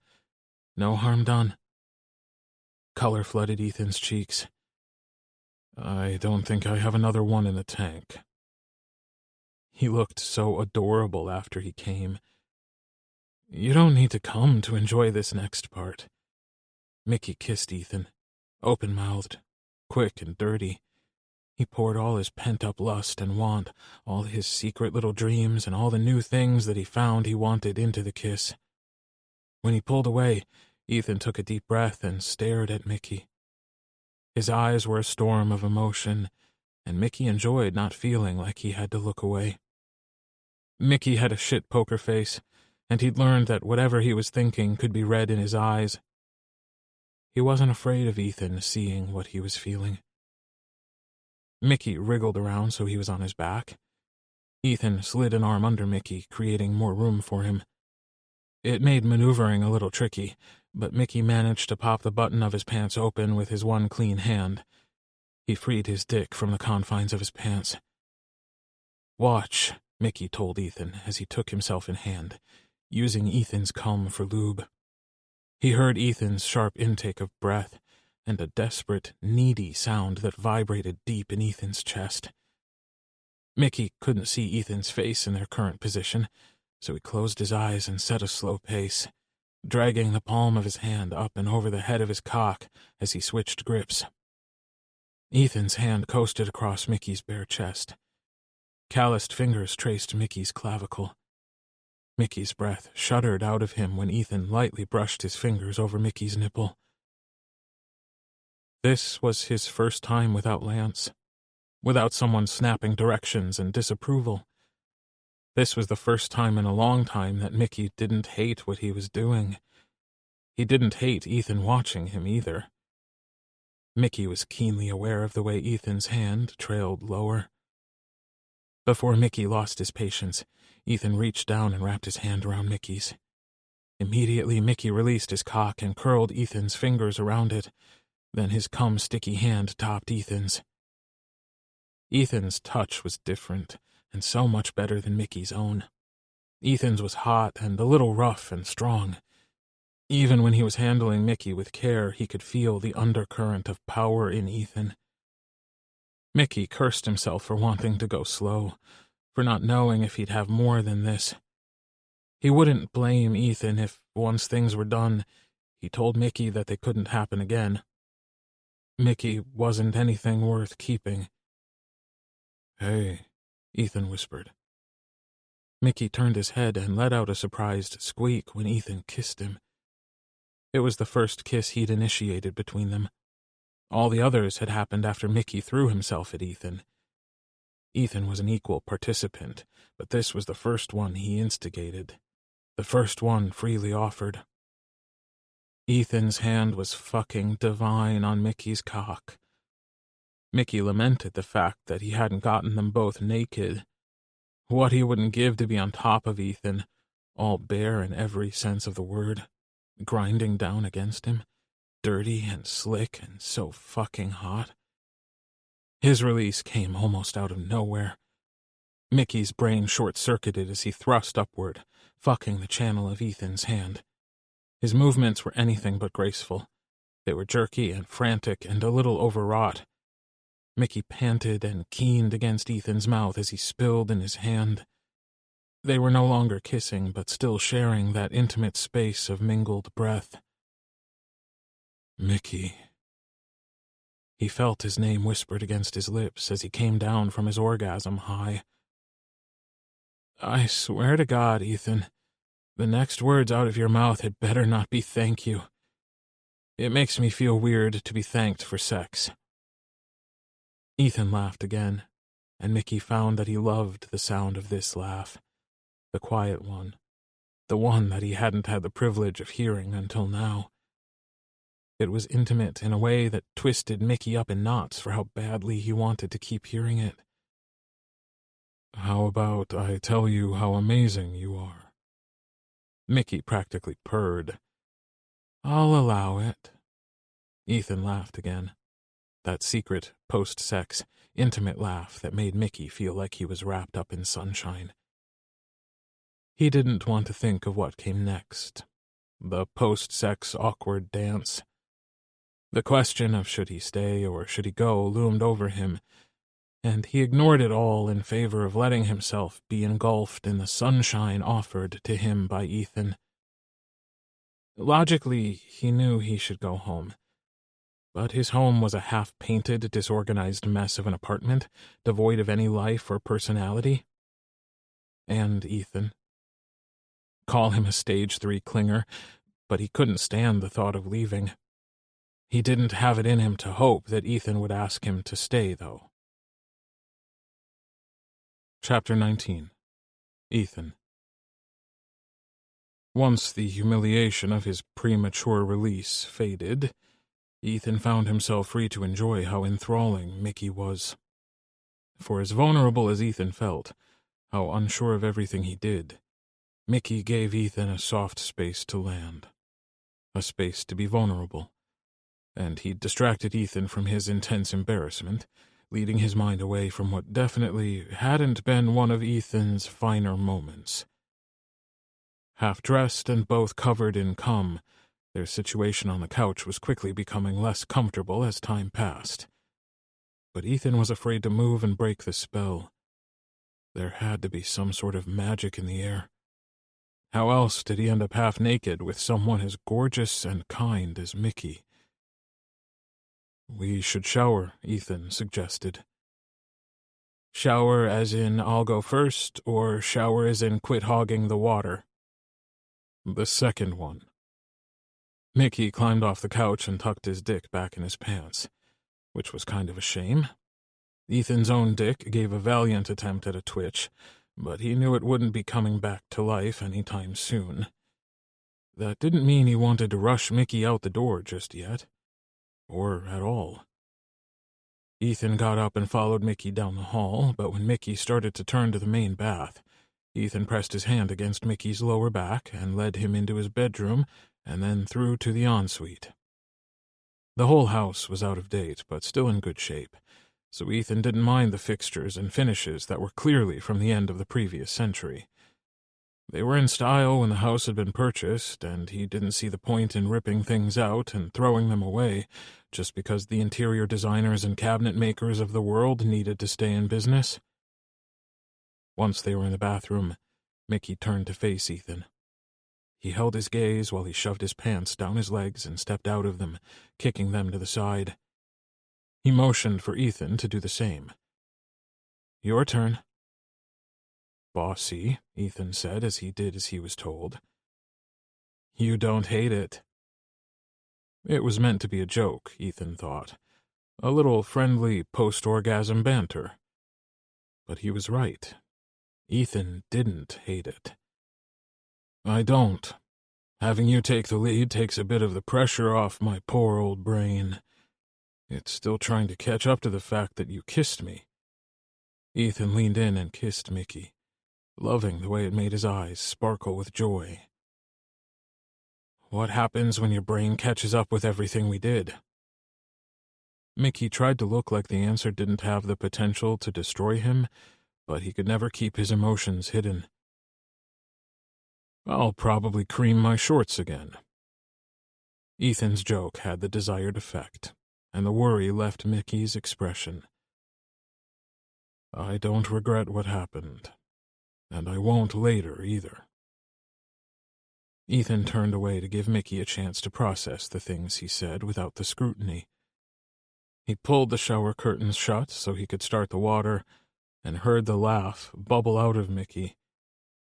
Your shower curtain is a tree frog playing the ukulele? Ethan looked at Mickey over his shoulder. I'm old, not boring. The one in the main bathroom is plain. Mickey slid in beside Ethan and tested the water temperature before stepping into the tub. The one in the main bathroom is the one my children see. Do you think I'm going to give them ammunition to mock me? When Ethan stepped into the shower, Mickey was on him immediately. Ethan felt touch-drunk, if that was such a thing. He'd gone so long without any sort of physical affection from someone that he wanted to gorge himself on it now. It left him feeling lightheaded and kind of giddy. That didn't mean they didn't have things to discuss, but Ethan didn't even know where to start. For now, he was content to trade lazy kisses with Mickey. Mickey, who was young and hard again already, and whose erection pressed enticingly against Ethan's leg. His own dick was half hard, a feat in itself. He'd be shocked if it got much more life in it. Just from the one orgasm, his body felt hollow and wrung out, but in a good way. Being with Mickey made him lighter, and Ethan wanted to enjoy that for as long as he could. For the life of him, Ethan couldn't figure out why someone like Mickey would be interested in him. Mickey looked up at him. Water clung to his lashes and plastered his hair down against his scalp. Reaching up, Mickey massaged the furrow between Ethan's eyes with the tip of his index finger. Less thinking, more kissing. Mickey tilted his head, asking for a kiss with the angle of his head, the look in his eyes, and the small, self-satisfied smile that appeared when he realized Ethan was going to obey. Like this? Ethan asked, before he brushed his lips against Mickey's. Or like this? He kissed him again, this time deeper, sliding his tongue beyond the delicate seam of Mickey's lips and into his mouth. Mickey opened up to him, whimpering a little when Ethan pulled away. You know, Mickey began, sliding his hands through Ethan's damp hair. For a guy with a dusty libido, your kissing skills are definitely not dusty. As if to prove his point, he wiggled his hips, drawing attention to his rigid cock. Ethan looked down at his own cock, more flaccid than hard. Despite the rest of him being on board with more, his dick hadn't gotten the memo yet. He wished he was 20 years younger, or that Mickey was 20 years older. Ethan... Mickey hooked a finger under his chin and tilted Ethan's head until their eyes met. I don't care about that. God, he was so fucking earnest Ethan could kiss him. Ethan didn't often feel his age. Only in the mornings when he slept wrong. Or there was that time he sneezed and his back ached for days after. Mostly Ethan didn't feel old. And even with Mickey, he didn't feel old. But there was not feeling old, and then there was being in the shower with a beautiful naked man who'd just given him the best orgasm of his life, who clearly still had the recovery period of someone who wasn't pushing 50. Mickey reached around behind Ethan and grabbed his loofah off the hook. He soaped it up, then made a circle motion in the air with his finger. "Turn around." Ethan did as he was told. The truth was that he didn't mind so much that Mickey seemed to be so comfortable being in control. Maybe he needed it after so long with someone like Lance, whom Ethan would bury in his backyard if he ever got his hands on him. Mickey washed Ethan's back with slow circles. Not a single inch of skin was left untouched by the time Mickey moved lower, washing the globes of Ethan's ass. "You know, if I didn't want to be here, I wouldn't be here, right? I mean, I left a man and slept on the streets so I wouldn't have to be around him. I'm not about to spend time where I don't want to be. Being with Lance taught me a lot of things, and not all of them were bad. I'm working on thinking better of myself. So maybe you can help me out and not act like I'm some shallow kid who gave the old dude a pity fuck." Mickey's tone of voice was even and smooth and without reproach. That didn't mean that Ethan wasn't taken aback by Mickey's frank words. "I like you, Ethan," Mickey whispered, sounding suddenly a lot more shy than he had a minute ago.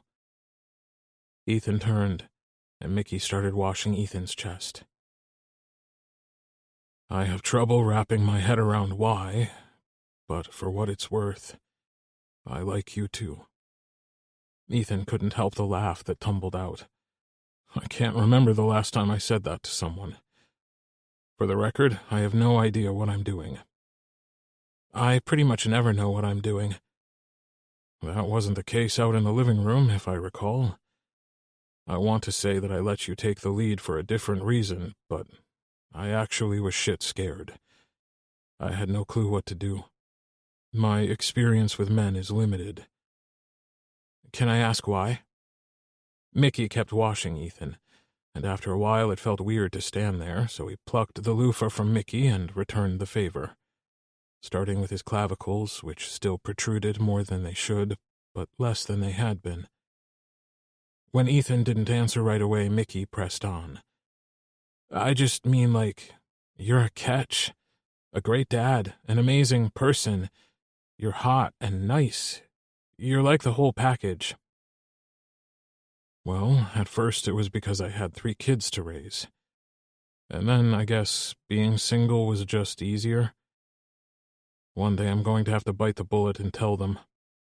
Ethan brushed his fingers over Mickey's cheek, where a flush of pink made his skin glow. "Probably soon." "How do you think they'll take it?" Ethan laughed. "All of them are in same-sex relationships. I can't see it being an issue. I just meant that if you've been single a long time, they might think it's weird. They're adults. We lost Sarah a long time ago. I miss her like hell sometimes, and I stayed single because of the boys, and then because of me. For years I wasn't ready. And then I wanted to be ready, but I couldn't find anyone who made me feel anything more than a temporary frisson of interest." He pinned Mickey with his gaze and stepped in close. "Until now." "Gah!" Mickey's face turned crimson, and he buried it against Ethan's chest, hiding himself from view. "You're infuriating, Mr. Oh, I don't know what you see in me. Let me say the most heartbreakingly perfect shit to you." Ethan wound his arm around Mickey's waist and reached behind him to turn the water off. He pulled the shower curtain open and grabbed his towel off the nearby rack. Once he had it draped around Mickey's shoulders, he stepped back, and Mickey pulled the towel tight around himself. "I hope you were serious about giving me a ride home. My hair is soaked, and it'll freeze my brain inside my skull." Mickey tried to be humorous, but Ethan saw through his thin veneer to the chasm of vulnerability beneath the surface. "Of course I was serious, but I was kind of hoping I could take you home tomorrow." Mickey pretended to consider Ethan's offer. "I suppose I could sleep on the couch again." Ethan grabbed the towel and yanked, pulling Mickey closer. Or you could sleep in my bed with me, which is sort of what I had in mind when I said I'd take you home tomorrow." "I know," Mickey happily confessed. "I just wanted to hear you say it." They stepped out of the shower and Mickey ran the towel through his hair before working on the rest of himself. When he was done, he wound it around his waist and watched Ethan with renewed interest. "Are you a pajamas or a no-pajamas person?" Ethan asked. "Well, I used to be a no-pajamas person, but then sleeping out in the elements put a stop to that. Then I was a guest in your house who was addicted to your fireplace, so again, pajamas. But if you think I'm going to put clothes on again before morning, you're sadly mistaken." "Nothing sad about that at all," Ethan replied, suddenly happier than he could remember being. Chapter 20. Mickey. The first thing Mickey did after that was get a phone. It was a cheap phone with a bottom-of-the-barrel data plan, but he wanted to stay in touch with Ethan. He wanted to be able to do things like send him pictures of the progress he was making on his apartment, even if it didn't feel like his yet. Mostly, he just wanted a way to talk to him. Ethan was important to him. The days he'd spent away from him with no way to easily contact him had been long and lonely. Mickey did his best not to bother Ethan when he was working, even after Ethan said it didn't matter because it wasn't like Ethan would get fired or anything. But Mickey tried to stay respectful of Ethan's time. That didn't stop Mickey from sending Ethan racy selfies, though. He'd sent the first one on a whim. He'd just finished painting and was going to get into the shower, shirtless and sweaty and splattered with paint. He'd looked at himself in the mirror, and a bit of the old Mickey came back. The old Mickey that thought he was good-looking. The one that had confidence. The one that didn't hate everything about himself. He took a picture, and to commemorate the occasion, a typical bathroom mirror selfie, because why not, right? For the heck of it, he'd sent it to Ethan, and then he'd set his phone down and hopped into the shower. He came back to a string of compliments and a couple of hard-eyed emojis. After that, the shirtless selfies increased in frequency. He never pushed Ethan to return the favor, as he knew Ethan had some hang-ups about their age difference, and maybe Ethan had always been too busy to really get into the whole naked selfie exchange thing. In Mickey's opinion, Ethan had put himself last for far too long. He wouldn't say anything, though. It wasn't his place. They hadn't even put a label on what they were doing, and Mickey had been too busy to make it back over to Ethan's. One of the other staff members had come down with a horrible stomach flu, so Mickey was picking up their shifts.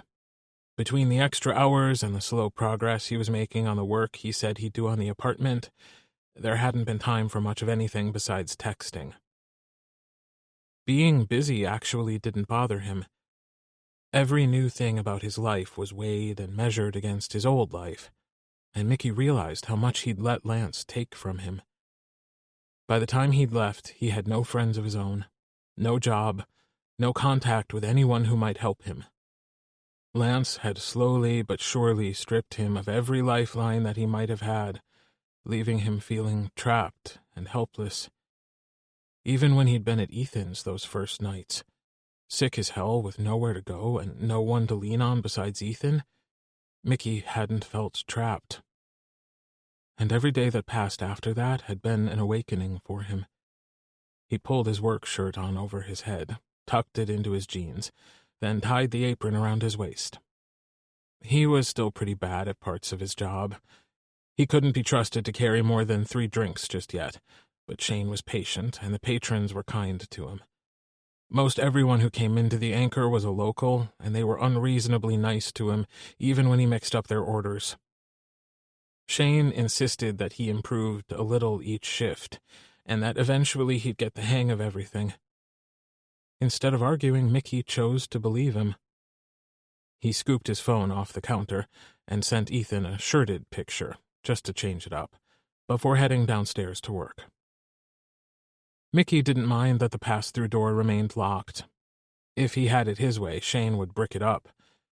Mickey wasn't the type to jump to the worst-case scenario, But he definitely liked that it was locked and no drunk asshole could slip by the staff on a busy night and violate Mickey's space. The back door was closed and locked, so Mickey had to walk around the front of the building. Winter still had her talons in, and the wind had to have blown in straight from the Arctic. He was glad to get his ass inside. "Don't you have a jacket?" Shane asked when he laid eyes on Mickey, who scurried into the bar and made a beeline for the warm kitchen at the back. "It's upstairs. I didn't know it would be that cold out there." Shane shook his head. "Wear your jacket next time." Mickey tried to be annoyed, but he found himself smiling at the brusque way Shane sometimes showed he cared. "Yes, boss." It was well after dinner, and the bar had been busy all day despite the cold weather, or maybe because of it. Though the days were starting to get longer, they'd had a spell of overcast days, making the world seem dark and cold all the time. Shane had explained to him that sometimes the bar got busier when people were trying to battle the winter blues. Tonight, everyone in town seemed to be fighting the blues. Mickey was run off his feet, and he still had hours to go in his shift, when Spencer, Jonah, and Damon came through the front doors. They looked around and spotted an empty booth and headed for it. Jonah saw Mickey and smiled at him across the room. He nudged Spencer and Damon, and they acknowledged him too. It was nice to feel like he belonged here. Jonah came to the bar and leaned against it, looking at Shane rather than Mickey. "Do you ever give your poor, overworked staff a break, Shane?" Shane rolled his eyes at Jonah. "Did you come to order drinks, or did you come up here to bust my ass?" "Why not both?" "You're as bad as your dad." Jonah's face lit up like a Christmas tree.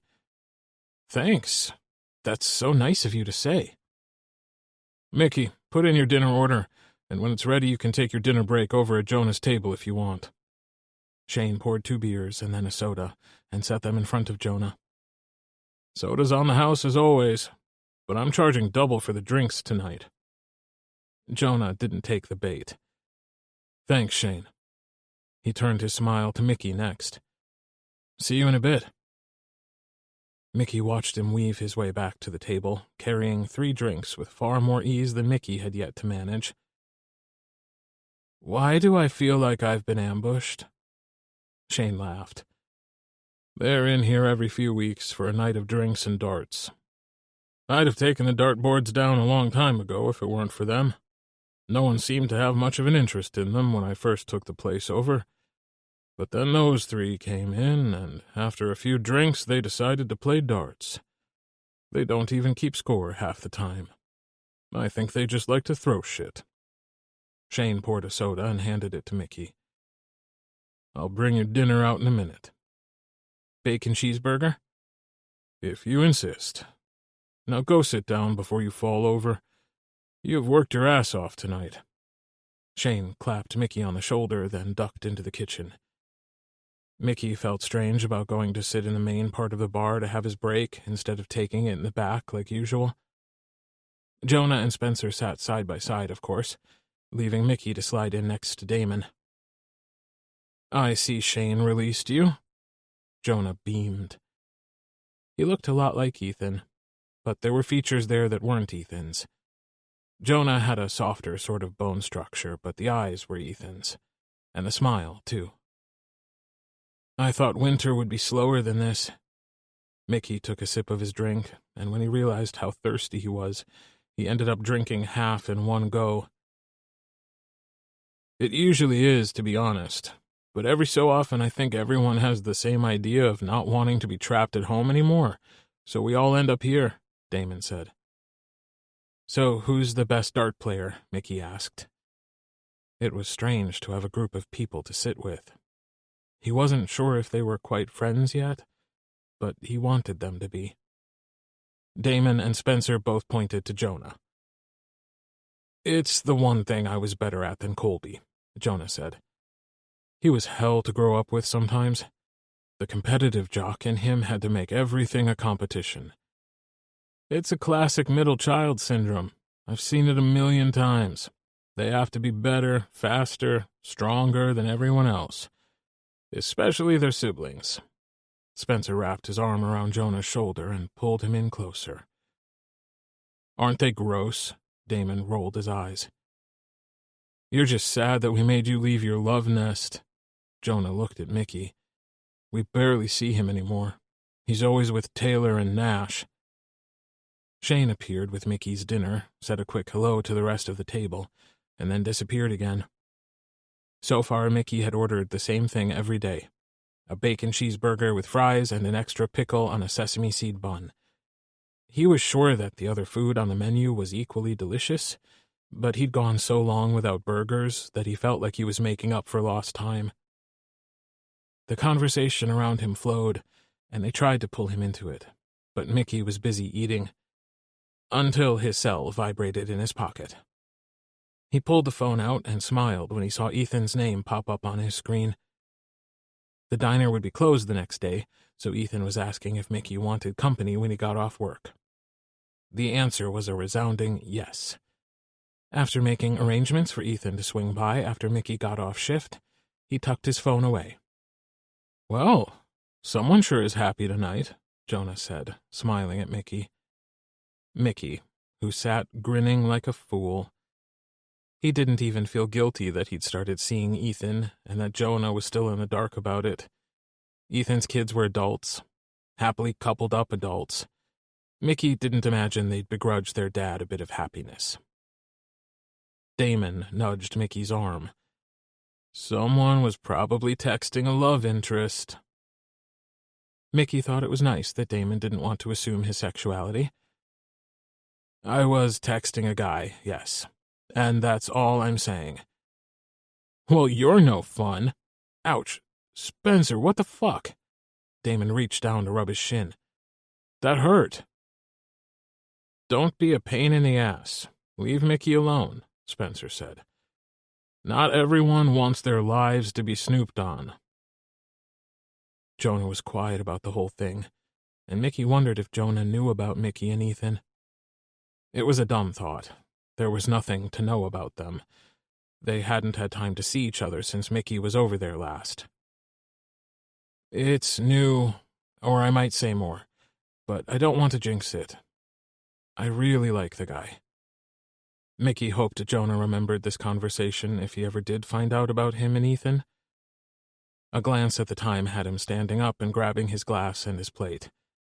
My break is over, but can I get you anything? We'll take another round of drinks and an order of those onion rings, Spencer said. An extra large one. You got it. And thanks for inviting me to your table. I appreciate it. Mickey felt a bit stupid saying stuff like that, but he needed to build bridges, and gratitude was a good start. He went back to work, counting the minutes until the end of shift. The next few hours were going to feel like days. Chapter 21. Ethan. The minute Ethan had Mickey inside, he was reaching for him. He'd thought about him all day, every day, ever since he brought him home, but especially since that kiss the other night and everything that came after it. Mickey's eyes flashed with interest, and he slid his arms around Ethan's waist. I don't want you to think I only brought you over here for sex, Ethan said, earning him a smile from Mickey. Would it be so bad? Mickey pressed a chaste kiss against Ethan's mouth. I mean, jerking off is fine and all, but there's a lot to be said about human contact, especially with the subject of your jerk-off fantasies. Mickey let go of Ethan and pulled his boots off. He stuffed his hands into his pockets and pulled out a row of condoms from one pocket and a bottle of lube from the other. With a smirk, he handed them to Ethan while he slipped out of his coat. I wasn't sure if you'd been by a pharmacy yet, so I took the liberty of making sure we were well prepared. Ethan had done the super adult thing and ordered his supplies from the internet. 3 cheers for 2-day shipping and discreet packaging, saving Ethan from buying supplies out in the open where he felt exposed. Not that he was going to tell Mickey that. Do you want something to eat? Mickey shook his head and pushed Ethan's jacket off his shoulders. Later. Ethan stood still. watching the way Mickey focused on him as he finished helping Ethan out of his coat. Ethan toed out of his boots without taking his eyes off Mickey, who took the condoms and lube back from Ethan. He held them in one hand, and Ethan looked down and watched Mickey lace their fingers together. Mickey had great hands, Ethan decided. Slender, but soft, despite all that he'd been through. Gentle, strong. Ethan had imagined those hands on him. In him. Ethan was stepping into his own bedroom before he really registered that Mickey was here, and this was going to happen. Mickey tossed the supplies on the bed, and Ethan's heart thrashed in his chest. Fear, excitement, embarrassment, a million fragmented emotions spun around inside him. Then Mickey was there with his hands on Ethan's face. He pulled him down into a kiss, and Ethan let him take the lead. Truthfully, he didn't want the lead. All he wanted was to not disappoint Mickey. Mickey's tongue eased into Ethan's mouth, and Mickey let out one of his happy little sounds that went straight to Ethan's dick. He hoped that tonight he'd be able to hold off longer than the 4.6 seconds it had taken him to blow his load last time. The kiss came to a natural end, and Mickey plucked at the hem of Ethan's shirt, sliding it up his body, exposing his stomach. Fingers danced over bare skin, and Mickey held Ethan's gaze as he continued to lift his shirt.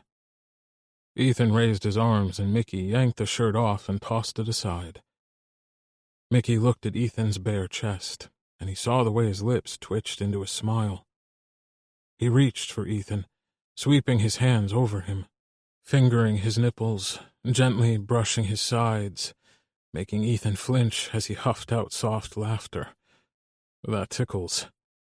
Mickey grinned at him, looking deliriously happy. I'll remember that. Mickey leaned in. His mouth was hot against Ethan's skin. Soft lips left a trail of sensation along the trail Mickey kissed, starting at his neck and moving down and across his clavicle. Ethan shivered, not because he was cold, but because he couldn't remember wanting anything or anyone as badly as he wanted Mickey. Mickey fumbled with Ethan's pants, proving that he was just as nervous about this as Ethan was, which weirdly helped him feel more settled. It was a relief to know he wasn't alone in his tangle of affection and lust. "What do you want?" Mickey asked, skimming a finger along Ethan's skin just above the waist of his jeans. You. After that, doesn't matter. Mickey smirked. You're smooth. I'm nervous. I don't want to embarrass myself again. You didn't embarrass yourself. I told you it was hot. Mickey pressed himself up against Ethan, slotting their bodies together, and he wrapped his arms around Ethan's neck. His lips ghosted over Ethan's, making him chase Mickey's mouth for a taste. So hot, Mickey said. Ethan caught Mickey's mouth and slipped his arms around him, deepening the kiss at the same time as he pulled him closer, held him tighter, skated his hands down Mickey's back and cupped his ass as their tongues battled together, caressing and dancing in the midst of their mingled breath. The way Mickey moved against his body felt like sin, and suddenly Ethan needed more of it. He lifted Mickey's shirt, breaking the kiss to pull it off, and then Mickey was on him again, this time all hands and tongue, and those soft, plump lips dragging down Ethan's neck. Get undressed. Get on the bed. Don't touch yourself, Mickey told him, and Ethan scrambled to comply. He shoved his pants off, taking his underwear with them. He bent over and helped himself out of his socks as he pulled his feet free. Climbing onto the bed, he was keenly aware of Mickey's gaze on him as he stretched out. His cock was hard and rested against his stomach when he rolled onto his back. A pool of pre-cum soon appeared when he watched Mickey pop the button of his pants open. Ethan's fingers twitched with the urge to take himself in hand, and he must have started reaching for his cock because Mickey gave him a little shake of his head. Ethan put his hands down and gripped the bedding instead. Tell me, Ethan, what do you want? Ethan laughed, and the nerves he thought he'd overcome swam back to the surface. Just you. That's all I have. Ethan didn't want to list all the ways he felt inadequate. He just wanted to enjoy this for as long as he could. Maybe one day Mickey would wake up and wonder what he was doing with a man twice his age, but until then Ethan just wanted a little slice of happiness again. Something that was all his own. He loved his kids, but they couldn't be the only things in his life worth loving. He needed something of his own. Just you, Ethan repeated. Mickey's smirk was back, and Ethan found he loved this version of himself. The swagger, the cockiness. Ethan might not be young or feel particularly young most of the time, but when Mickey looked at him like that, fire in his eyes as he kneeled on the bed and slowly crawled up until he was over top of him, he didn't feel like any age at all. There wasn't room for anything in his head that wasn't Mickey. Just me. Mickey ghosted a kiss against Ethan's mouth. Is there anything you're not comfortable with?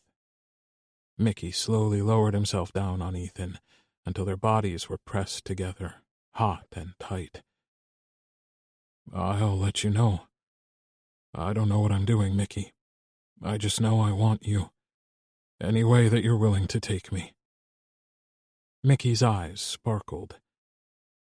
I'll take good care of you. I should tell you that I got tested recently. I'm negative. I should have said something earlier. Ethan had driven to a clinic at the next town over to get tested again, even though he hadn't really had a need to, seeing as his recent sexual history was non-existent. But it was important to him to be on the same page as Mickey, to show him that he cared about his safety. Now's just as good as any time. I got tested too. I know I'm not out yet and that I have to tell the kids soon, but I wanted something to show you that I was serious about giving this a shot.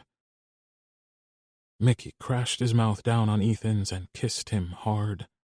Teeth clacked together, but Ethan didn't care. He sank his hand into Mickey's hair and gripped the silky strands. He'd need another haircut soon, and maybe he'd let Ethan do it again. It hadn't been a burden at all to take care of Mickey. It had been a pleasure. It filled little cracks in Ethan that he didn't know existed until Mickey came along, needing things Ethan liked to believe only he could give him. Things like safety and warmth, a place by the fire, and a guitar lesson. Things that didn't cost Ethan anything, but were precious to Mickey. He'd seen the awe and the gratitude in the way Mickey looked at him sometimes. Even before they kissed, it was there in every whispered thank you and every tentative smile. Mickey's smile wasn't tentative now. Looking down at Ethan, he skimmed a fingertip down Ethan's cheek. You want to give this a shot, but I don't even know what this is. This is us. You and me. I haven't. Ethan cleared his throat of a sudden emotional storm. I haven't been happy in a long time, Mickey. Not like this. Mickey's lips trembled against Ethan's, and there was no more talking after that. It was all hands and breaths, and for a while they just made out, naked and pressing against each other, arching and squirming and reaching for more, only to back off when things got too heated. Soon enough, Ethan couldn't even think straight, he was so hard. Mickey trailed his hand down Ethan's chest, skimming over his nipple. Ethan sucked in a breath. God, was he sensitive everywhere, or was it just Mickey? I can make you happier, if you'll let me. Mickey's hand snaked lower. Will you let me? Mickey punctuated the question with a kiss pressed to Ethan's shoulder. The answer was hell yes. Fuck yes. Immediately and eternally. Yes, yes, yes, yes, yes. But instead of any of that, Ethan managed a nod and a strangled, yeah, that rasped out of him because he'd lost his mind to Mickey. Mickey kissed his way down Ethan's torso, flicking his tongue over each nipple, laving them, sucking.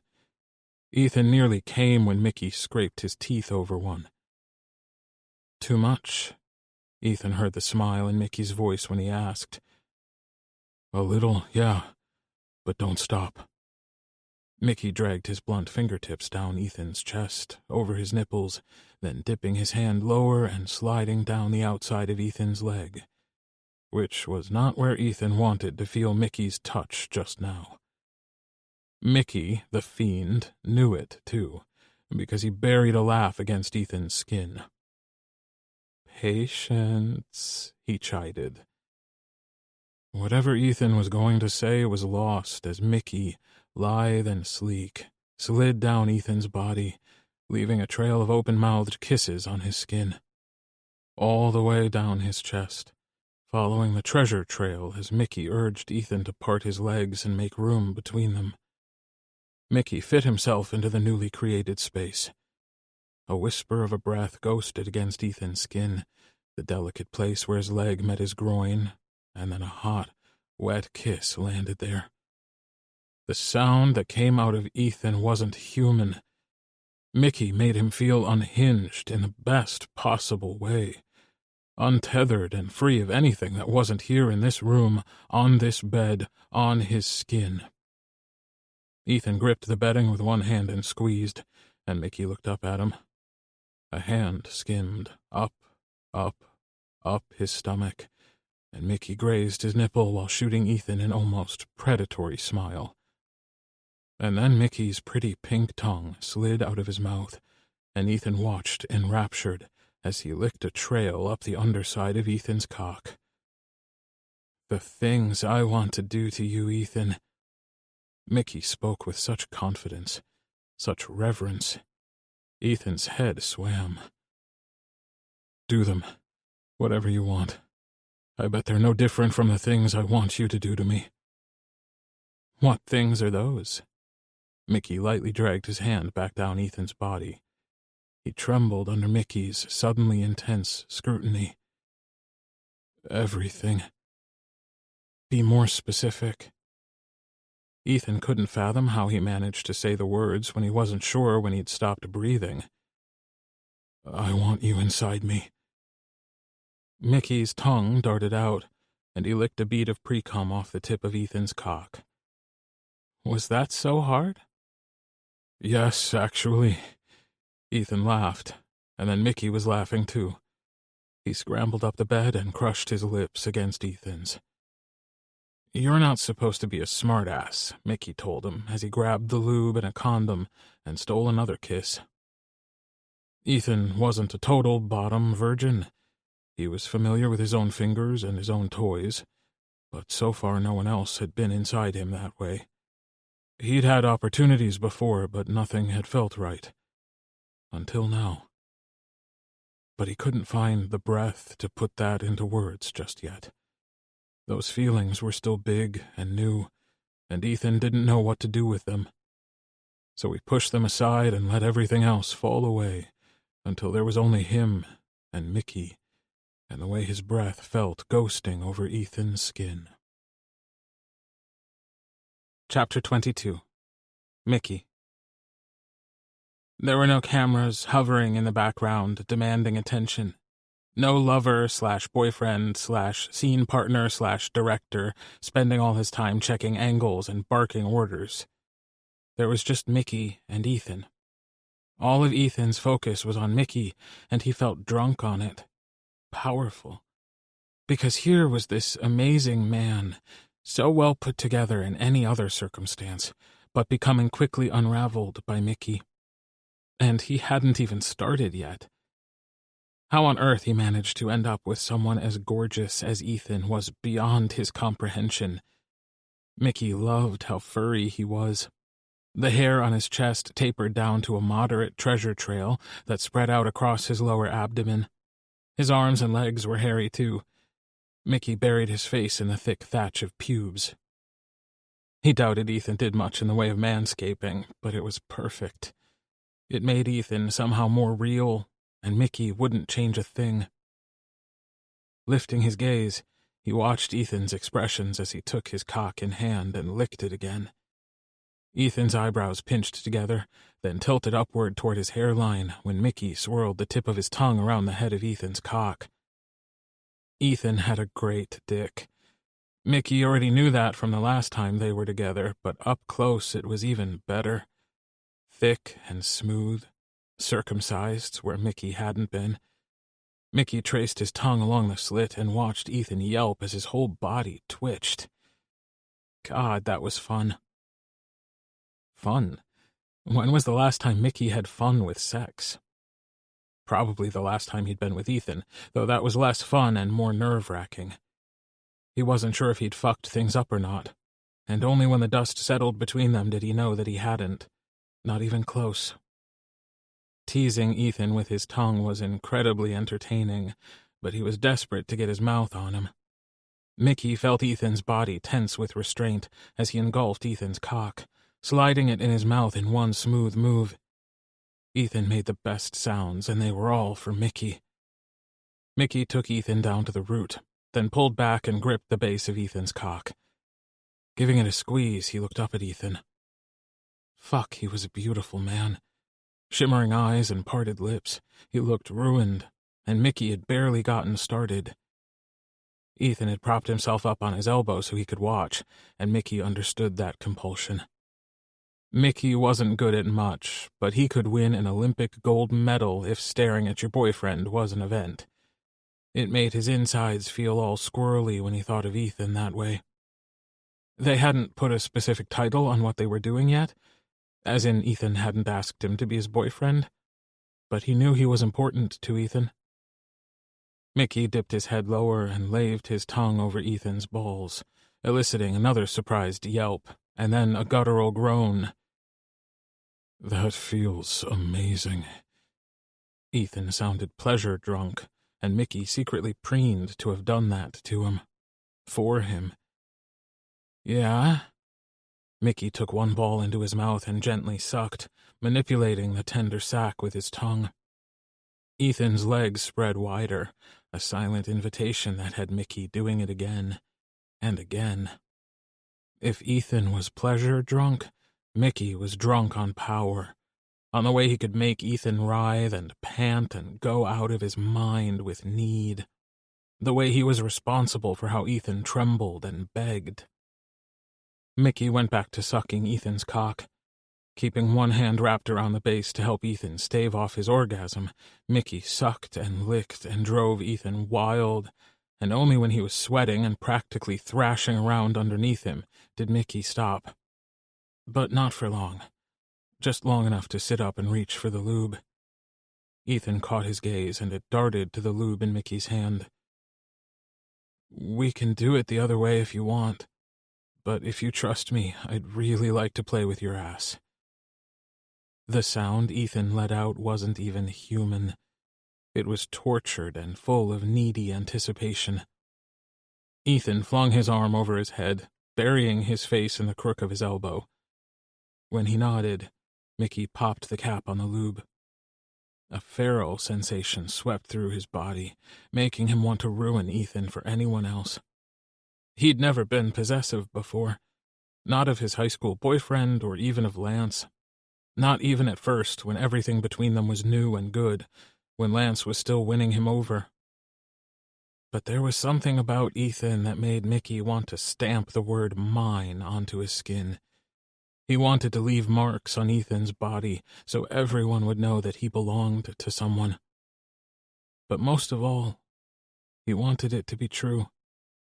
He wanted Ethan to be his in every sense of the word, in every way that mattered. Mickey squirted lube onto his fingers, huffing out a soft laugh when the bottle made a gross, squelching noise. This will be easier if you're on your knees, he told Ethan. He could have fingered Ethan just fine the way they were, but Ethan's body shook and trembled, and he was still hiding his face. Mickey wanted him to feel safe, and being spread out like that didn't offer him much in the way of protection. Ethan rolled over and positioned himself on his hands and knees. Mickey smoothed his hand down Ethan's back, then up again, and he pressed down between his shoulder blades. "Keep your ass in the air for me." "That's right," Mickey said, when Ethan pillowed his head on his arms, burying his face. Ethan exhaled a large, shaky breath, but Mickey saw him relax ever so slightly. He smiled at that, knowing he'd done something right, which bolstered his confidence. Mickey wanted to see Ethan's expressions, but hopefully there would be a next time, and Mickey could look his fill then. Right now, Ethan's vulnerabilities lit up like a neon sign, and Mickey wanted to soothe as many of those jittery nerves as he could. He reached between Ethan's legs and gave his cock a few tugs, spreading the lube around. His other hand swept across the globes of Ethan's gorgeously furry ass. "You're so beautiful," Mickey told him. He meant every word. Ethan had a beauty that went beyond his physical form. It was his generosity and his kindness, his loyalty and his strength. Every bit of who he was made him all the more captivating. Mickey applied more lube to his fingers and then dipped them into the crease of Ethan's ass. Ethan trembled beneath his touch as he dragged the pads of his fingers over Ethan's hole. If Mickey really wanted to blow Ethan's mind, he'd lower his mouth down onto that dark whirl of hair and kiss his way inside Ethan's body. Another time, perhaps. Right now, he wanted to ease him into things gently. Mickey spread the lube around his hole in slow, gentle circles until Ethan let out a shuddering breath, and Mickey watched him relax. Mickey continued the calming motion, then slipped the tip of his index finger into Ethan. It went in easier than Mickey had anticipated, and he sighed with relief. He looked up to where Ethan's head was still cradled in his arms. "You're so tight," Mickey said, stroking his finger in and out slowly, watching Ethan's reactions to the motions. When Ethan was looser, Mickey added a second finger. The sound that came out of Ethan was pure fucking sex, and Mickey slid his fingers deeper, searching for that bundle of nerves. He brushed over it once, and Ethan keened, loud and long. His legs trembled, and Mickey's name came pouring off his tongue like a mantra, like the answer to his prayers. "Mickey, Mickey, fuck. God, Mickey." Ethan arched into his touch, seeking more, pushing back, fucking himself with Mickey's fingers. "Look at you," Mickey purred, sweeping his other hand down Ethan's back, marveling at the way Ethan pressed into his touch, seeking it out and hungry for more, delightfully greedy for any sort of sensation Mickey had to offer him. Ethan might have tried to say something, but it came out as one long, garbled moan when Mickey pressed his fingers deeper, burying his knuckles against Ethan's flesh. Ethan's cock swayed back and forth with his rocking motions, drooling pre-cum on the bed. "Oops. So gorgeous," Mickey said. Ethan shook his head as if he were trying to argue with him.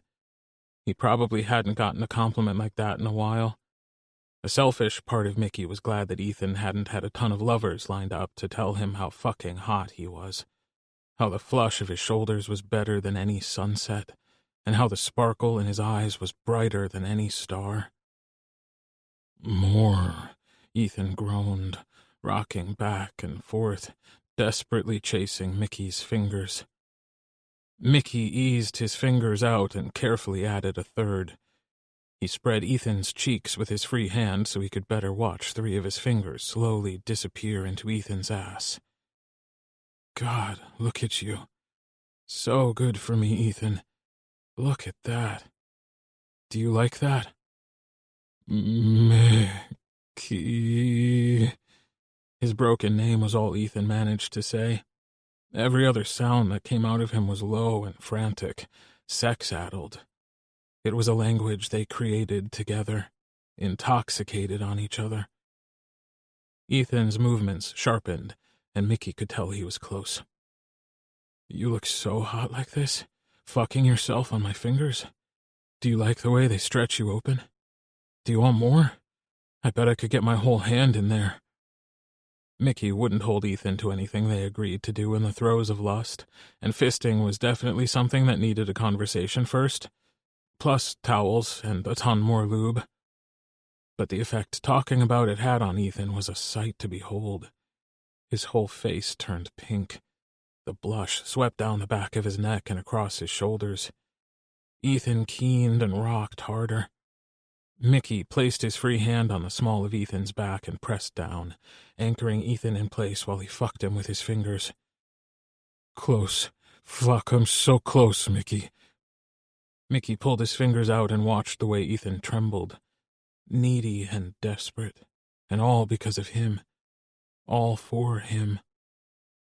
Mickey grabbed a condom and tore it open. Without being told, Ethan rolled over and spread himself out on his back. He gazed up at Mickey, ruined and waiting further destruction. Wanton and willing, his legs spread wide, making room for Mickey, who crawled between them. Gently, Mickey lifted one of Ethan's legs. Ethan rested his ankle on Mickey's shoulder. Mickey's gaze flicked from Ethan's face down to that soft, pliant hole as he lined his cock up and eased his way inside. Mickey clung to Ethan's leg as he pressed inside his body. He squeezed his eyes shut, then snapped them open, unwilling to miss a moment of this. Ethan's face was a picture of ecstasy, and then Ethan was reaching for him, cupping his face, dragging him down into an open-mouthed kiss that was all tongue and passion. Then Ethan's hands were everywhere, mapping Mickey's body. It was heady to be wanted so much that this close wasn't close enough, that as deep as Mickey could be wasn't deep enough. It felt like Ethan was trying to consume Mickey. Ethan moved his leg off Mickey's shoulder and pulled him closer. He wound his arms around Mickey, hitched his legs up, digging his heels into Mickey's ass, and he kissed him.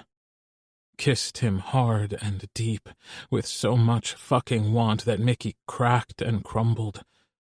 All the broken bits of his insides fell away, and they were gone, washed away. And now there was only Ethan, filling up all the spaces left behind, filling them with lust and want, with desire, and the way Ethan fucking looked at him when they stopped kissing long enough to take a breath. Eyes sparkled like stars, cheeks rosy red, hair a little damp. Ethan reached for him, swept his thumb across Mickey's cheekbone as his fingers sank into Mickey's hair. "Kiss me," Ethan said.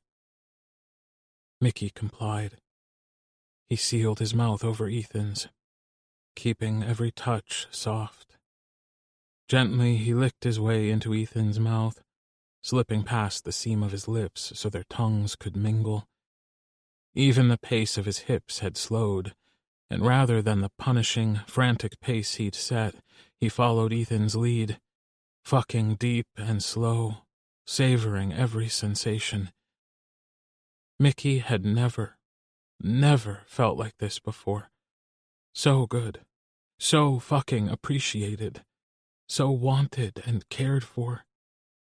It was in the way Ethan cradled his face, the way he returned his kisses with equal enthusiasm, with so much fucking tenderness that Mickey couldn't breathe from it.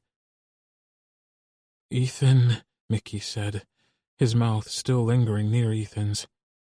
He somehow got his hand between them and wrapped it around Ethan's cock. Ethan let out a strangled moan, and Mickey kissed him again. It only took a few strokes for Ethan to come. His ass tightened around Mickey's cock, clamping and pulsing, milking his dick as Ethan spilled all over Mickey's hand. Mickey buried himself in Ethan as far as he could go and came. He held his breath and snapped his hips, wishing there was nothing between them so he could fill Ethan's ass. God, he wanted that.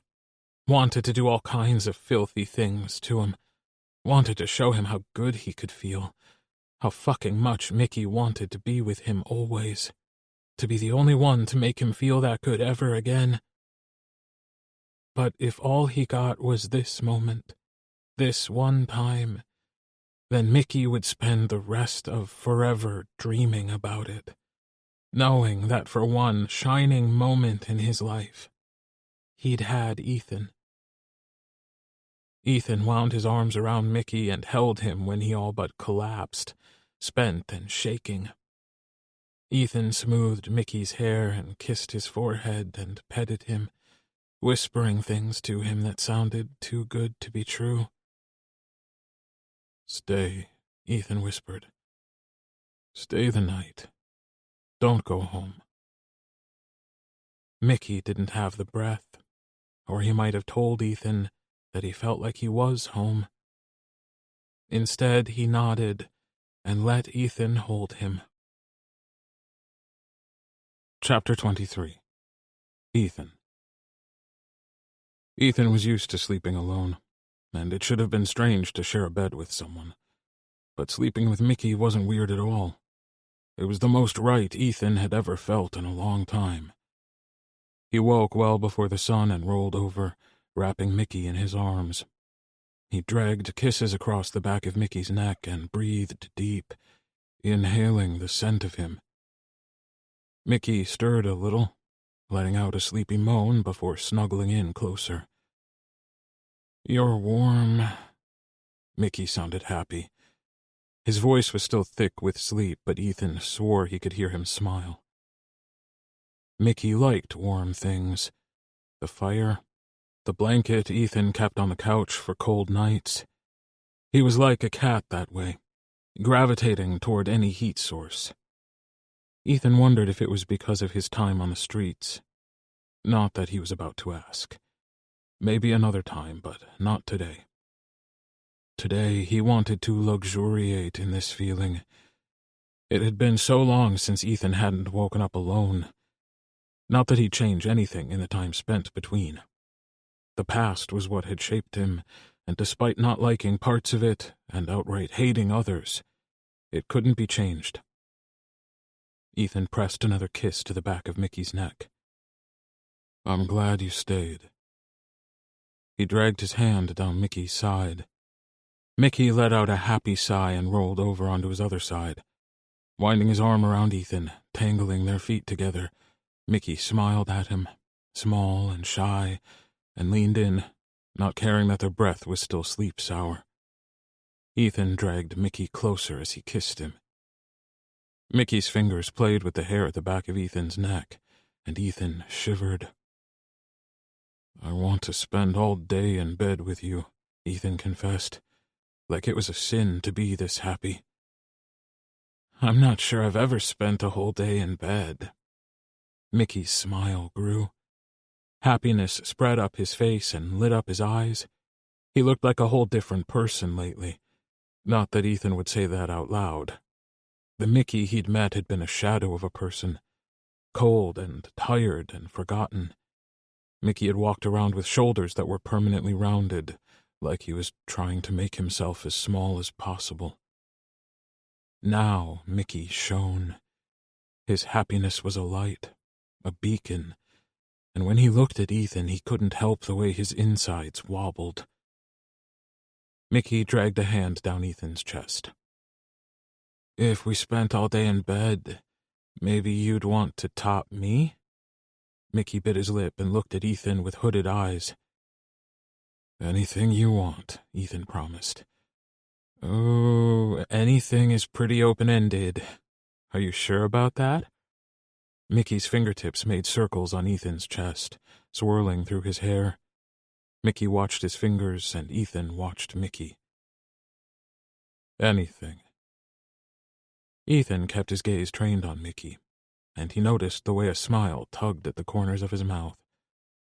The slow glide of Mickey's gaze as he raked it over Ethan's body, and the slash of color that appeared on his cheeks when he realized he'd been caught staring. Everything about Mickey endeared him to Ethan all the more. And then Mickey's fingers slowly danced their way up Ethan's chest and up the side of his neck and up into his hair until they tugged Ethan down into a kiss.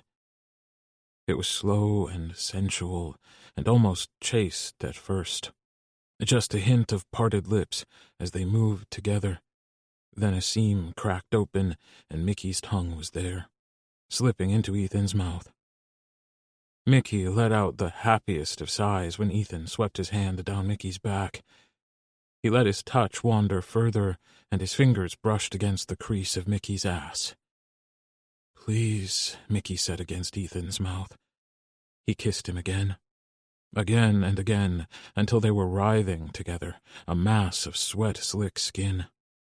They couldn't stop touching and grinding. Ethan was so hard his dick was leaking where it stayed trapped between them. Mickey was no better off. "Please," Mickey pleaded again, and this time his fingers tightened in Ethan's hair and he swiveled his hips, grinding their cocks together. "I've never—" Ethan didn't need to finish his sentence. Couldn't, because Mickey was kissing him again. Pulling back, Mickey stared into his eyes. "I promise I won't hurt you."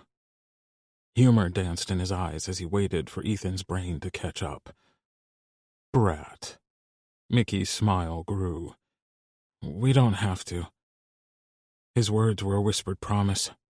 He'd be fine if all they did was kiss, but Ethan wanted to feel Mickey's heat wrapped around him. He wanted to bury himself so deep he might never leave. Everything Mickey asked for, Ethan wanted to give him. "Tell me what to do," Ethan told him. Mickey rolled Ethan onto his back and straddled him. With his hand planted on either side of Ethan's head, he stared down at him and smiled, bright and beautiful. Ethan itched to tell him that, but he couldn't make his lungs work. Couldn't speak for how fucking much he felt for Mickey. Ethan smoothed his hands up Mickey's legs. "Tell me what to do." Mickey brushed a quick kiss against Ethan's mouth, then grabbed the lube off the nightstand. He handed a condom to Ethan, who wordlessly tore it open and rolled it down his cock. God, when was the last time he'd done that? Before he could formulate an answer to that, Mickey had squirted lube into his hand and was reaching back and... Holy fuck. "What are you doing?" Ethan asked stupidly. He knew what Mickey was doing, but it was still early and his brain wasn't getting a lot of blood at the moment. Mickey's eyelids fluttered and his perfectly kissable lips parted in a tiny gasp. "Mickey." His name huffed out past Ethan's lips on a sigh. A prayer. A fucking dream. Ethan never would have thought to wish for something this amazing, someone this wonderful, someone who looked at him the way Mickey did. But it was here right in front of him, and Ethan would be a fool to let it go. "Mickey, please." It was his turn to beg. Ethan wanted to kiss the smirk off Mickey's face. Already Ethan was climbing the walls.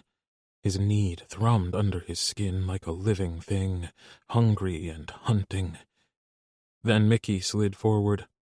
Bracing one hand on Ethan's chest, Mickey reached around behind him and lined Ethan's cock up with his hole. A breath to steady himself was all he got before Mickey was sliding down, taking Ethan's cock inch by inch. Mickey's smirk faded. His mouth hung open, and a low moan tore out of him. Soft at first, but it intensified as he took Ethan deeper and deeper, and deeper, until all of Ethan was inside of Mickey. Ethan sucked in a desperate breath of air, flooding his brain with oxygen. He hadn't breathed the whole time, and the sudden rush of air made his head swim. Or maybe that was just Mickey. Unable to resist another second, Ethan yanked Mickey down into an urgent kiss.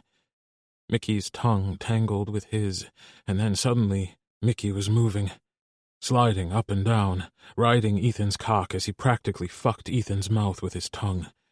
It was frenzied and obscene. Ethan dragged his hands down Mickey's back. Gripping onto Mickey, he spread his cheeks and arched his hips, snapping them upward, driving himself deeper. Mickey broke the kiss and buried his face against Ethan's shoulder. If the noises Mickey was making were intended to be words, Ethan didn't understand a thing he was saying. It was all breaths and keening moans and whimpers that made Ethan's balls tighten. In a fit of need, a sudden urge, Ethan rolled them over, putting Mickey on his back.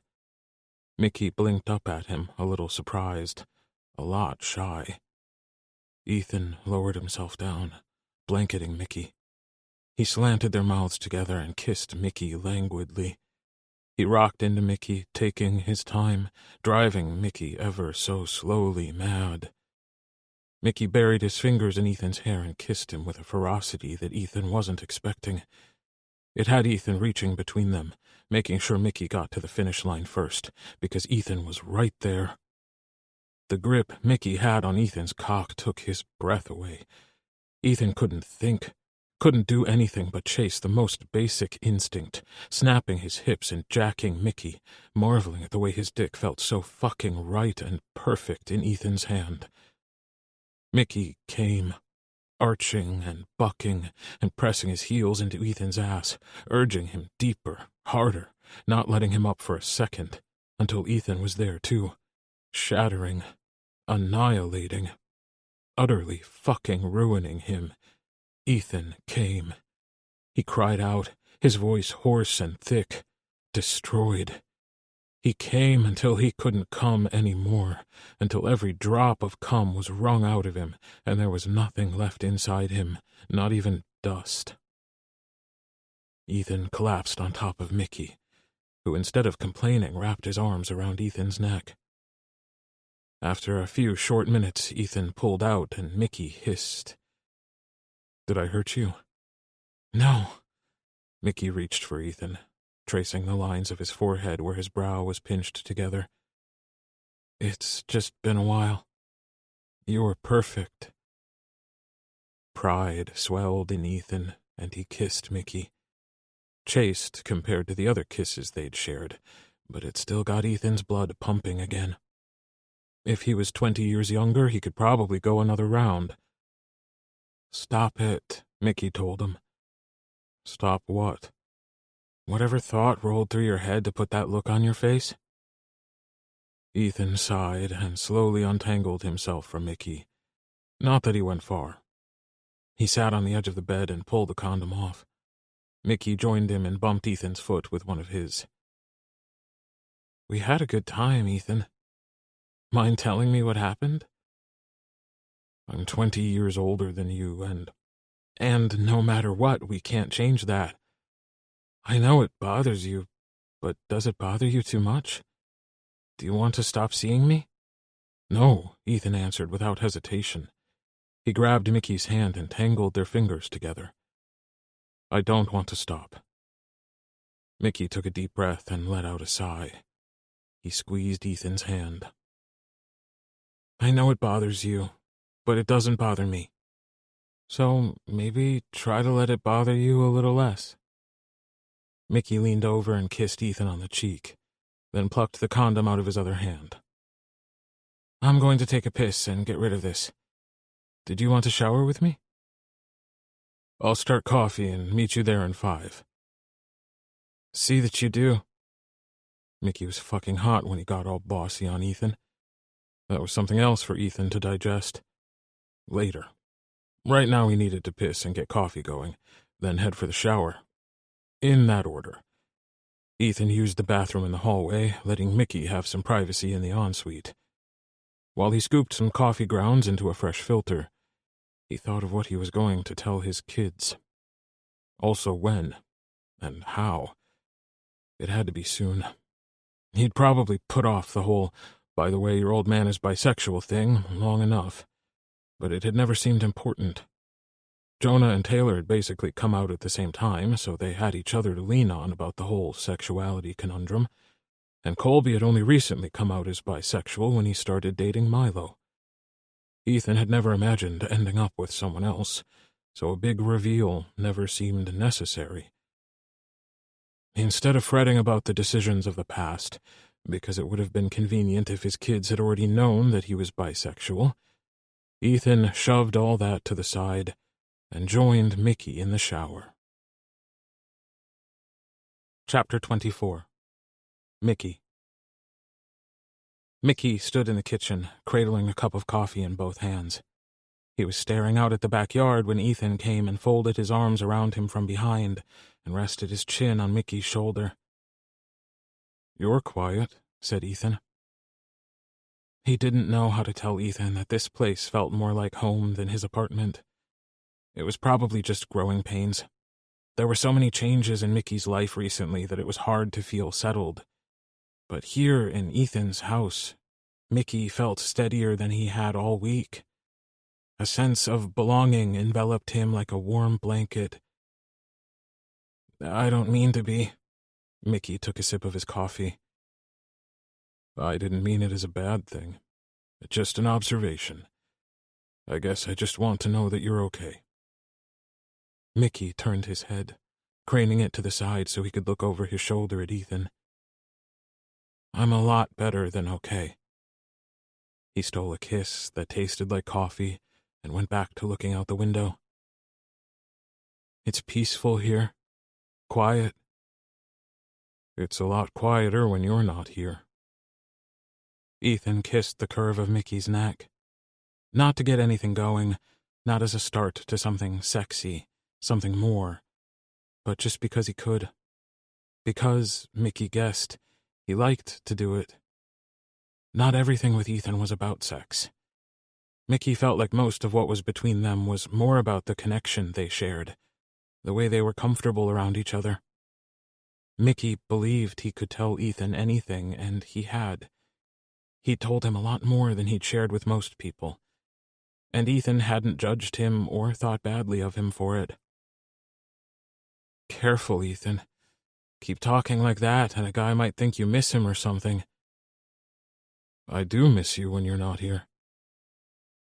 For something to be a confession, it had to be a secret, but Ethan had said it with such simplicity.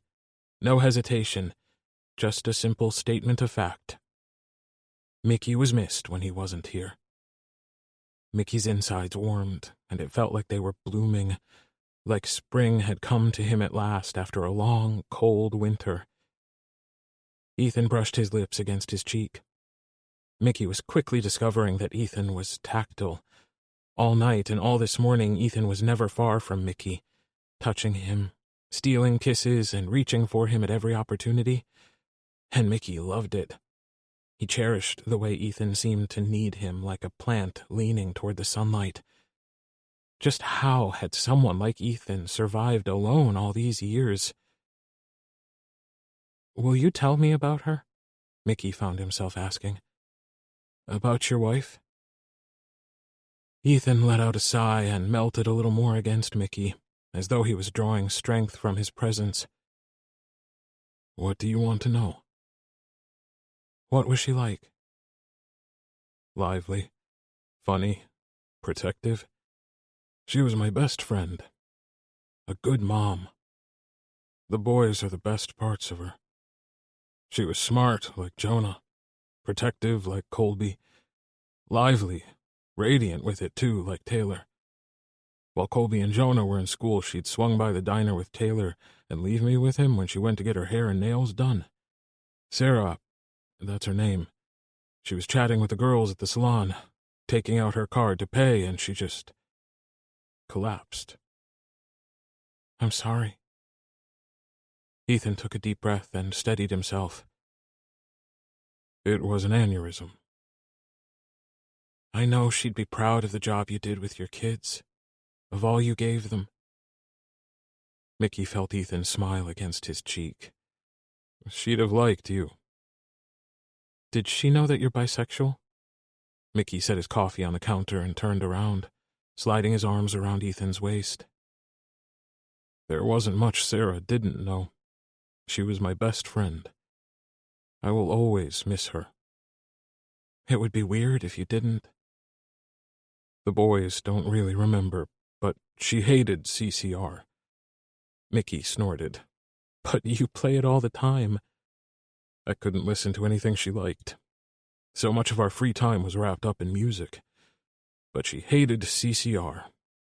I never listened to it when she was around, and so it became the one thing I could hold on to for the longest time.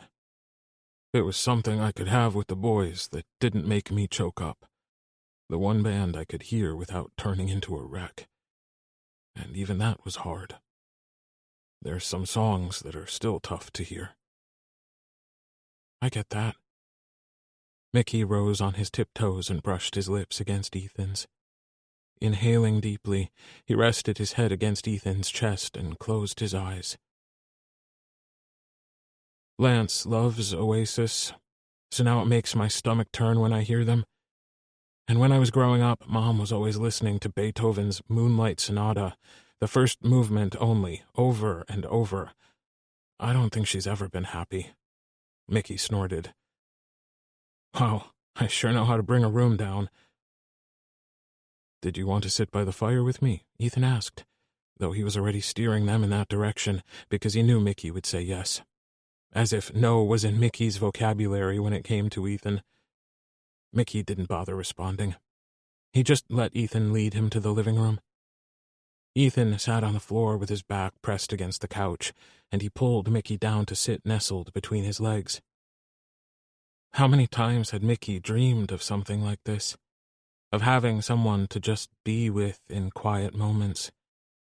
It had been a long time since Mickey had let himself dream of much of anything beyond escaping Lance, and after that it was all about survival.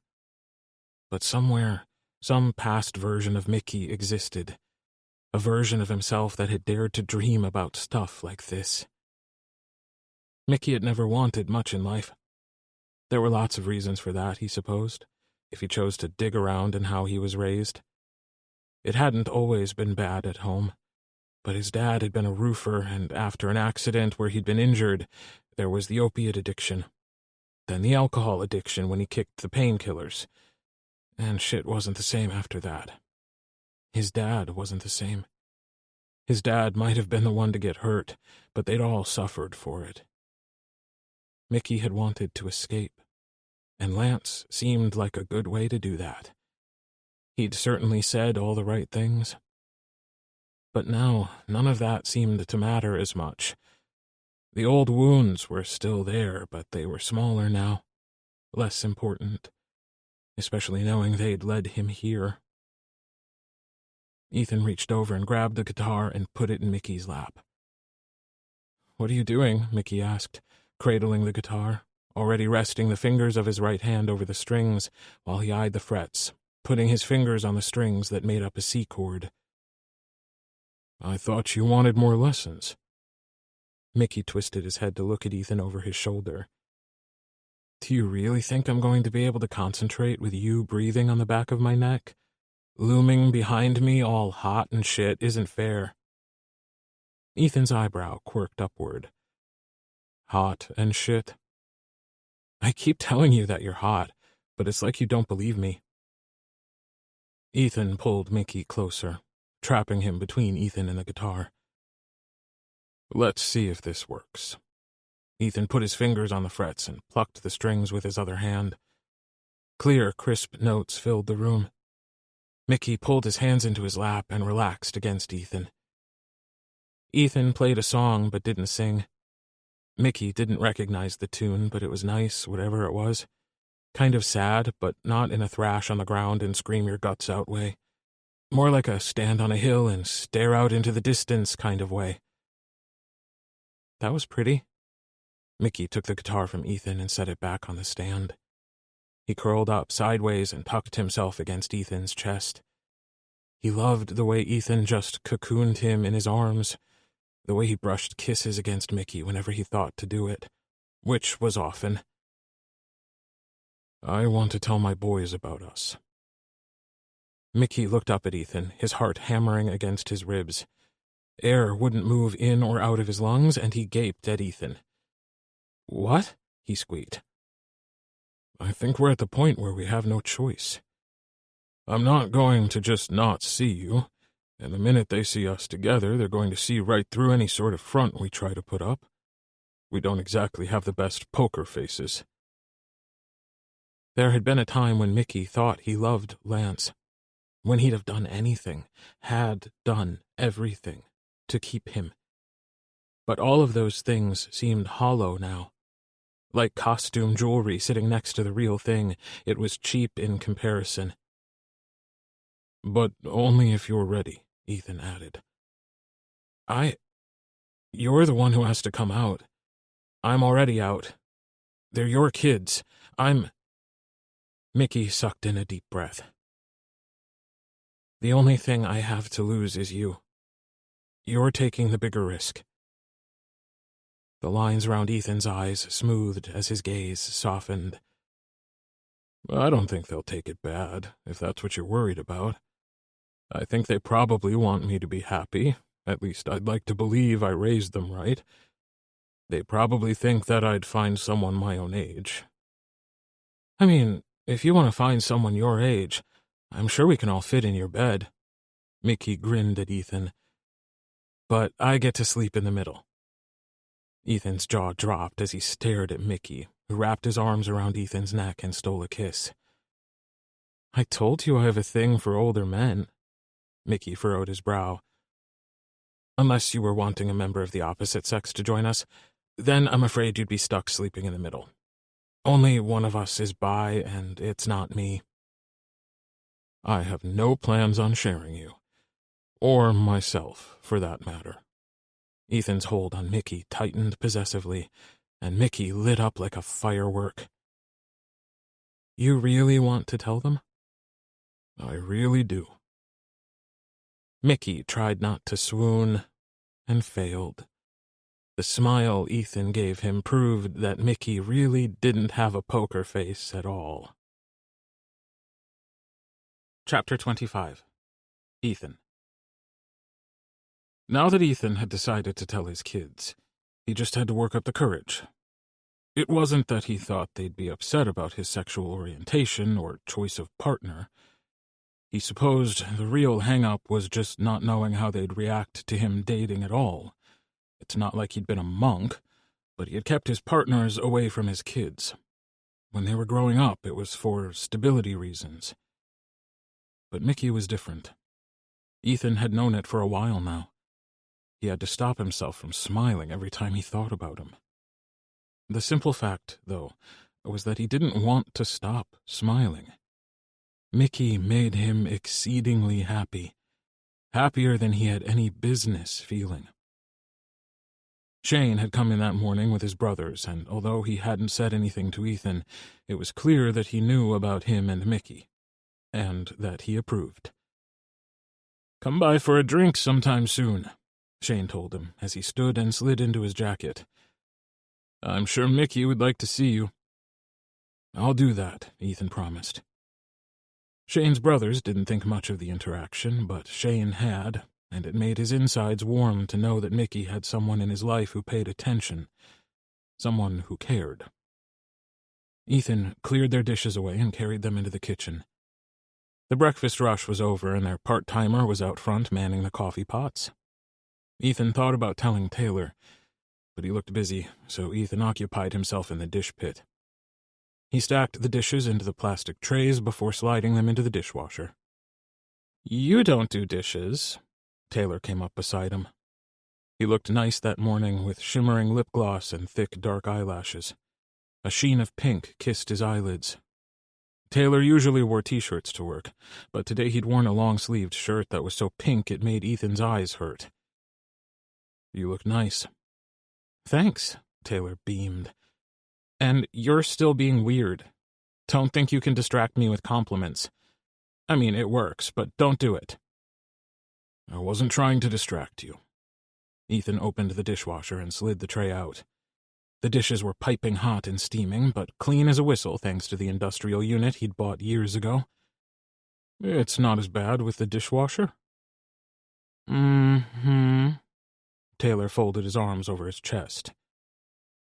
"So, Mickey still hangs out with you?" Ethan stilled. It wasn't a question. He cut his gaze to Taylor, who stood unwavering. Ethan's heart climbed into his throat like it could hide from Taylor there. "A lot," Taylor continued. Ethan furrowed his brow. "How do you know this?" Taylor rolled his eyes. "I didn't, but you just confirmed it." Ethan's mouth was cotton-ball dry. He swallowed, willing his heart to slide back into his chest where it belonged. "There's something you should know. I Ethan wiped a hand down his face. He met Taylor's eyes. Why was this so hard? It was 2 words. I'm bisexual. Followed by a handful more. And I'm with Mickey. Taylor had gone white as a ghost. Dad? You're freaking me out. You're not sick, are you? I'm not sick, I promise. Taylor let out a breath and his shoulders relaxed, but the wary look didn't leave his face. You have 10 seconds to spill, or I'm calling Colby and he'll bully you into telling us what's going on. Jesus, no need to get your enforcer involved. Ethan steadied himself with a calming breath. This was it. The moment he never thought would come because he never imagined finding anyone. Another breath.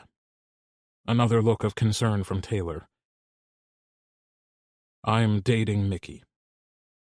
Before Taylor could say anything, Ethan pressed on. I've always been bisexual. Your mom even knew, but there was no point in coming out because I was with her. But then I wasn't with anyone, and there was still no point in coming out. I went out a few times, and you don't need those details. But there it is. I'm bi, and I'm with Mickey. Taylor leaned against the wall, looking like Ethan had shaken the whole foundation of his life. Why didn't you ever say anything? It wasn't like I was bringing anyone home. I had 3 kids to raise and a business to run, a house to keep. You still could have dated. You were alone forever. For years. You didn't have to be. We wouldn't have cared if you brought a guy home. Or a girl. I never met anyone worth bringing home. Ethan spoke the truth, putting it out there between them.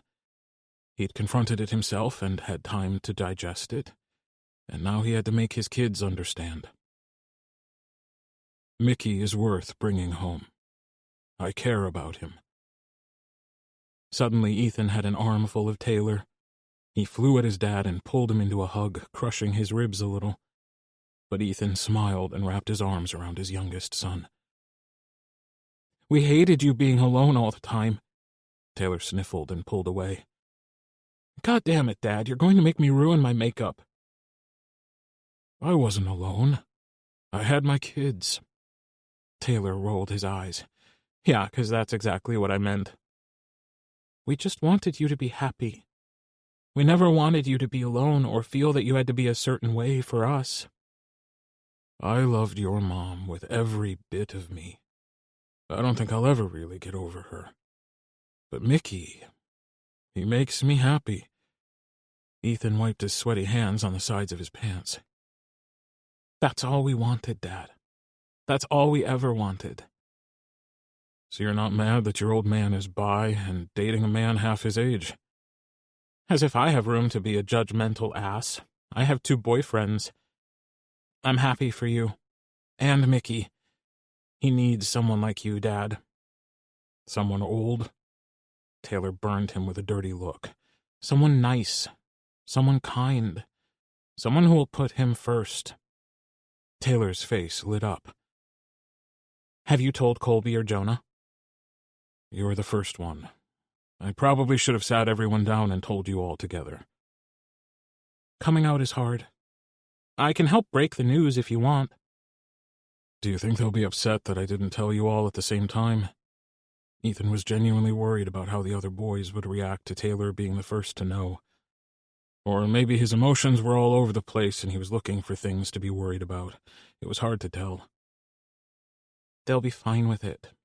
We're not kids, Dad. We all have our own shit going on, and we get that sometimes stuff happens how it's meant to, whether or not that's how you planned it. So, did you want help telling them? Sure, yeah. That'd be great. Taylor bounced on the balls of his feet, and before Ethan knew what was happening, Taylor was on his phone, thumbs flying furiously across the screen. Ethan's phone buzzed with alerts, one after another. He groaned as he pulled his phone out and checked the group chat. You told them over a text message? Taylor rolled his eyes again and continued typing. Don't look so appalled, Dad. We tell each other everything over text messages now. It's not the horrible thing it used to be back when texting was first invented, like 400 years ago. Taylor lifted his gaze to Ethan and smirked. Very funny. Ha ha, yes, I'm old. Ethan's phone went insane with a flurry of messages from Jonah and Colby. Messages with more exclamation points than words. Messages of love and support. A torrent of swear words and acronyms for what the fuck and way to go, and a few he didn't understand. But they were happy for him. Genuinely and wholly elated for him. Taylor stood beside him and wrapped an arm over his shoulders. We've only ever wanted you to be happy. And Dad, I hate to tell you this, but you have 3 queer kids. We're not surprised that you're one of us. Taylor squeezed Ethan's shoulder. Bring him around to meet the family officially, okay? Unable to speak, Ethan nodded. Office, he managed to croak out, and Taylor gave him a smile and a nod. Take your time. We got you covered. Ethan slipped into his office and leaned against the door. His phone trembled in his hands, still vibrating until Ethan silenced the group chat. Not forever, just for now, until he could get his bearings, until the world made sense again. He'd never had to come out before, and it had been both more and less than he'd expected. It was something that he'd built up in his head when he was younger, and he supposed that he'd never really gotten over that niggling fear. But there had been no need to be afraid. No purpose at all to hold on to his apprehension the way he had. And it was done. The most important people in his life now knew his truth, and they were okay. More than okay. Ethan's shaky legs carried him over to his chair where he sank down heavily. He leaned back and wiped a hand down his face. After a few deep breaths, he sent a text to Mickey, because apparently that's how everyone communicated about everything in the 21st century. Mickey apparently read his text, and immediately Ethan's phone rang. He smiled and answered the call. You told them? Excitement colored Mickey's tone. I told Taylor, and he took care of the rest. He'd probably hire a plane and write it in the sky if I let him. But yeah, they know that I'm bi and that I'm in a relationship with you. Mickey exhaled, going silent. Scarily silent. Mickey? Holy shit, Mickey whispered. Are you okay? Mickey let out a watery-sounding laugh. I'm happy. It's weird to be this happy, that's all. Ethan rubbed at his sternum, where the little ball of joy glowed like an ember. He was pretty sure he understood exactly what Mickey meant. Being this happy felt like borrowing trouble. Like it couldn't be trusted to stick around because it hadn't before. Ethan needed this time to be different. So did Mickey. I get it, Mickey. It's like looking at calm water, waiting to see the shark fin. But we'll be okay, I think. Yeah? Yeah. Hey, your boss was here. He said I should come by and see you. I think he suspects something about us. Did you want to have dinner together tonight? I can come by on your break and we can put his suspicions to rest. You want to come out to my boss? I want to have dinner with my boyfriend. I can take my dinner break at 8. I'll be there. I have to get back to work, but I'll see you later. I promise. After the call ended, Ethan spent the next 10 minutes staring at the wall, not moving. All his available brain power was wrapped up in processing the fact that he was out, and he was going to have dinner with his boyfriend. Ethan went back to work with a smile on his face, counting down the hours until he'd see Mickey again. Chapter 26. Mickey. Mickey tried not to let the fact that things were going good bother him, but his skin itched with unease. He had an apartment of his own. His bills, few though they might be, were paid. He had food in his fridge. He was finally done painting, and he had Ethan. Ethan, who had come out to his kids with no hiccups. Of course they were happy for him. He'd raised them well. Mickey tried not to think of his blessings as curses, as things to lose, but he couldn't help the creepy, crawly sensation in the pit of his stomach that something was wrong. Realistically, he knew he was being silly. It was hard to trust good things. That was all this was. He knew that. But knowing it in your head was different from knowing it in your heart. Mickey envied Ethan sometimes. If things ended between them tomorrow, he'd have the support of his kids. Of the town, really. And Mickey would be alone. It was stupid of him to let his brain wander down the road of doom and gloom, but Mickey had tried to picture how things would look between them if they were good. He saw a future he wanted so bad he couldn't even think of it, because it felt like 1,000 knives in his chest. It was easier to plan for his despair than it was to think of that simple little dream. Mickey stuck his hand in his front pocket and traced the hard plastic edge of the guitar pick that Ethan had given him.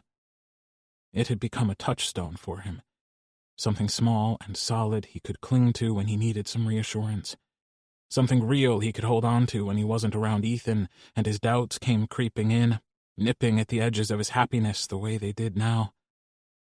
With his shift about to start, Mickey had no more time to brood and fret and generally tie himself up in knots. He slipped in the back door that Cyrus propped open sometimes when he was feeling too warm. Mickey tied an apron around his waist and barely resisted the urge to touch the guitar pick again. Since starting his job at the Anchor, Shane had been the one training him, and Mickey rather liked the man. He was slightly older than Mickey, but only by a few years. If Mickey thought about it too much, he'd end up comparing himself to Shane, and there was no way he'd come out of that feeling good about himself. Instead, he set about making Shane proud and trying his best to do everything exactly the way Shane had told him.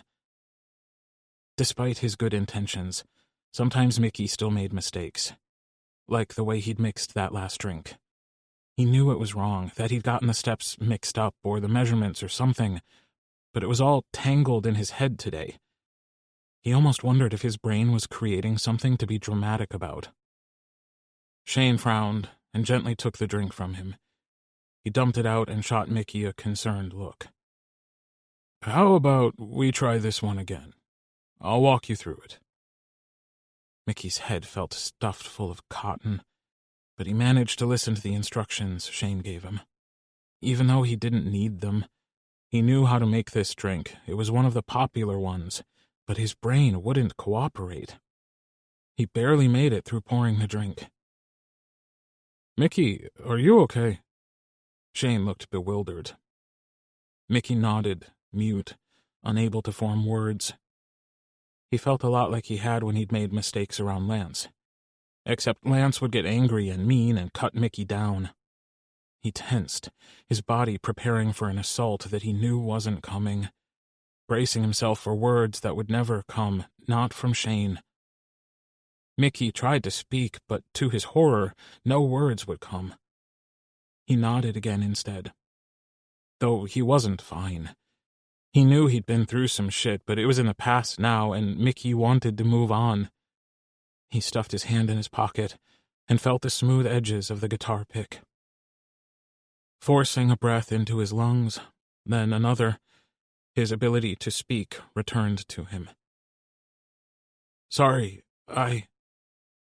How was Mickey supposed to explain his weird panic? He wasn't sure he wanted to. Not now, anyway. Not here. "Sorry," he said instead of any explanation. For now, an apology would have to do. Even though the shadow of panic still nipped at Mickey's heels, he was determined to ignore it. Shane put a hand on his shoulder and Mickey reeled a little at the friendly gesture. He still wasn't used to people touching him in a strictly friendly way. Lance's touches had always been sexual, or that one step below violent. The simmering aggression that was meant only to intimidate Mickey into doing what he wanted. And then no one had wanted to touch him at all, and that was better than suffering through Lance's bullshit, so he didn't mind at first. But Shane's hand on his shoulder was steady and strong. His grip was firm without being painful or any shade of aggressive.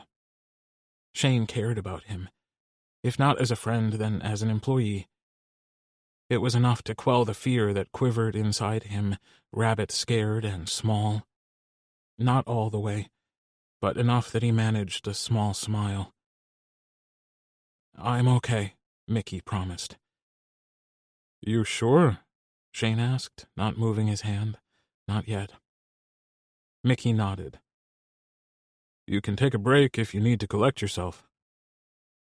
"Ethan's stopping by at 8 for dinner." Mickey felt his face heat. He'd wanted to lay claim to Ethan, but didn't know if Ethan was going to come out to everyone or just his kids. Shane smiled at Mickey and nodded. He removed his hand from Mickey's shoulder, leaving him feeling untethered and cold. "So long as you're sure you're okay." "I'm mostly okay." Shane poured a beer for one of the regulars and passed it over with minimal small talk. The regular in question wasn't a man of many words. He came in every few nights, had a couple of beers, and sometimes he ordered dinner. He never talked to anyone more than absolutely necessary before he was gone again. "I know I'm your boss, Mickey, but I'd also like to be your friend. I know you went through some shit before you landed here. If you ever want or need someone to talk to, I'm pretty good at listening." Mickey busied himself by polishing glasses that didn't need to be polished, just so his hands had something to do. "I'm okay. It just sneaks up on me sometimes. My ex-boyfriend, he was a piece of shit." Shane let out a startled laugh before shooting Mickey an apologetic look. "Sorry, that wasn't appropriate." "Neither was Lance." Mickey let out a breath, a little stunned to notice it was steadier than he'd expected. "He was your bargain basement abusive boyfriend. He didn't knock me around or anything. I had to stay pretty for the cameras, after all.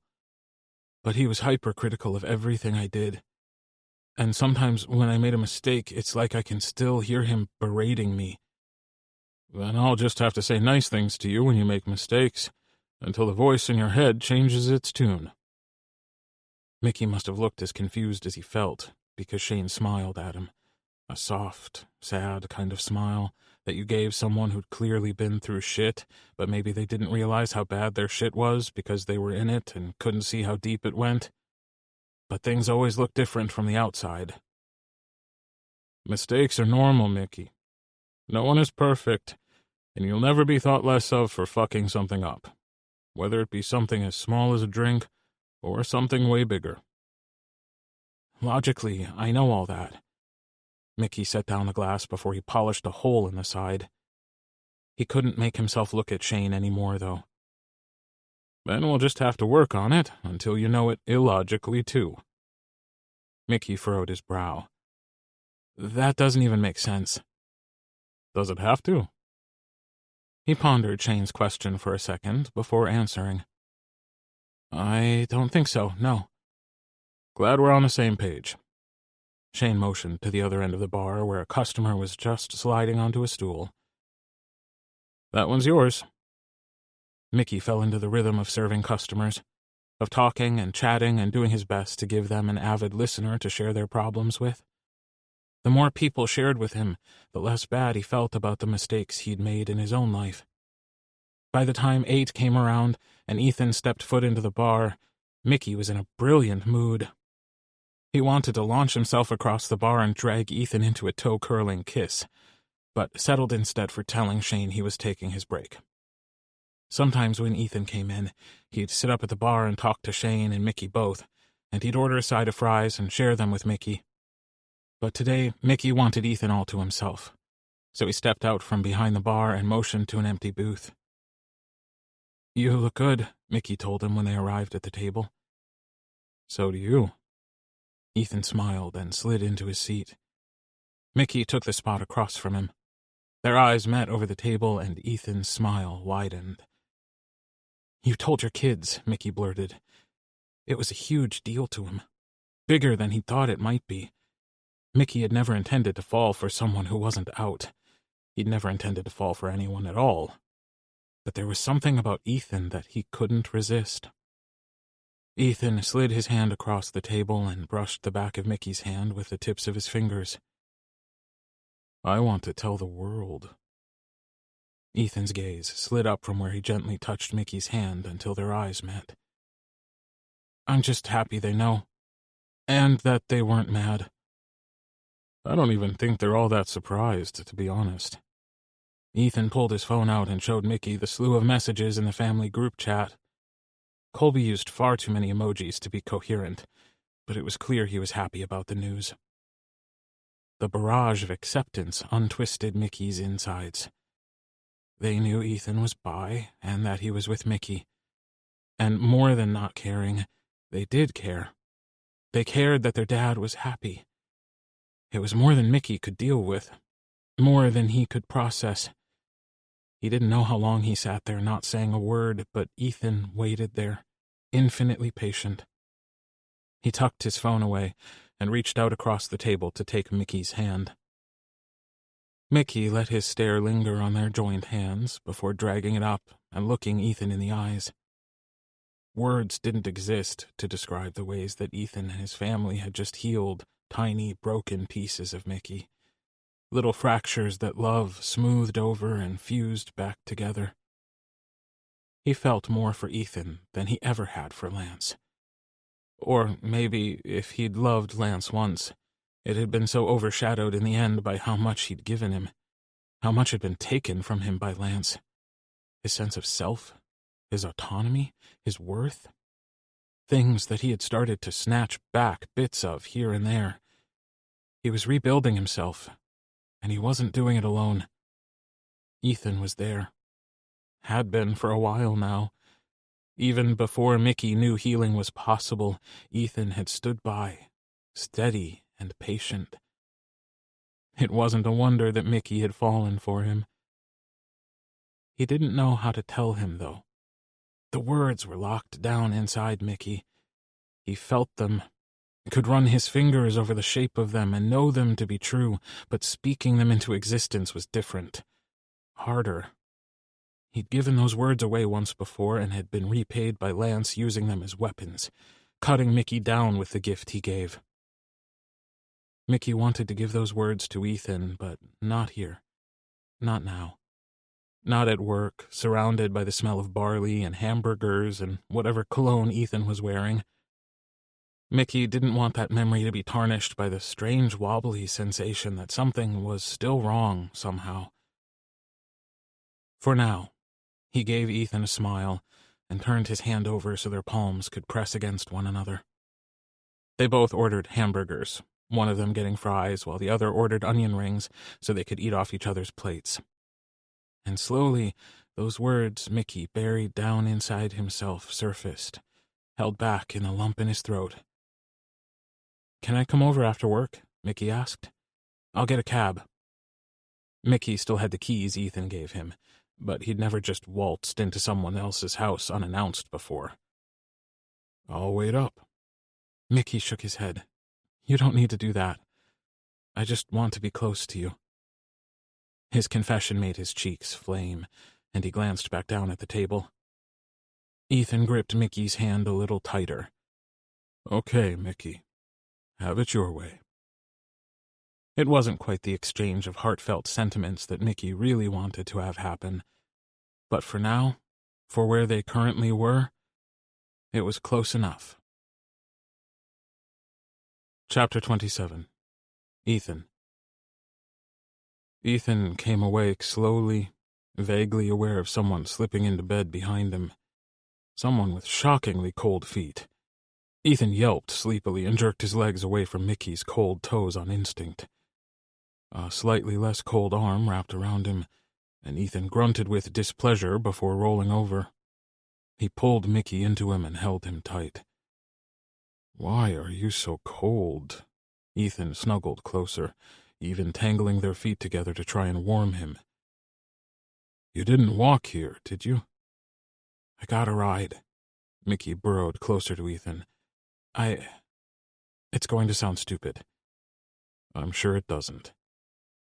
Well, you see, I wanted to be cold. Ethan furrowed his brow, happy that it was dark and Mickey couldn't see the look of confusion on his face. I feel like there's more to it than that. Mickey twined their fingers together and pulled Ethan's arm tight around himself. I guess I got stuck in my head earlier about what I have and what I deserve to have. It's hard to trust the good things, that they'll be there every time I open my eyes, that I didn't make them up. So you stood outside in the cold and the dark? Ethan kissed Mickey's bare shoulder.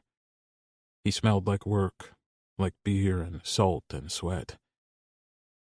I told you it sounded stupid. It took some rearranging of bodies, but Ethan pinned Mickey down on his back and hovered over him, brushing kisses against his mouth, which was somehow also cold. Ethan frowned. How long were you outside? Even in the dark, Ethan saw the way Mickey cut his gaze away. Probably too long, but I tried to see if I could go back. Back? The statement kicked Ethan in the stomach. The air whooshed out of his lungs, and he struggled to hold on to his composure. Back where? To how things were before I met you. Icy fingers trailed up Ethan's sides. You don't have to go back to that. Not even if we broke up tomorrow, which we are not doing, by the way. You have your own place, and a job, your own money. Even if I made you leave right now, you'd have somewhere to go. You made sure of that. I'm so fucking proud of you, for how you've kept going. Mickey let out a shuddering breath. His hands were warmer now, and he slid them up Ethan's neck until he cupped his face. Ethan let Mickey draw him down into a kiss. Slow and searing, open-mouthed and delicate, but thrumming with need as they stoked the fires of arousal. The kiss was endless. Everything. Ethan poured all the things he felt for Mickey into that kiss. Mickey wriggled beneath him, and then suddenly Ethan's waist was encircled by Mickey's legs. Still cold, but not as frigid as before. Ethan broke the kiss, much to the dismay of Mickey, who let out a little sound of protest. Next time you need to stand in the cold, come get me. I'll stand with you. You'd stand in the cold? For me? Ethan smiled at Mickey's precious bewilderment. He supposed it wasn't fair to be amused by Mickey's lack of knowledge when he was the cause of it. But it was either be amused or be heartbroken at how little Mickey thought of himself. You're worth being cold for, Mickey. You're worth a lot of things. Ethan leaned closer and pressed a kiss against the corner of Mickey's mouth. He closed his eyes and let himself sink into the moment. He wanted to remember everything about it, from the way Mickey slowly warmed beneath him, to how the sheets felt wrapping around them, to the way Mickey's touch had become so soft, it was like angel feathers. I'd be cold for you. Hot for you, Ethan confessed. I'd be and do a lot of things for you. You see, I'm so in love with you. Mickey squeaked, and suddenly his arms were around Ethan too, and he pulled him into a kiss, hot and deep, and all tongue and clacking teeth. A graceless kiss, but perfect regardless, because it was with Mickey. Mickey who stole Ethan's heart, who made him feel alive again in the softest of ways. Mickey who stirred things in Ethan he'd long ago buried, and who'd brought up feelings in Ethan that he'd never imagined having before. Mickey's fingers sank into Ethan's hair. Gripping and tugging at the strands, he broke their perfectly imperfect kiss. I love you too. I love you, and I'm so fucking afraid to love you, but I can't stop myself. Then don't stop yourself from being afraid. I'm afraid too. Mickey scoffed. Afraid of what? Of my beautiful, sensitive, sweet boyfriend, finally figuring out that I'm old. Ethan let out a laugh at the expression he saw thunder across Mickey's face. Even in the dim light, his displeasure was evident. But Ethan didn't care. Mickey loved him. They were in love, and it felt like the sun coming out after a long winter. "You're older, but you're not too old. Did you ever stop to think that sometimes I feel too young? That you're going to wake up one day and realize that I'm the same age as your kids? I wish I was older." "My knees advise against wishing yourself older before your time." "Ethan?" "Yes, love?" Mickey's fingers twitched gently in Ethan's hair, dragging softly against his scalp. "I'm tired of being afraid, but I don't know how to stop." "Do you trust me?" Ethan asked. He wasn't sure he wanted the answer. He hoped Mickey trusted him, and he didn't really know what he'd do if Mickey said no. But Mickey nodded. "Yeah," was all Mickey seemed capable of saying.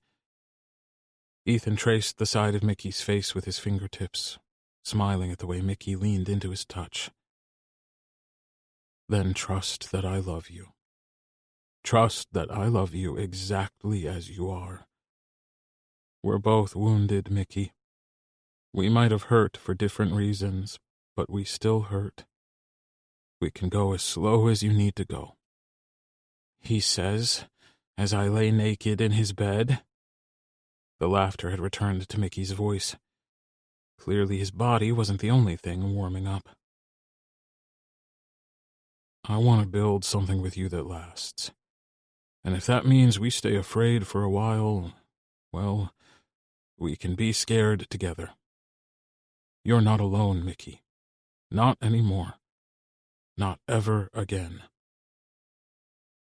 It was a big promise to keep, but Ethan would do whatever it took to make sure he kept it.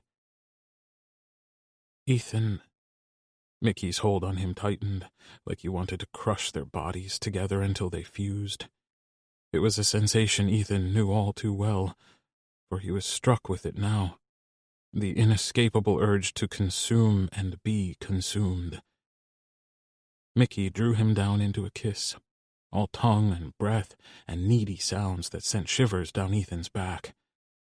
Beneath him, Mickey rocked and writhed, chasing friction, pulling him down with the press of his heels into Ethan's ass. "What do you need, Mickey? Tell me," Ethan pleaded. Mickey answered him with a kiss that started out frantic and deepened into something less frenzied, but more intense. Bigger. Ethan doubted he'd been kissed with as much passion as Mickey kissed him with. It cracked him open and made him feel like old wounds had finally scarred over enough to allow new things, new people, to move in where the tender, bruised, broken memories still lived. Ethan would always love Sarah, but she'd been gone for a long time. His memories of her were sad but sweet, and most of the sting had gone. There would always be a hole where her life had been, but she'd be happy for him. She'd be happy that he was in love with Mickey, lost in him, to him.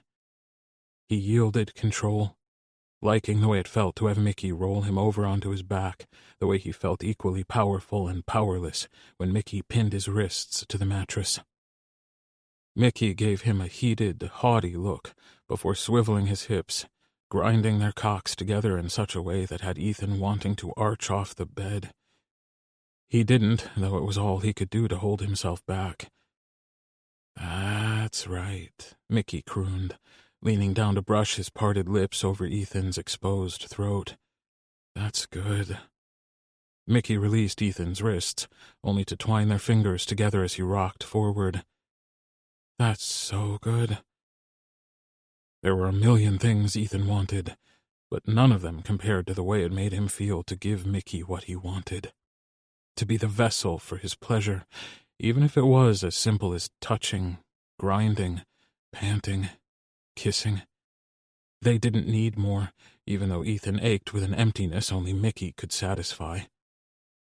They kissed forever, until Ethan's face ached from it, until his muscles grew weary and his stomach was wet with pre-cum, and Mickey's exhales were sharp against Ethan's skin as he writhed and wriggled on top of Ethan, humping and chasing friction and release. "Mickey, please," Ethan heard himself beg, though he hadn't meant to. He'd meant to stay quiet and let Mickey find his release in any way that he wanted. But he was mindless now with pleasure, with a body that was riding the wrong edge of satisfaction. "Please, Mickey." Mickey's movement slowed to a stop. Breath caressed Ethan's ear. Mickey's mouth was so close he felt his lips move on the shell of his ear when he spoke. "Please, what? What do you want?" Ethan trembled. Had Mickey been waiting for him to say something? To ask? To formulate words that were in any way coherent? Fuck. He sucked in a deep breath, turned his head to brush his lips against Mickey's cheek. "I need you inside me," Ethan confessed. His body burned fiery hot, and every molecule in his body screamed when Mickey moved away from him. His skin was suddenly cold without Mickey, then hot when he returned with lube in hand. "I wasn't going anywhere," Mickey assured him, as he flipped the lube open and squirted some into his hand. Ethan spread his legs, nervous, excited, full of anticipation and this soothing sense of rightness as Mickey reached down between Ethan's legs. He held Ethan's gaze while his fingers went to work, sliding down behind Ethan's balls and across his taint before teasing the rim of his hole. It was exquisite. Agony, splendor, and suffering all wrapped up in one big ball of anticipation. Ethan's breath caught when a single slick finger dipped into his hole, slowly spearing him. Mickey leaned down and kissed him, tangling their tongues together. "Just breathe," Mickey whispered. "Trust me." Ethan did. He trusted Mickey with so much more than his body. He'd already trusted him with his heart. Ethan breathed, and they kissed, and Mickey slowly worked him open, one finger, then another, in deliberate, measured motions with fingers that still trembled and shook. He thought he might die of wanting, but then Mickey's fingers disappeared and his cock pressed against Ethan's hole. Mickey tucked his arms under Ethan's thighs and lifted his legs, folding him not quite in half, but enough to lift his ass. Mickey's body was nothing but lean lines and sweat, the determined set of his jaw and fire in his eyes as he slid into Ethan. All Ethan had to do was breathe, but even that seemed like a tall order. And then Mickey was kissing him again. Kissing with lips that quivered and breath that shook and eyes that were scrunched and closed. Ethan wondered if they were as glassy as his felt, if this was as big, as monumental for Mickey as it was for him. When Mickey started to move, it was like lightning striking inside Ethan's body, like thunder rolling through him, noiseless but powerful. Mickey's thrusts were short and sharp, hard and deep. He clung to Ethan with a strength and a desperation that Ethan felt down to his bones. "Love you," Mickey whispered against Ethan's mouth, breaking an already sloppy kiss. "Please." "I love you, Mickey." He loved him deeply, ferociously, fiercely, with all the power and grace of the ocean, with all the power he possessed. He clung to Mickey, wrapping a hand around the back of Mickey's neck. He yanked him down into a kiss as Mickey continued to fuck him with those same short, sharp thrusts. Mickey let out a low, keening sound and reached between them to jerk Ethan off. Ethan came, his words of love still spilling off his tongue. He could no more stop his orgasm than stop telling Mickey that he loved him. He'd thought when he lost Sarah that he'd never love again. Then later on he'd feared that he couldn't, that he'd only been given one shot, and it had been taken from him. And now, here with Mickey trembling and shaking, panting endearments against Ethan's skin, he felt a little less afraid. Chapter 28. Mickey. Mickey wasn't sure if Ethan already had the day off or if he took it, but the result was the same. He wasn't willing to be parted from Mickey just yet, and Mickey didn't have to return to the bar until his shift started later that day. They slept curled together, sated and so happy their smiles were saccharine. Ethan woke before him, and when Mickey finally stirred, he saw Ethan sitting up in bed with a book in hand. The scent of freshly brewed coffee permeated the air, and Mickey wriggled closer, draping his arm around Ethan's middle.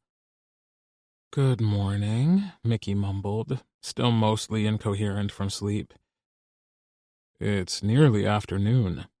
Ethan put his book aside and ran his fingers through Mickey's hair, moving it off his face. Coming more awake by the second, Mickey let out a low groan. "No wonder my bladder is about to burst." He shoved himself upright and neatly dodged a good morning kiss from Ethan. "My mouth tastes like something died in it. Give me 2 minutes and I'll kiss the fuck out of you." Mickey got up and darted into the ensuite. It took a minute for him to get his dick to cooperate with his bladder. Morning wood was a curse sometimes. He washed his hands and was brushing the shit-tastic taste out of his mouth when he heard Ethan's doorbell. "I'll get it," Ethan said from the bedroom.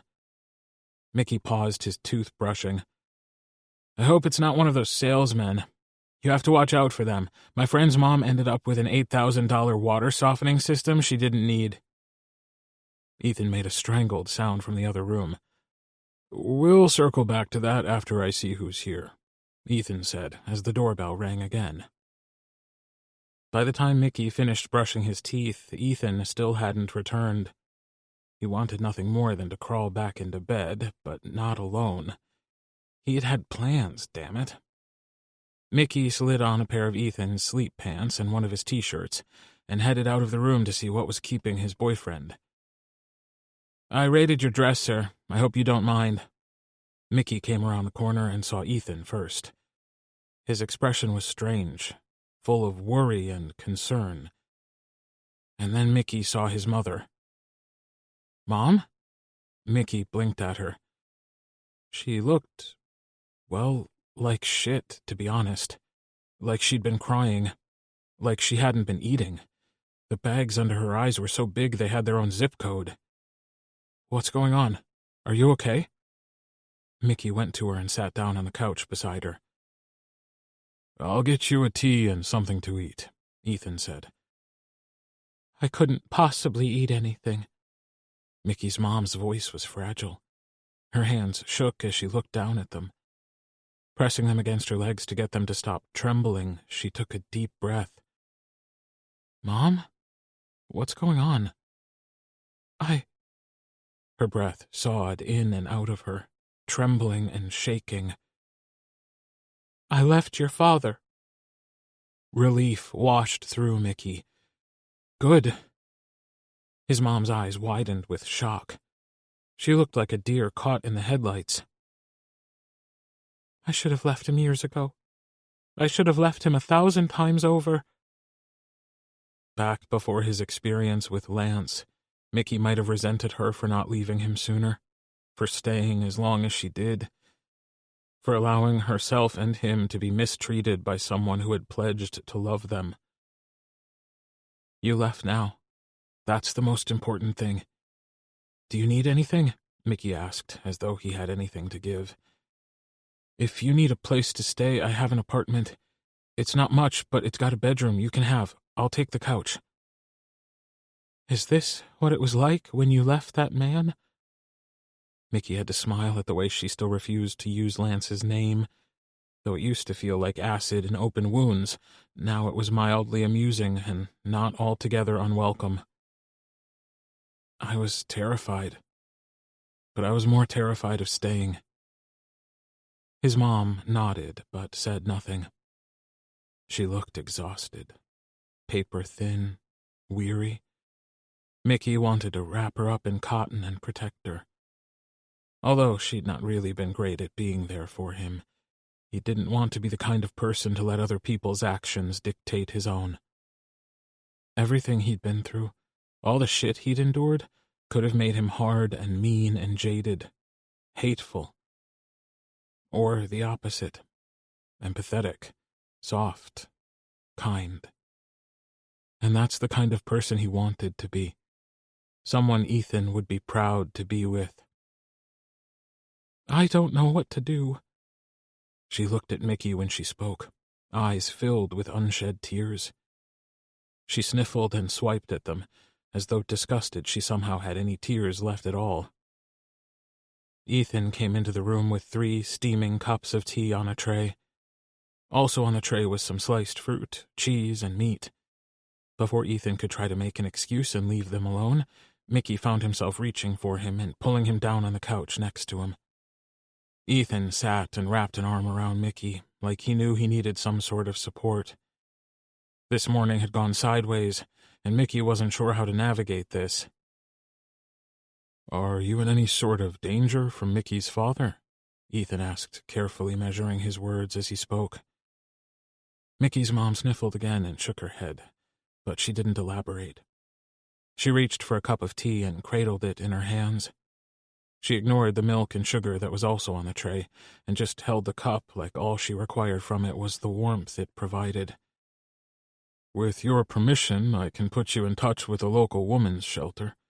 They have resources and counseling and support for people in your situation." Ethan's words were a gut punch to Mickey. He'd offered to help her. He had a place of his own. His own money, though not much yet, was enough to help her out, to make sure she was safe while she figured out her next steps. "She can stay with me," Mickey protested. He stiffened under Ethan's gentle touch. The reassuring squeeze Ethan gave him suddenly didn't feel so reassuring. It felt like judgment. Mickey turned to face Ethan, who was doing a shit job at keeping the sympathetic look off his face. "I have room." "I know you do. But I'm not sure it's good for either of you." "Why not? She's my mom." The lump in Mickey's throat wasn't nearly as intrusive as the hot coal in his chest. "I didn't mean to cause a problem," Mickey's mom said, starting to stand. Mickey looked at her. "Mom, please sit. It's fine." It wasn't fine. It had never been fine. But she was right. Her presence had uncovered some hard truths that Mickey had to face. She hadn't been there for him, so why was he so desperate to be there for her? Was it because she was his mom and deserved a second chance? Or did he secretly want to gloat at her? Did he want to look after her so he could hold it over her? The thought turned his stomach because he couldn't honestly answer the question. Fuck. He was a shitty person, and Ethan saw it. He saw the frantic way Mickey had wanted to help her. He saw that it wasn't just him trying to be a good person. No, he wanted to be a better person than his mom. He wanted to prove that he'd come out of his bad decisions all on his own with no help from her. Part of it was him wanting her approval. Even now, when he'd gone so long without it. She'd made an effort, though, recently. He remembered the money she'd brought him, and he wondered again how much it had cost her. As soon as he could, he was going to pay her back. Mickey's anger was an untamed spark, flying back and forth between subjects. Himself, his mom, Ethan. Undeservingly Ethan. Mickey was mad at the universe, at Lance, at his dad, at everyone, but mostly at his mom, because he'd had nowhere to go when he needed it, and here she was, with a soft spot that had been his. Her being here rankled him so bad his chest tightened to the point of pain. Mickey got to his feet, jerking out of Ethan's touch, not because he wanted to, but because he couldn't be in the same room as her anymore. Once the shock of her turning up had worn off, Mickey's anger had surfaced, and he had no way of pulling it back and tucking it into the little box inside him. "Excuse me." Mickey stood and ducked out of the living room and made a beeline for Ethan's bedroom. Once he was in there with the door shut, he wasn't sure what to do with himself. He was so fucking angry and hurt, and confused by both emotions. He was glad that she hadn't taken him up on his offer of staying with him because, once he thought about it, he didn't want her there, or here, or any space that he'd carved out for himself. Maybe in the future, maybe, but not now. Mickey sank down to the floor and leaned forward, pressing his forehead into the side of the bed. He sucked in a few deep breaths, but the band of tension didn't leave his chest. Not until what felt like a whole eternity later, when the bedroom door opened and Ethan dropped down on the floor next to him and tugged him into his arms. I sent her to the shelter. Ethan kissed the side of Mickey's head. I'm sorry. Mickey sniffled, horrifyingly enough. He didn't want to fall apart where Ethan could see him, but he couldn't make himself move either. Ethan was strong and warm and safe. I'm so mad at her. Mickey's voice cracked, just like his heart did as he admitted out loud, maybe for the first time, that he was angry with her. I don't want to be, but she never chose me, you know?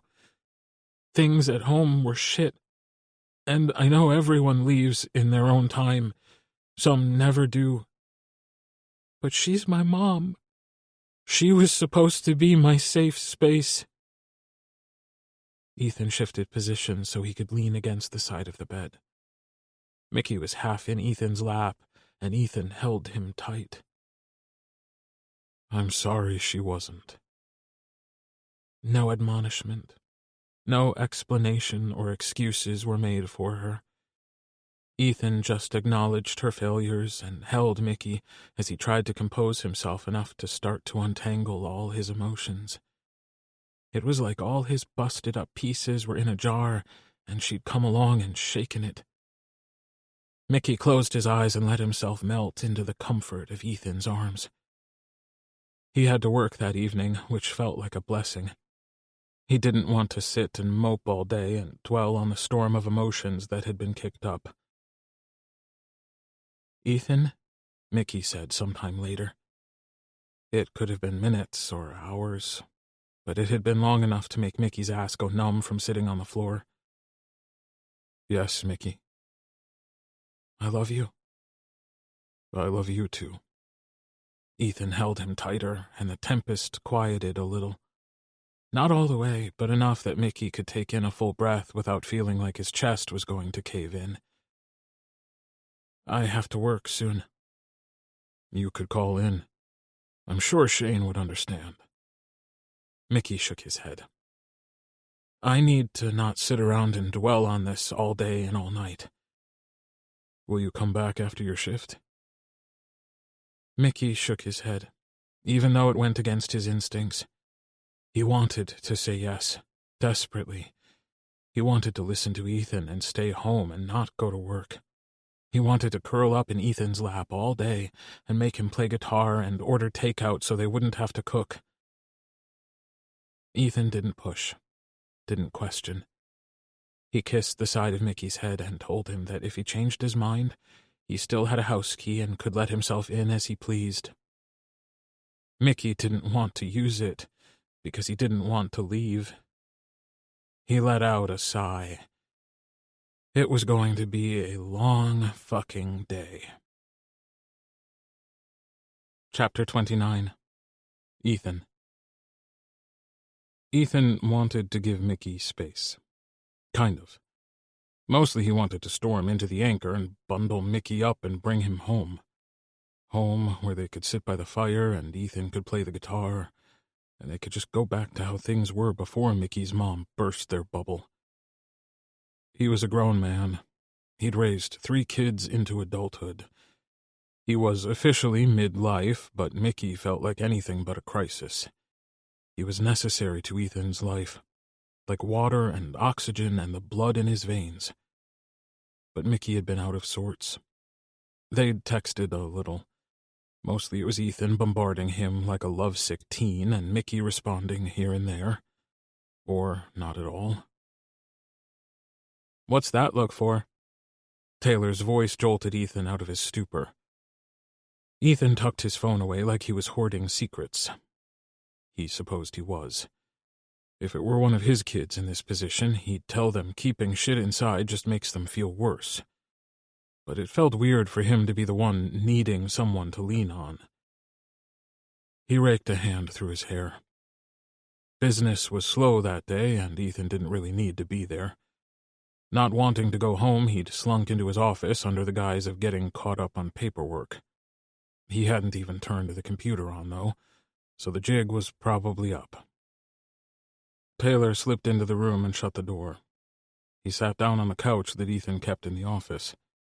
It had been there since the kids were small and needed a place to nap while he worked. It was strange to see the memory of a tiny Taylor curled up with his thumb in his mouth, and now to see the man that tiny child had become. "Dad?" "It's been a long time since I was in a relationship, and I guess I forgot how anxiety-inducing it could be when things go sideways."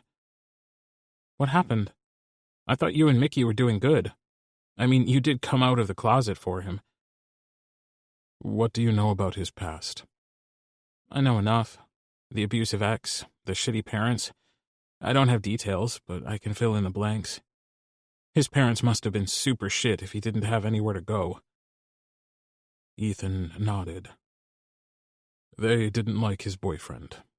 They told Mickey that he wasn't welcome to come home. His mom stopped by the house the other day. She left Mickey's dad. It's been really hard for him. He's got a lot of feelings about it, and I don't know how to help him." Ethan pulled his phone out and checked for any new messages. "And apparently he's not into talking to me right now." "Why the fuck not? It's not your fault." Ethan shrugged. "Maybe I wasn't angry enough on his behalf when she showed up. I was nice to her. I made her tea and told her I'd get her in touch with the shelter." Taylor leaned forward, resting his elbows on his knees. "That's because you're a good person." "Well, I don't feel like a good person. All I really wanted to do when she turned up was berate her for how she treated Mickey, how she allowed him to be treated. Instead, I made her fucking tea and paid for a cab to take her to the shelter." Taylor rolled his eyes. "Yes, I can see why that would make you feel like a monster. Dad, if you were a shitty person, Mickey would turn tail and run. He's had enough shitty people in his life, and he's not stupid. He knows he's got a good thing going on." "Does he? It's just... I know he wants to be independent. I get why he needs his own place and his own job, his own life and shit, but fuck. He doesn't have to do everything on his own." "Why don't you just go talk to him? You know, like adults do sometimes." How did he tell his kid that he was too afraid to? That he worried if Mickey saw him, he'd break up with him? The longer Ethan went without seeing him, and the longer Mickey went between text messages, the more Ethan worried that Mickey was shutting him out for good. That if he went to confront him about it, to ask to be let in, that Mickey would slam the door on them forever. Ethan liked that Mickey wanted to stand on his own 2 feet, but he assumed that he'd at least be allowed to stand next to him. Being left out while he knew Mickey was struggling had left Ethan feeling cold inside. It felt like the universe was against him. He'd finally found a little bit of happiness again. Mickey had breathed new life into him, and now Ethan worried that he was going to lose all of the joy Mickey had brought to him. "Dad, why don't you go on home? I'll whip up some dinner for you later and swing by with it and check on you." "You don't need to check on me." "That's funny, but I didn't ask if you needed me to. Maybe I need to check on you." Taylor pushed himself to his feet. "Maybe I want to check on you. Take your own advice, Dad. Let other people be there for you." Ethan scowled at Taylor, but there was no malice in it. Just poorly hidden affection. "You're not supposed to use my words against me." "Too bad, I'm afraid." Taylor held his hand out, and when Ethan took it, he pulled him to his feet. "Go home, Dad. Water your plants." Ethan furrowed his brow. "Tell me you didn't." Taylor's face lit up. "Okay, then I won't tell you." "How many plants did you rehome to my house this time?" Taylor was forever growing plants from seeds. Ethan blamed the internet for teaching him how to propagate seeds from fucking avocados of all things. Taylor only smiled and patted Ethan on the shoulder. "Hey, you've been here all day. If I have new plants, how did you get them there?" "I do have not one, but two exceedingly hot and loyal boyfriends." Ethan rolled his eyes. Of course they'd be in on it. You know, you could always just stop growing new things and concentrate on the plants you already have. Taylor shrugged. I could, but where's the fun in that? Taylor ducked out of the office and went back to work, leaving Ethan with orders to go home. So he went. He might not have if Taylor hadn't intervened. He'd had half a mind to sleep on the ancient couch in his office, but that would be stupid of him. He had a whole house at his disposal. A whole, too big, too quiet house to rattle around in all alone. Fuck, that was depressing. Nevertheless, Ethan didn't want to be around anyone, so alone sounded like the best option. True to his word, there were 3 new plants in Ethan's living room with care instructions carefully penned on a note card. Fucking Taylor, Ethan grumbled, but only a little. The sight of the plants sitting neatly lined in a row in the living room window made him smile. One day, Taylor was going to run out of people to bomb with plants, and he'd have to find new victims, or a new hobby. The man has 2 boyfriends, and yet he still finds time to annoy me. Ethan wasn't annoyed, though. Some people's love language was food, for others it was acts of service. Taylor's love language was stealth bombing people with plants. Ethan plugged his half-dead, silent phone into the charger by his side of the bed, then stripped the sheets. He couldn't just sit at home and do nothing, or he'd go insane. After getting a load of laundry going and putting new sheets on his bed, Ethan went into the basement apartment. Maybe he should rent it out again. It had been vacant since Taylor moved out, needing more privacy than living in his dad's basement allowed him. But Ethan didn't want a stranger living in his house. He checked the windows to make sure they were locked and that the appliances were still working before he went back upstairs. Maybe he'd sell. Ethan knew he was being stupid. Of course he wasn't going to sell his house. It just felt so fucking empty without Mickey. It seemed impossible for him to have fallen so hard in such a short time, but the ache in his chest indicated that he had. He was stupidly head over heels for Mickey, and his absence, his silence, made Ethan feel cold. When Sarah died, Ethan had other things to focus on. His boys, the house, the restaurant. All the work of 2 people was suddenly his sole responsibility. Comparing the 2 made Ethan feel dramatic. Mickey wasn't dead. He was across town at work and not answering more than half the text messages Ethan was sending. Ethan glanced at the time and decided that it wasn't too early for a beer. Taylor would be stopping by with dinner for him later. Instead of texting Taylor, Ethan unplugged his phone and consulted the weather app. He opened the group chat he and his boys were in and told everyone when the next fire night would be, if the weather cooperated.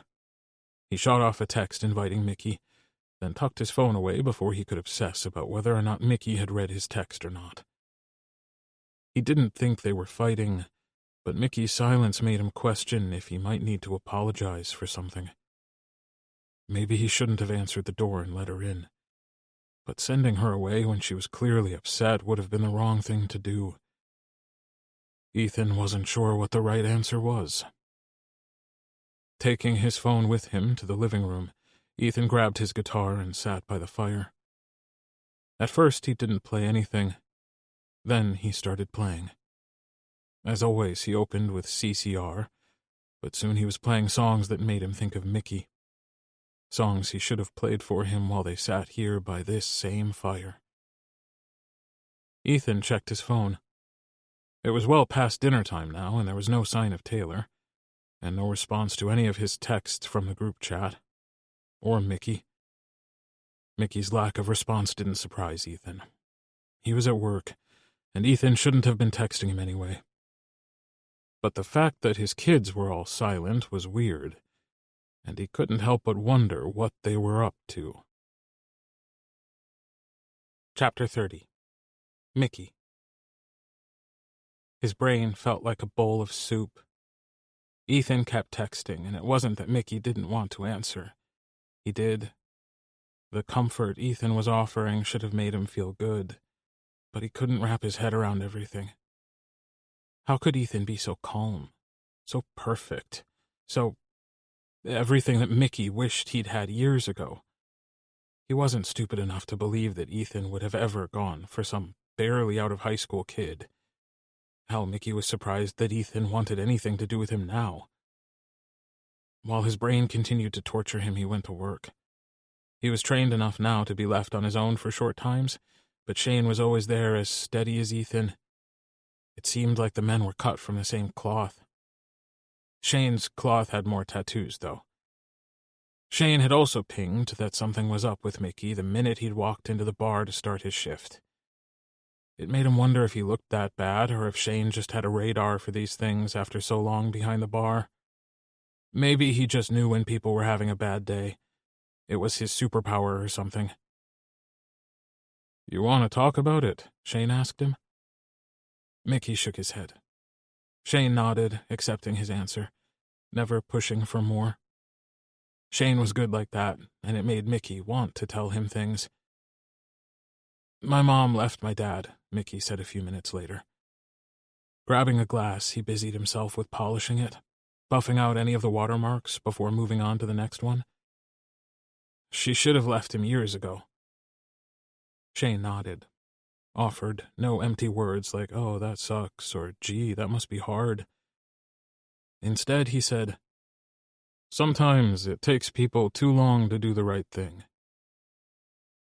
Something in Mickey's chest rattled loose and crashed around when he inhaled his next shaky breath.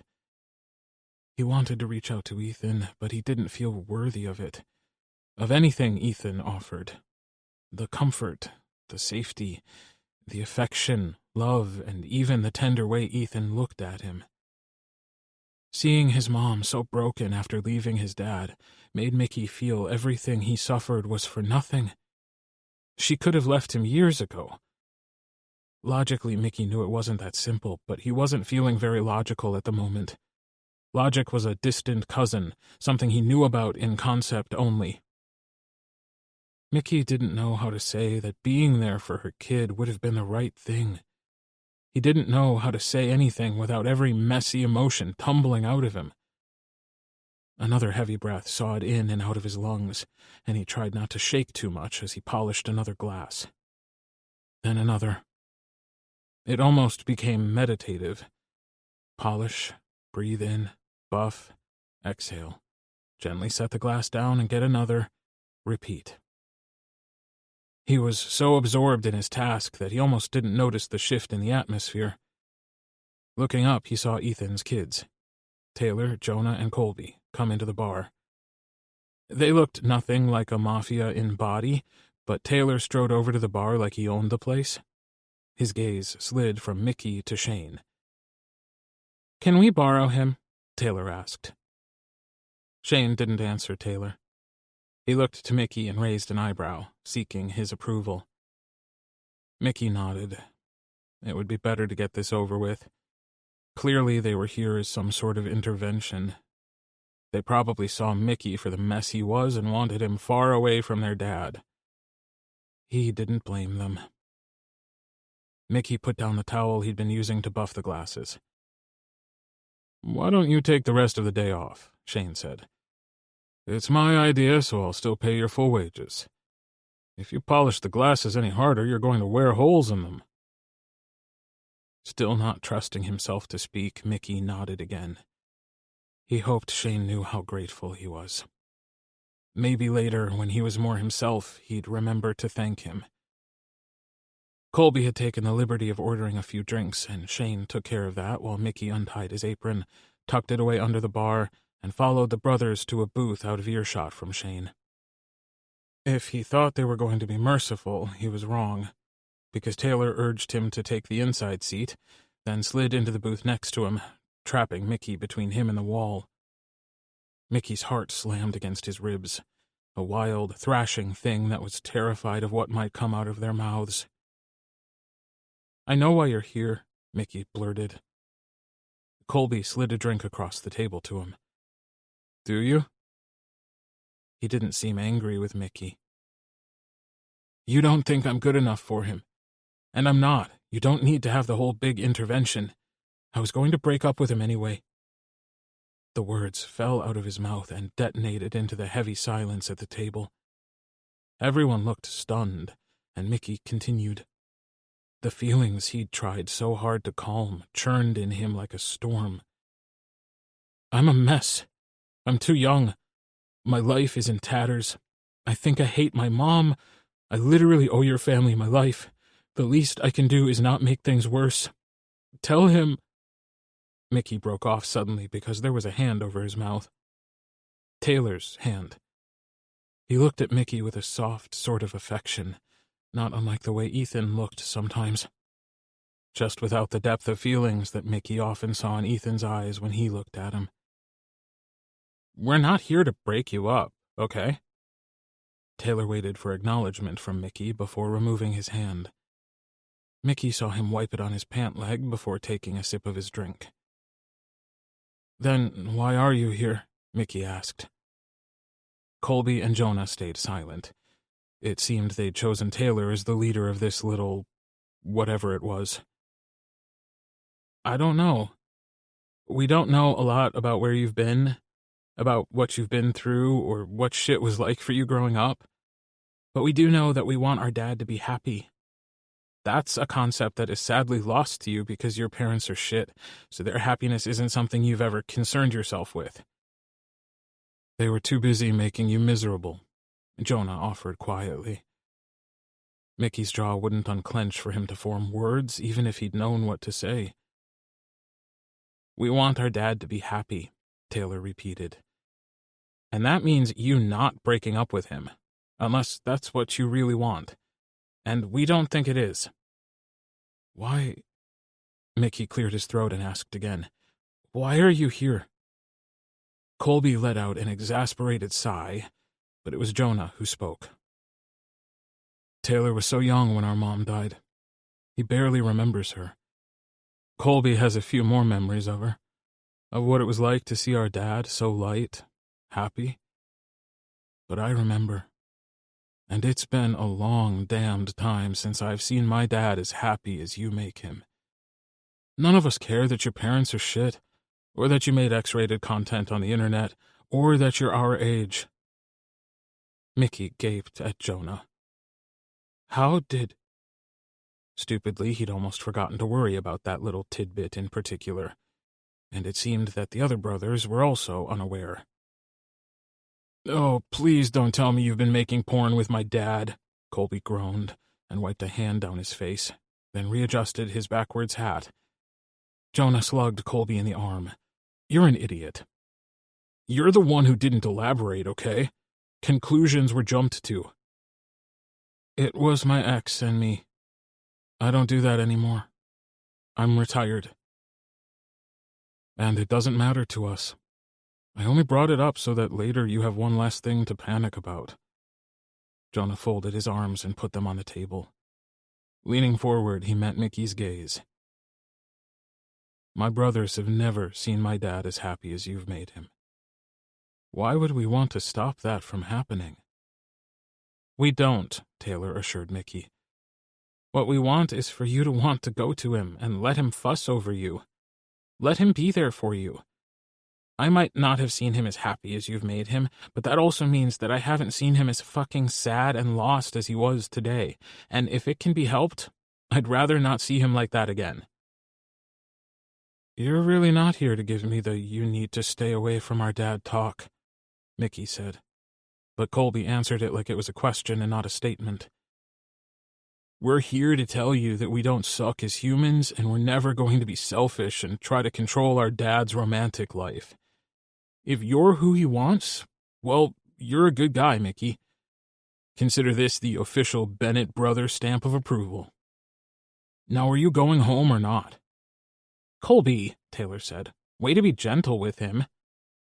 Colby rolled his eyes. "Calm your tits, he's fine. Mickey is tough." Mickey didn't feel tough, but Colby's faith in him was surprisingly welcome. And he'd called it home. They said they wanted their dad to be happy with Mickey, and that they wanted him to go home. Home should be the place upstairs, but it wasn't. It was wherever Ethan was. Did Ethan still want him? Him and his insecurities and his shitty past, his less than stellar parents and his confusion about how he felt about his mom? He was so tangled up about everything, and he hated how much more complicated his life felt lately. With his basic needs being met, there was suddenly all of this extra room for him to worry about other things, like his feelings about his past and what he wanted for his future. The past couldn't be changed, and if Mickey wanted a future, he had to deal with the present. Guilt swam in his stomach when he remembered all the messages he'd been ignoring. Ethan had only wanted to reach out to him, to help, to make things better in any small way he could. "Are we ready to go?" Colby looked to Mickey for an answer. "I just need to get my coat." Taylor slid out of the booth so Mickey could get up. When he ducked into the back to grab his coat, Shane followed him. "You okay?" Shane folded his arms over his chest, making him look thicker, taller, and infinitely more intimidating. Mickey had been around him long enough now to not be affected by the posturing. "I think... maybe?" Mickey slid into his coat. "Can I get back to you on that?" "You'd better. You have my number. Use it if you need it, okay?" Mickey nodded and blinked to combat the way his eyes stung. Even before he left home, he hadn't felt like he had a family. His dad was trash, and his mom was a mouse of a person, unable to stand up for herself or Mickey. Lance had made it so Mickey didn't have friends that weren't friends with Lance. And then, suddenly, Mickey had Ethan, and Taylor and his brothers, and Shane, who unfolded his arms and ruffled Mickey's hair like he was his kid brother or something. "You'll be fine," Shane declared, then motioned to where Colby, Jonah, and Taylor waited for him. "Go fix your shit, okay?" Mickey did as he was told, and something in him calmed when he walked out of the Anchor with Colby on one side, Taylor on the other, and Jonah bringing up the rear, jingling his car keys. Chapter 31. Ethan. Ethan would have been content to sit in front of his fire and mope all night. Mickey was working and probably wasn't going to text him back anyway. And yet Ethan couldn't stand to be away from his phone, just in case. It had been no time at all since Ethan and Mickey had been tangled together, happy, sated. But it felt like an eternity had passed since then. It was dramatic, and he knew it, but he couldn't help it. The universe didn't intend to let Ethan mope all night, after all. A set of footfalls, several by the sound of it, banged up his front steps, stomping to kick the snow off their boots. At first, Ethan expected his kids, but when the door opened, it was their boyfriends who spilled into Ethan's house, letting themselves in as if they owned the place. Ethan wasn't mad. Something like relief tugged at his frown, coaxing it into a smile. Nash and Damon appeared first, carrying boxes of pizza. Spencer and Milo brought up the rear. Spencer set one case of beer on the coffee table before slipping into the kitchen to put the others away. Milo quickly claimed a spot on the couch and shot Ethan a friendly smile. Milo was an unexpected addition to Colby's life, but not an unwelcome one. He brought so much happiness to Colby's life, and Ethan was glad that they'd found each other. He fit right in with the rest of the family, stepping into the big brother role with Taylor and playing mediator between Colby and Jonah, who still clashed from time to time despite being adults. "Not that I'm not glad to see you, but..." Ethan let the question dangle. But what are we doing here? Nash set down the stack of pizza boxes and flipped the top one open. We're just following orders. You'll have to ask your kids. Ethan swiveled his body to put the guitar back on its stand. I thought I just did. He took a beer from Damon and twisted the cap off. Aww, do you mean it? Milo looked at Ethan with such hope in his eyes that even if he didn't feel like these were his kids, he'd have said yes anyway. Of course I mean it. Ethan grabbed a slice of pepperoni. Having people around made him feel instantly better. Not all the way, because he still didn't know what was going on with Mickey, but at least he couldn't be accused of moping anymore. Milo grabbed a beer and cracked it open. With a somber, watery-eyed expression, he held it out, and Ethan brought his up to clink the bottles together. From what Ethan knew, Milo didn't have much in the way of family. Hell, neither did Ethan. He had his kids, and now they're partners, too. Seriously, though, not that I'm not grateful for the company, but what are you doing? I think we're having pizza and beer with our adopted dad, Spencer said from his perch on the couch. Not adopted dad. Father-in-law, Nash said, in a very matter-of-fact way. If he was our adopted dad, then we'd all be dating our adopted brothers. There's a whole category of porn like that, Damon added, hiding a grin behind his beer. Jesus, Damon, Nash admonished. No need to air your kinks. It's not show and tell. Nash's statement made Milo cough and choke on his beer. Spencer gently patted him on the back and asked if he was okay. The other two didn't seem to notice what was going on, because they kept going as if nothing was happening. Damon's face turned bright red, and he knocked his shoulder into Nash's. You're an asshole. And you're a pervert, Nash lobbed back. We'd tell you why we're here, but we don't know, Spencer told Ethan. They just said to come over with pizza and beer and that they'd be along soon. This has Taylor written all over it, Ethan thought out loud. It reminded him of the sneaky way Taylor had smuggled more plants into his house. And by the way, he cut his gaze over to Nash and Damon. No more plants, or I'll change my locks. Their only response was to grin at him. Good God, there's no stopping him, is there? Ethan deflated a little, foreseeing many plants in his future. Growing shit is his superpower, Damon said. And he takes his responsibility very seriously. Ethan had finished his beer and was reaching for a third slice of pizza when he heard another group of footsteps. The door swung open, and his kids piled into the house.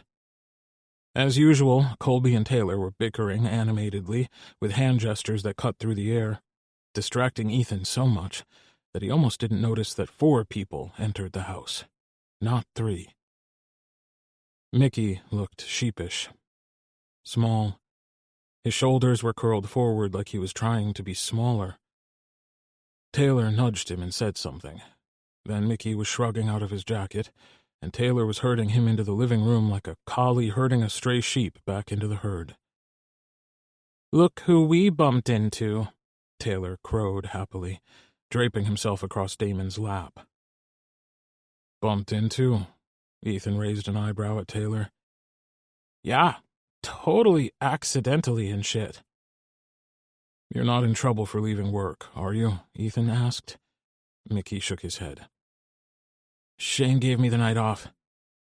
He skirted around the edge of the room, carefully making his way through the overstuffed living room until he was near the fireplace in his usual spot. Colby plucked a beer out of the case and handed it to Milo. Ethan had no idea what he was supposed to do now. Everyone was here, and he was glad they were, but now that they were, he wanted them to go away. All of them except for Mickey. Mickey he wanted to keep. He wanted to tuck him away into bed and curl up next to him and just breathe him in. Or maybe he'd strip him bare in front of the fire and... Nope, not going there while he was sitting in a room with all his kids. Setting his empty down, Ethan grabbed his guitar instead of another beer. He thought of Sarah the way he always did when he played a CCR song, but the thought this time wasn't a memory. It was the idea that she'd be happy for him. If somehow she knew that he'd found someone to love again, someone that made him feel again, she'd be overjoyed. He cut off the CCR song and switched to one he seldom played. Foolish Games had been her favorite song once upon a time. When he started to play it, his boys looked over at him, and he could feel their shock radiate toward him. And when that song was done, without pause, he played another. Conversation around him ebbed and flowed, and Ethan wasn't aware of much of anything. Just the strings biting into his calloused fingers, and the feeling of family buzzing deep in his chest. And Mickey. He was aware of him. Always was. Even in the beginning when he tried not to be. Mickey sat, nursing his beer, slowly eating a couple of slices of pizza like he knew he needed food but wasn't hungry and had to make himself eat. Ethan wanted to wrap him up in his arms and kiss him until the shadows left his eyes again. He played until his fingers hurt and his mouth was dry. He put his guitar to the side and reached for another beer. He was glad that his kids were here, trying and failing to be subtle about why they were here. Clearly, they had decided to play Mr. Fix-It and bring Mickey here so they could talk, so Mickey could see how accepted he was by them. Which was important to Ethan and Mickey both. It wouldn't magically remedy whatever had been ruffled between them, but Ethan was sure that it had helped Mickey feel accepted. Not everyone would be okay with their dad falling for someone half his age. Someone their own age, in fact. But here were his kids, laughing and talking, telling Mickey stories from their childhood, trying to one-up each other by telling the most embarrassing ones they could think of. And then they were on their feet and shrugging into coats, picking up empty pizza boxes and beer bottles, tucking their mess away until there was only the beer Mickey was holding and not drinking, and whatever pizza they'd left in his fridge. Taylor was the last to leave. "I've got the diner covered tomorrow morning, Dad. Sleep in. Or something." He threw him a knowing glance. Before Ethan could protest, Taylor was out the door and the house fell into an eerie silence. "So," Mickey said after a few awkward minutes. Setting his beer down, he rubbed his hands on his thighs. Ethan waited for him to say something else, but the silence stretched, growing bigger and more imposing by the second. "I'm glad you're here," Ethan said. Starting with the most basic truth seemed like a good idea. But Mickey flinched. "I'm sorry I was avoiding you." "I wish I understood why." Mickey laughed, a quiet, brittle thing tinged with sadness and self-recrimination. "Honestly, me too." "It's okay to be overwhelmed. I just wish you'd let me help you." "All you do is help me." Mickey met Ethan's gaze with round, water-filled eyes. The tears didn't fall, though, and Mickey managed to blink them back. "Ever since I met you, ever since that night I came into the diner, that's all you've done. My life has felt like one crisis after another, and I guess my fight-or-flight instincts kicked in when Mom showed up here unannounced. Again." Mickey reached into his pocket and pulled out a small red piece of plastic. He rubbed it between his finger and thumb for a few moments before Ethan realized it was a guitar pick. That very first one Ethan had given him. Mickey had it and carried it around in his pocket. "You still have that?" Ethan marveled. He itched to get closer to Mickey. Mickey looked up at him. "I keep it on me all the time. For a long time I thought, I knew, no one cared about me. Lance well, he never cared about me. He liked what I could do for him, what I could get him. He loved manipulating me. Mickey traced the edge of the pick, then tucked it back into his pocket.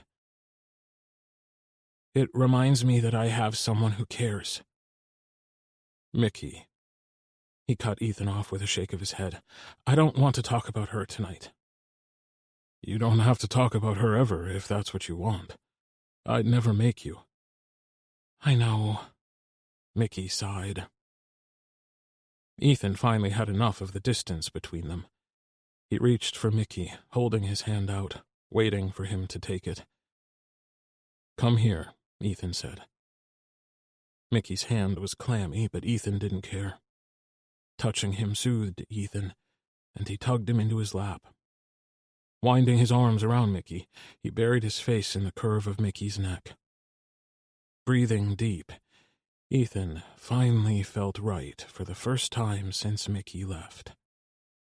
The way that he needed this man in his life terrified him.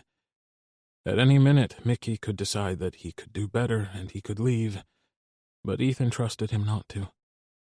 He trusted that Mickey had meant what he said when he'd assured Ethan that he wasn't too old for him, and none of his kids had voiced any issue with it. They'd done the opposite, in fact, going to get Mickey and bring him over, bring him home, for Ethan to comfort, had been their way of showing him that they were okay with the two of them being together. Mickey settled into Ethan's lap. He wound his arms around Ethan's neck and held on tight. Now what? He whispered. Now they'd stay together, build a life, soothe old wounds, make new memories, make love. Now we enjoy being in love, Ethan said, before pressing open-mouthed kisses to Mickey's neck. I think I can do that. Chapter 32. Mickey. Mickey melted into Ethan. The kisses he pressed against Mickey's skin made him burn inside. Need clawed at him. Warmth pooled in his belly. He turned slightly, their noses gently bumping together. Mickey felt the way Ethan smiled as he kissed him. A soft brush of his lips, like he was kissing something precious and delicate, like Mickey might break. Mickey was done breaking. Done not believing he was worth things like safety, happiness, love. Tonight had taught him that he mattered. Colby, Taylor, Jonah, even Shane, who'd become like a big brother to Mickey over the past few weeks, had all looked out for him today. And then there was Ethan, steady and strong, but Mickey had seen the cracks in his stoic, unflappable veneer. Ethan cared. He cared more than anyone Mickey had ever met.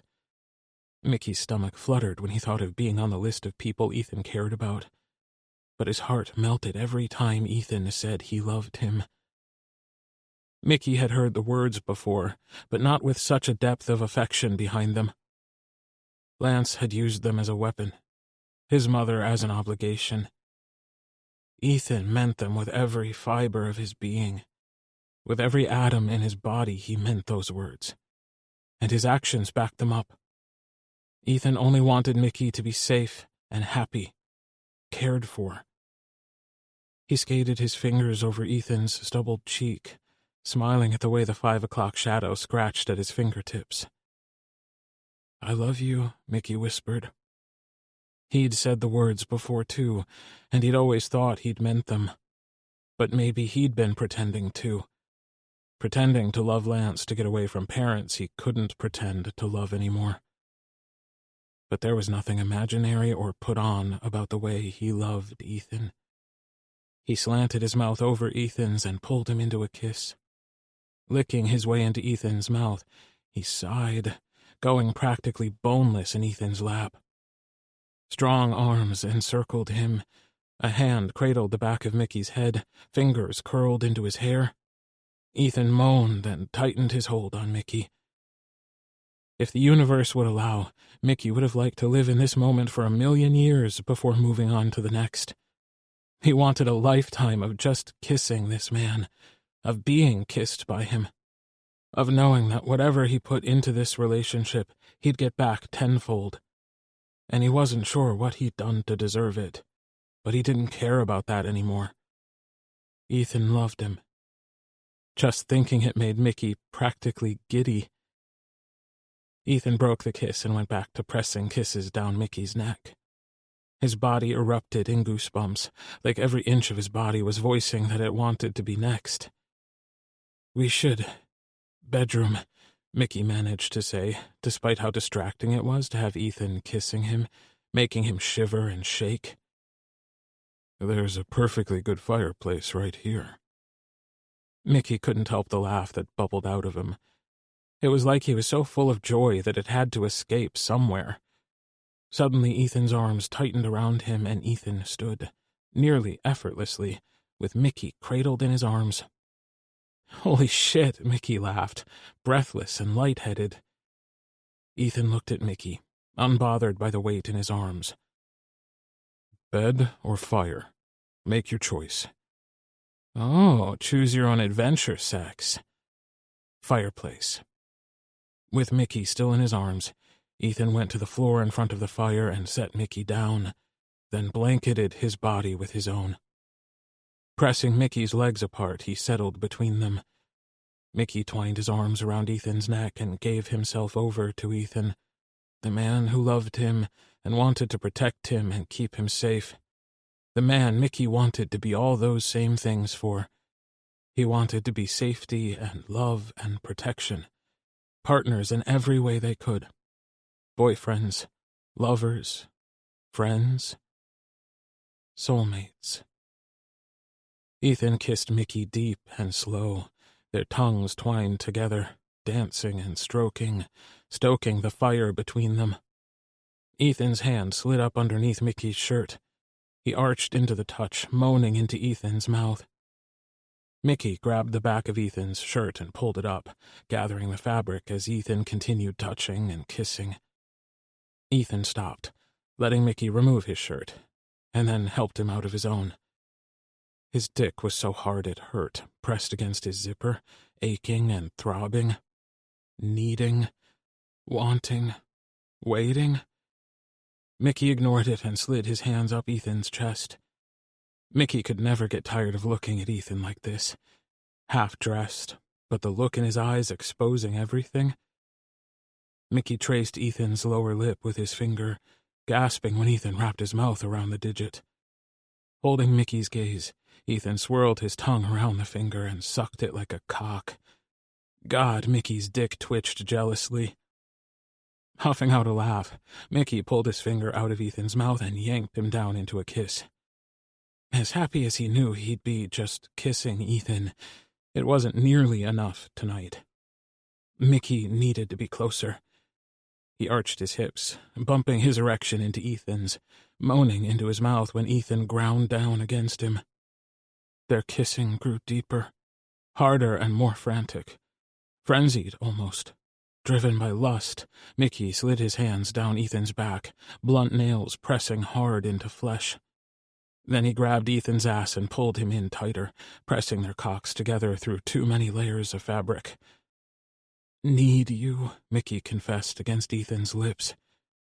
It was a confession and a promise all wrapped up in one. He'd always need Ethan. His laughter and his music. His heart that was big enough to care for the whole universe, but it carved out a special spot for Mickey. "Lube," Ethan laughed against Mickey's skin. The puffs of air washed against him, blowing the rest of Mickey's lingering sadness away. There wasn't anything Ethan couldn't do. Except maybe magic lube out of nowhere. Putting a hand on Ethan's chest, Mickey urged him to give him some space so he could sit up. "You get comfortable. I'll get the lube." Mickey got to his feet and hurried down the hall. He grabbed the lube from the nightstand and, before returning, made a note to stash some in the living room for future encounters. Ethan was fucking gorgeous. Naked from head to toe, he stretched out on his back, his head pillowed by his arms, which were tucked behind his head, giving him a casual kind of sexiness. Mickey bent and set the lube on the floor, then slowly popped the button of his jeans. Ethan's smile widened, and Mickey watched the way Ethan watched him, Nothing but love and lust, or maybe naked appreciation in his gaze. Yanking the zipper down, Mickey kept his gaze on Ethan. He had countless things he wanted to say about how he felt, about what this meant. Later. He could save all those confessions for later. He didn't think his brain was good with words right now anyway. It had been reduced to single words. Want, need, love. He sent little prayers out into the universe that he'd get to keep this. Ethan made an appreciative noise when Mickey slid his pants down and kicked them to the side. He lowered himself down, straddling Ethan. He pressed their cocks together, and they both let out a groan.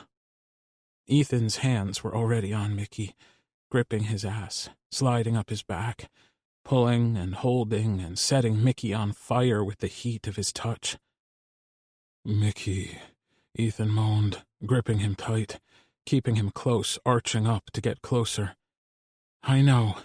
Mickey swiveled his hips, pressing their trapped cocks together.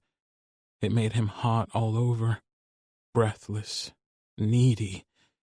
God, when was the last time Mickey had needed someone half as much as he needed Ethan? Probably never. "I know," he repeated the words and leaned down, brushing a kiss against Ethan's cheek. Ethan turned his head, captured Mickey's mouth with his, and they stayed like that for a long time, grinding slowly, kissing deeply, driving Mickey slowly mad with desire. Mickey sat up and reached for the lube. "Need you in me." Ethan's hands roamed Mickey's body, thumbs brushed over his nipples, and he swore as he fumbled the lube. "Shit," Mickey laughed, and tightened his grip on the bottle. "Sensitive?" Ethan smirked as he did it again, but this time Mickey was prepared and didn't nearly jump out of his skin. "Mock me later. Fuck me now." Mickey leaned forward and kissed Ethan. At the same time, he reached behind himself and smeared the lube around his hole, pressing it inside him the best he could. He didn't want a ton of prep. Enough to not hurt, but not so much that he couldn't feel Ethan stretching him open, making room for himself in Mickey's body. He wanted that burning connection, that simmering heat of pain turned pleasure when Ethan slid inside. If he felt it days later, he'd welcome the ache. When he was as ready as he wanted to be, he coated Ethan's cock in lube, watching the way Ethan's body twitched as he fought to stay still and pliant, a subject to Mickey's whims. Mickey watched the way the muscles in his neck tensed when his palm slid over the head of Ethan's cock. "Mickey, please." Ethan took a deep breath. Mickey leaned in and ghosted his mouth over Ethan's plump lips. "I like it when you ask me so nicely." "Please," Ethan said again, and again, like a mantra. Even when Mickey reached back and lined Ethan's dick up with his hole, Ethan kept begging. He'd reached for Mickey now, cradling his face in his hands. Taking a deep breath, Mickey closed his eyes and concentrated on the way Ethan's cock pressed insistently against his hole. The first initial stretch and the sharp burn. It ebbed, fading, dulling down to an achy throb as Mickey took Ethan deeper. By the time Ethan was all the way inside, Mickey was panting. His chest heaved and his whole body felt amazing. Ethan's thumbs swept over Mickey's cheekbones and he pulled Mickey down into a kiss. Open-mouthed and full of passion, of love, all for Mickey. He would have swooned if he'd been able, but he was stuffed full, stretched thin, and desperate to get off.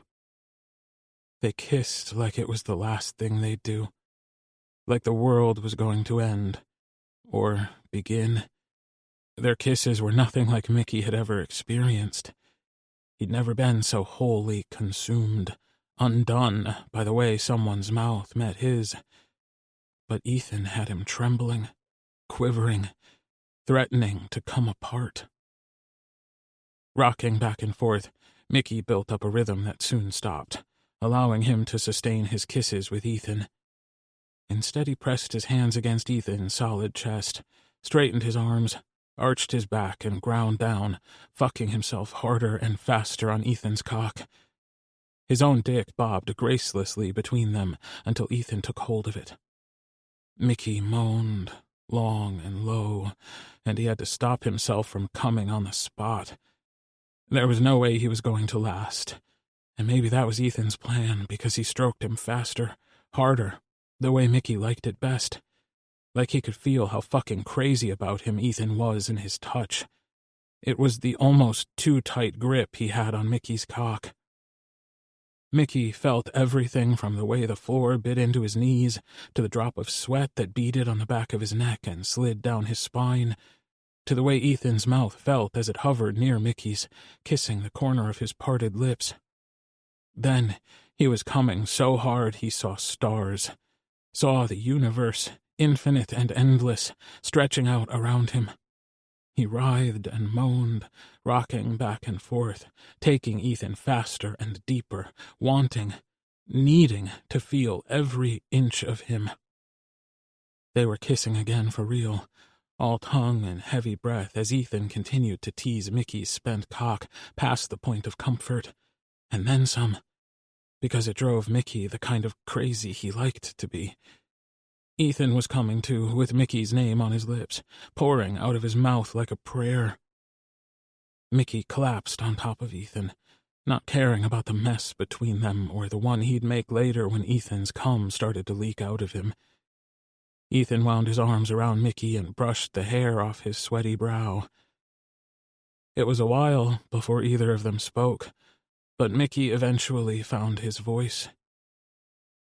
"Sometimes," he began, "sometimes I love you doesn't seem adequate enough for the way you make me feel."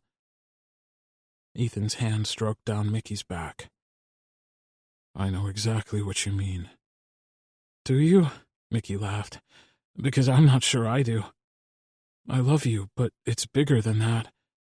I don't want to be without you." Mickey prodded the saying in his mind, poking at it, seeing how it felt. It felt right. "I want to keep you." That felt right, too. "I love you" felt right, just not big enough to fill the space the feeling occupied. "You're in luck, because I want to keep you, too. You're it for me, Mickey." "I'm still a mess," Mickey scoffed. "It's okay to be messy, Mickey.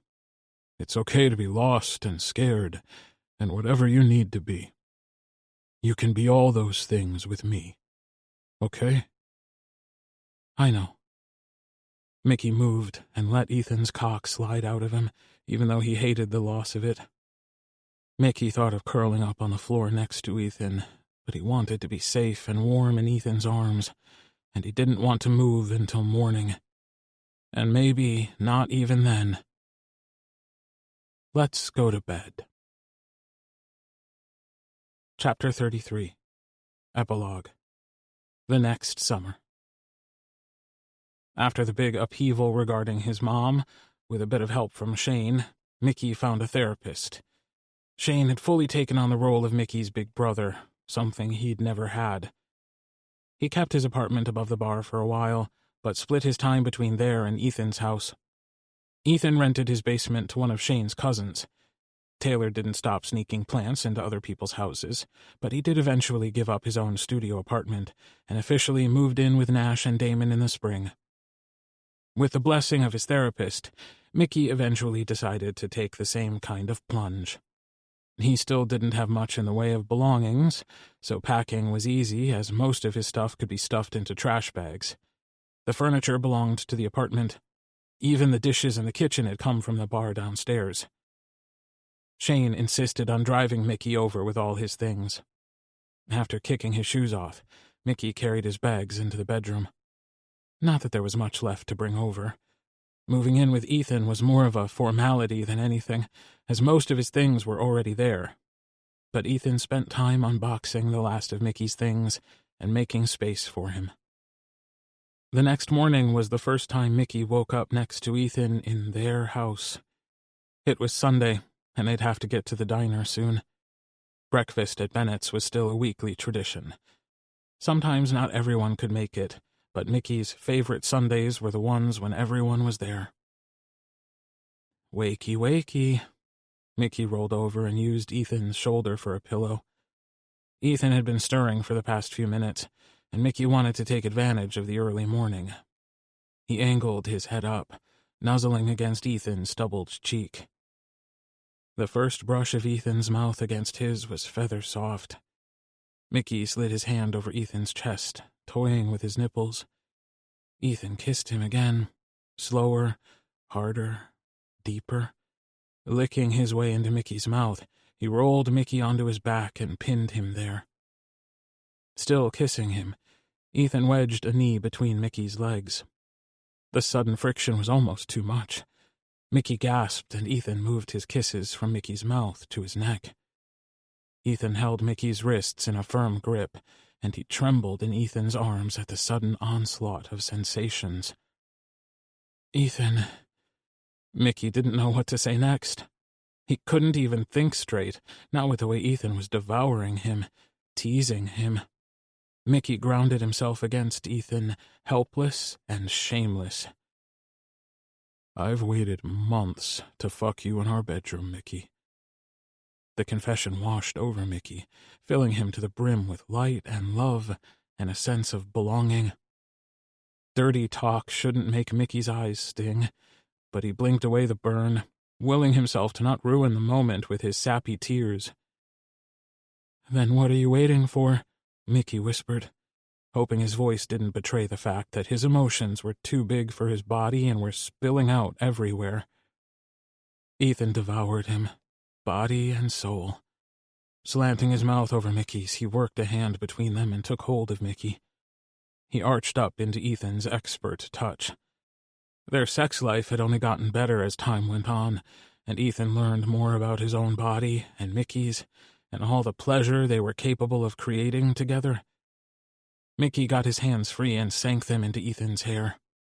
Ethan kissed Mickey's neck again, his chest, a whole teasing trail down to his throbbing cock. Then Ethan nuzzled the base of Mickey's cock, breathing deep. "We don't have a lot of time," Ethan said. 1,000 years wouldn't be enough." Licking Mickey from root to tip, Ethan looked up at him, mischief dancing in his eyes. "We have about 20 minutes before we need to go." Mickey yelped when Ethan didn't wait a single beat before taking Mickey's cock into his mouth. Keeping his eyes open so he could watch Ethan eat him alive was an accomplishment of epic proportions when Ethan seemed determined to suck Mickey's brains out through his dick. Ethan's hands slid up the outside of Mickey's legs before gripping his waist and dragging him in deeper. He took Mickey down to the base, something he'd worked for months to perfect. Mickey was glad to be pinned to the bed because he was certain that he'd have collapsed otherwise. "Ethan," Mickey gasped, broken and needy, high on lust but still yearning, always fucking yearning for more. He'd burrow inside Ethan's chest and live there if he could. Curling his fingers into Ethan's hair, he tugged the way Ethan liked it. Not hard, just enough to make his scalp tingle, he'd confessed to Mickey, with red cheeks and a sheepish expression. He'd made 1,000,000 more discoveries since then. Unearthed things about himself that he'd never known. Like the fact that over almost anything else, Ethan loved sucking Mickey's cock. He'd even asked if Mickey minded that he liked it so much, to which Mickey had rolled his eyes and said, "Yes, of course I mind getting amazing blowjobs from my very willing boyfriend. It's such a hardship." Ethan had then asked what Mickey liked best, because he wanted to make sure Mickey was always taken care of. That, Mickey told him, was his favorite thing. Being taken care of. Ethan kissed him long and slow after that, and eventually stated that Mickey had missed the point of his question. "Ethan, please." Mickey's hips thrust without his permission, encouraging Ethan's mouth to continue doing wicked things to him. Ethan hummed, his gaze quickly flicking up to meet Mickey's. Their eyes locked, and Ethan's cheeks hollowed out. Mickey's head swam. His body turned to marshmallows. I'm close. So close. Oh my God. Oh my God. Mickey's hips stuttered and thrust, and Ethan made a gagging noise when Mickey went that fraction of an inch too deep. And then Mickey was coming down Ethan's throat. Ethan sucked him dry and kept teasing him with his tongue until Mickey twitched and pushed him away. Ethan sat back on his heels and looked up at Mickey. I hope you have time to clean up, Mickey panted, because it's obvious that you just sucked a dick. Ethan laughed and then groaned when he pushed himself to his feet. If I'm late, I don't think the boss will fire me. He pulled Mickey to his feet and slanted his mouth over Mickey's, sharing the lingering taste of his orgasm. We should clean up, Ethan said, pulling away. Mickey glanced down at his flagging erection. Me too. I wish we had time for another round. You're worth the wait. Ethan brushed another cum-flavored kiss against Mickey's lips. He leaned in for yet another one, but the sound of his alarm going off shattered their interlude. Shit. Time to get ready. Mickey shoved Ethan toward the bathroom. Get the shower started. I'll grab us clean clothes. Mickey scrambled over to the closet and selected what he called Ethan's uniform. Well-worn jeans and an old band tee. Sometimes Ethan wore a flannel overtop, but there was no need for one in the summer months.